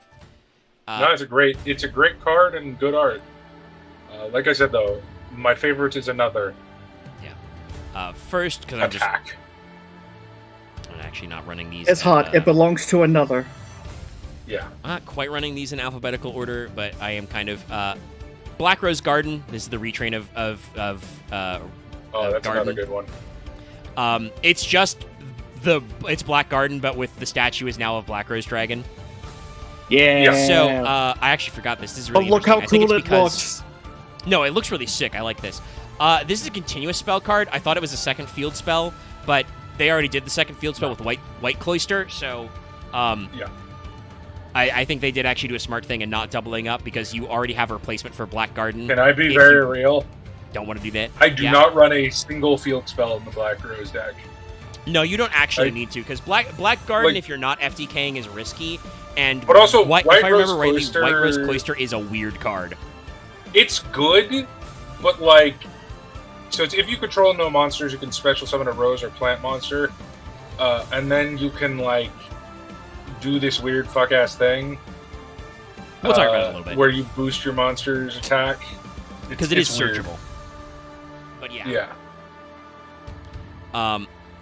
Anyway, Black Rose Garden is a continuous spell that says when this card's activated, add a Rose Dragon from your deck or graveyard to your hand. Crazy good. Again, all searchable. All face-up monsters on the field become plants. There it is. Here's it. Yep. Is. Yeah, this card is this Become allows some naughty things. If this card's destroyed, inflict 100 damage to your opponent for each plant monster in your graveyard and banishment. Then, if this card was destroyed by the effect of Black Rose Dragon, inflict 2,400 damage to your opponent. You can use this effect of Black Rose Garden once per turn. You can activate one Black Rose Garden per turn. Yeah. So it's like the burn effect I is hate kind to of say unnecessary, but I feel like this card was designed when the time rules were a little different. This card is only good if you do fuck ass degenerate stuff with it. Like I'll be very real. Like the only times I've seen this card used very well are when you are doing absolute degenerate bullshit with the turning your opponent's monsters into plants and all of your monsters into plants. Yeah, I mean, I think that means, unfortunately, that you've got a lot of synergy. I like it because it does help bridge the gap. It makes all your Yeah. dumbass, like, warriors, plants and shit like that. The problem is that, like, so the first effect of this card's crazy good. If this was just a normal spell that said add a Rose Dragon, it probably from your deck or graveyard, it would probably be worth it. The problem is that this card it's has still a steady worth it. floodgate I effect. still run Oh it no, in- it is probably still worth it, yes. But Yeah, I mean, it's I like if still it run did it nothing, instead. if it did nothing but search a Rose Dragon, it would probably be fine. The problem is that they added also this burn stuff and the I don't even know if you call it a floodgate effect because it's kind of like a zombie world, but it's also weird because It is not a floodgate until it very much is, and those things have been hilarious. The times I've played this in Master Duel, and I just see my opponent thinking for like 10 minutes, realize they can't do anything because their archetype type checks, and then conceding is very funny. oops, you're all plants. They go, "Why isn't this working?" Oh fuck. Yeah. I like I said, Just I feel like point this at your card was opponent, designed vegan now. when the time rules were different because like this X number of damage, possibly 2,400 or more if you blow up the board with Black Rose. Yeah. Like, I get the idea is to like make it so that you can close games just on Black Rosing yourself, and I like, have in get fact damage that Black way. Rose 3. I have in fact Black Rose 3 of these at once. It was awesome. Yeah. Like, it can be a win con, but it's a jank-ass win con. I don't think it's actually supposed to Yes. do that, but No. you shouldn't say no to chip damage. I still run it at 2 just because of the first line of text, literally. Yeah, no. Like, it's a great Like, feature. it doesn't need to say anything else, just the fact that it goes, you can summon, you can add a Rose Dragon to your hand. I'm like, alright, cool. It's good. It's good stuff. Good card. Now we get to talk about my favorite one, I assume. Are we doing Cloister? No, we're gonna do because this is alphabetical. So White Rose Cloister is the end. This means blooming of the darkest rose. Oh, right, this card exists. Yes, this was actually is my searched favorite earlier. one. Sorry. One of the cards you can search earlier. The name in the OCG is just a blooming rose, though it can be literally read as blooming of the jetpack rose. This is your trap card. Okay. Yeah, TCG name wins entirely. Like I said, it's one of those things where they double text it. The Japanese literally is blooming of the jet black rose, and then it's you say it out loud, blooming rose. The TCG picked the coin flip correctly and called it blooming of the darkest rose. Yeah. Which is a cool ass name. Yeah. This card is, I believe, merely okay. Honestly, actually, technically, probably bad because it summons tokens to your opponent's board. So the thing about this card, we'll read special summon rose tokens in defense position on either field combined up to the combined number of field spells. Field spells, yeah. So that effect is not good. Now it has a second. I mean, I will say this: you can technically, you might hypothetically lock your opponent depending on their summoning conditions because it is field zones and field spells in the graveyard. So, like, Yeah. technically that could be all 5 zones. Actually, hold on. I might actually try and see if there's a good Rose Dragon build in Genesis.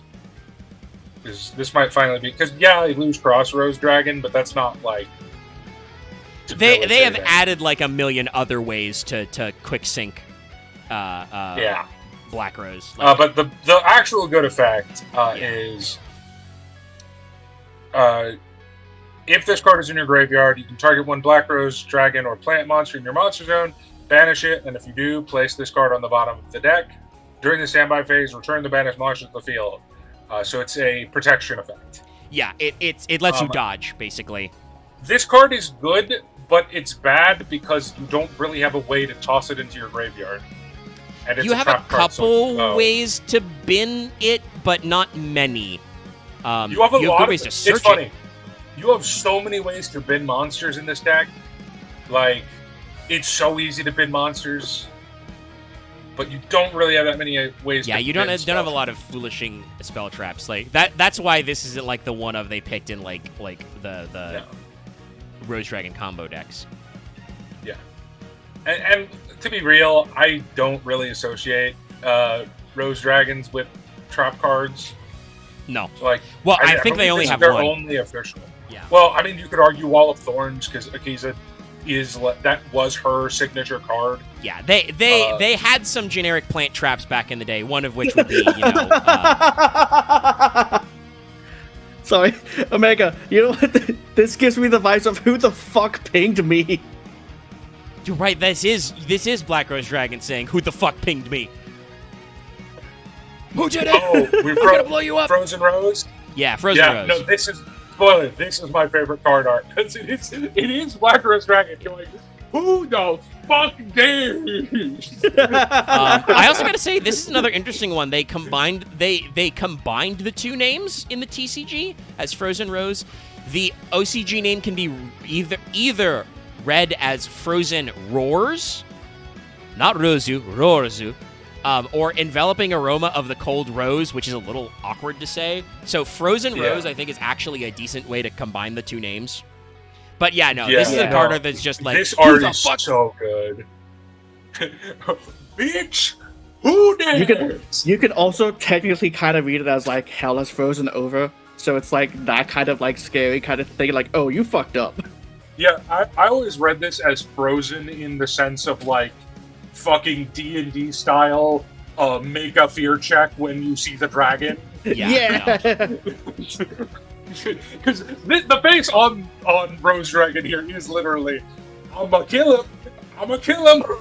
And again, talking about like the do it. cold rose, the cool beauty kind of a thing. Yeah, it's definitely Yeah, like that. no, of I just love like, this oh art. no, this is ice cold. This is another quick play spell that says send a face-up monster you control to the graveyard, and apply this effect Well, depending on the also- type it had on the field. Also, you can see the effect of the card. It looks like the rose is literally like freezing things somehow, because it looks like her petals are turning black at the ends, Yeah, and I really like that. no, that's good. Anyway, if you send a plant during the end phase of this turn, draw 2, discard 1. It's just baby graceful charity. Non-plant. Yeah, also I love this for lore play card from your is deck to your hand. Yeah, also this card is fucking cracked. Yeah, I think the main thing that saves it is that this is not a searchable card in this deck. Yeah, no. They could make it searchable. Like not Yeah, if really. you can make this searchable. The Red Rose Dragon can search it because it Red Rose lets you can search it. specifically add Frozen Rose, and you're not adding blooming darkest rose. You might. You never know. No. No, you don't want to add it to your hand. You want to fucking send it probably. But yeah, like Yeah, it's you technically really will. searchable, but only a little bit. But that's good because if this card was generically searchable, if there was like add a rose spell trap from your deck to your hand, this would be crazy. Because Yeah. again, if you send a plant you control to the graveyard, which several of your plants proc in graveyard or proc when sent to graveyard, during your end phase you get to draw 2, discard 1, which is great because what you're probably doing is you're looking for fucking hand traps. Which again, by the way, not that you would play them necessarily, but that's not just a generic good card effect. Yeah. There were several rose cards that were hand traps. Like, discard this Yeah. card so your plants can't be destroyed by traps and shit. Yeah, this card is insane. Like, it just really is. And then just like you could literally like get Red Rose Dragon out, add this off Red Rose Dragon, you know, or searching, or just play it. Send Red Rose Dragon and add a level 4 lower plant. Like, I joke that there's no reinforcements of the plant, but this is reinforcements of the plant though, with a cost obviously. I genuinely don't know. Like, I go back and forth on ratios for this card. I generally have it at like 2, and I have all 3 spells at 2.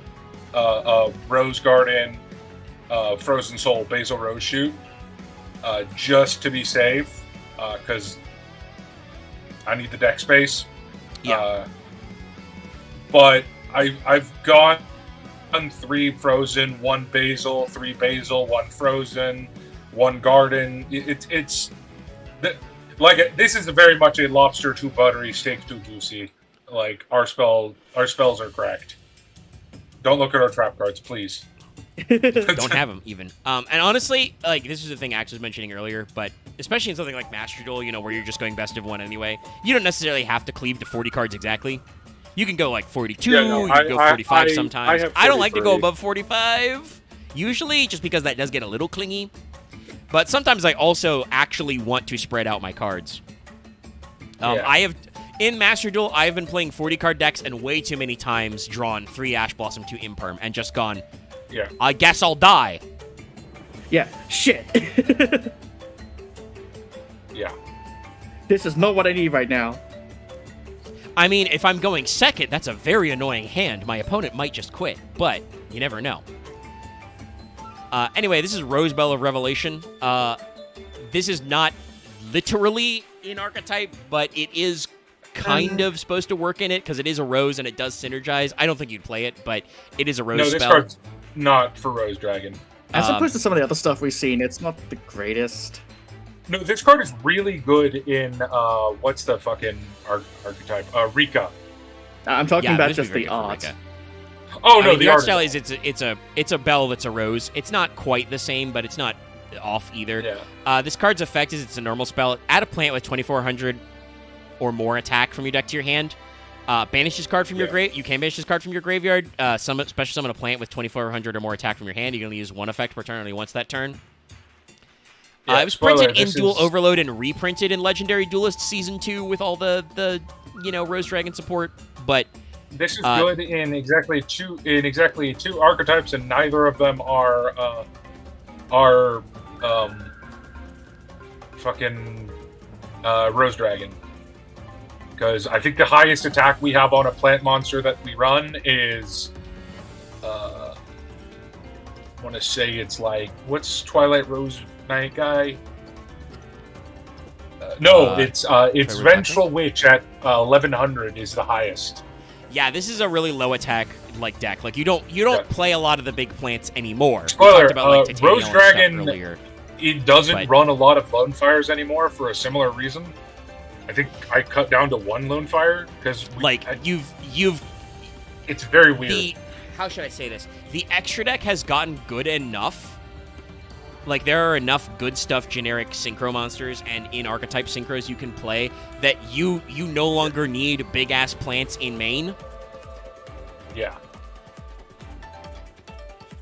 And also, honestly, it's not even you don't even need big attack because it's not an OTK deck. You're playing a control deck basically.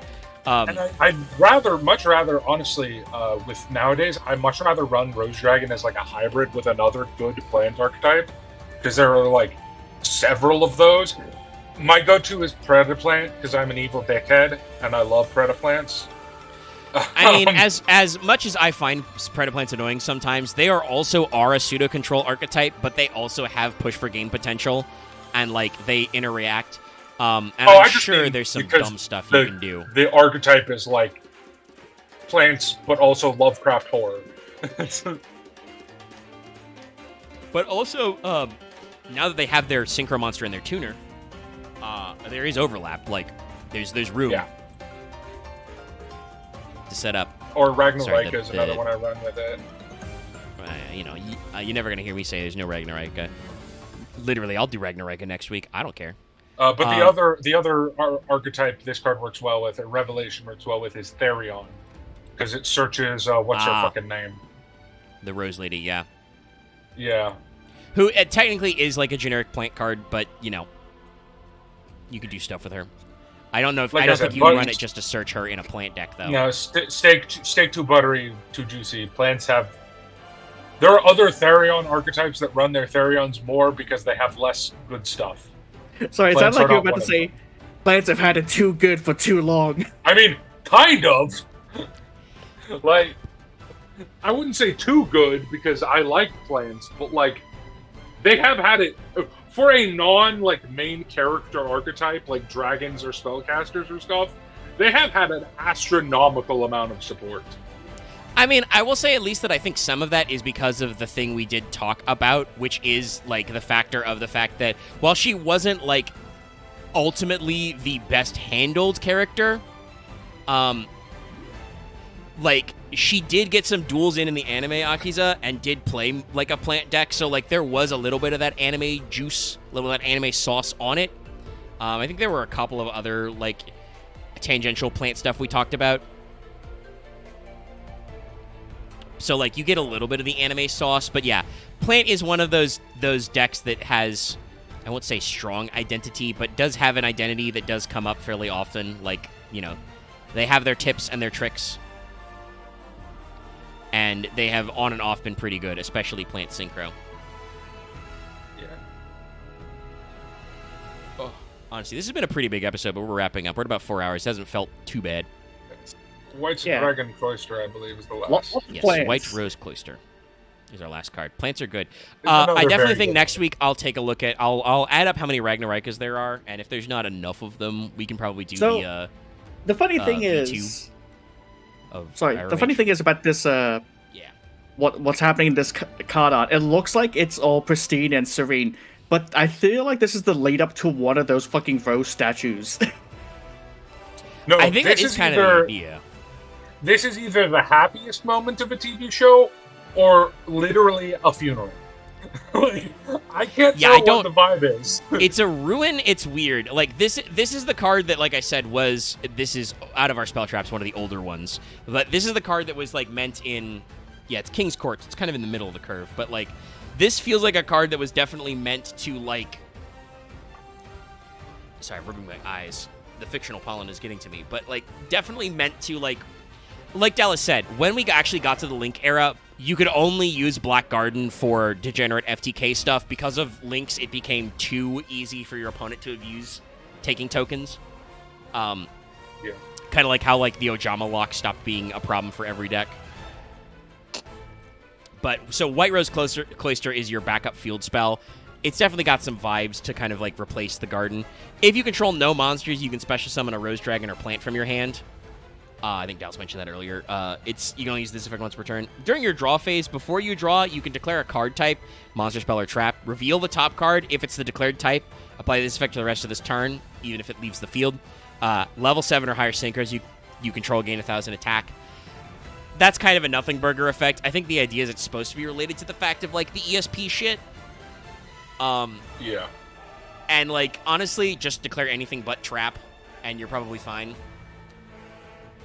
There are some ways to fix the top card of your deck in this archetype. But, like, it's just an okay field spell starter, but since it's not that searchable, like, I think you can get it off Rose Maiden Flora, or whatever her name was. Yeah. Garden Rose Flora. Like, you can get it off of her, I'm pretty sure, if I remember her effect right, but, like, it's not that important to the deck. It's just, I do appreciate they gave them an alternative to Black Garden. It's just, you don't need it. Yeah, it's I don't such need an it. awkward card. You can already, like, free special summon several monsters in this deck. Yeah. Anything No, else? I love this deck. It's probably my most normal deck, probably.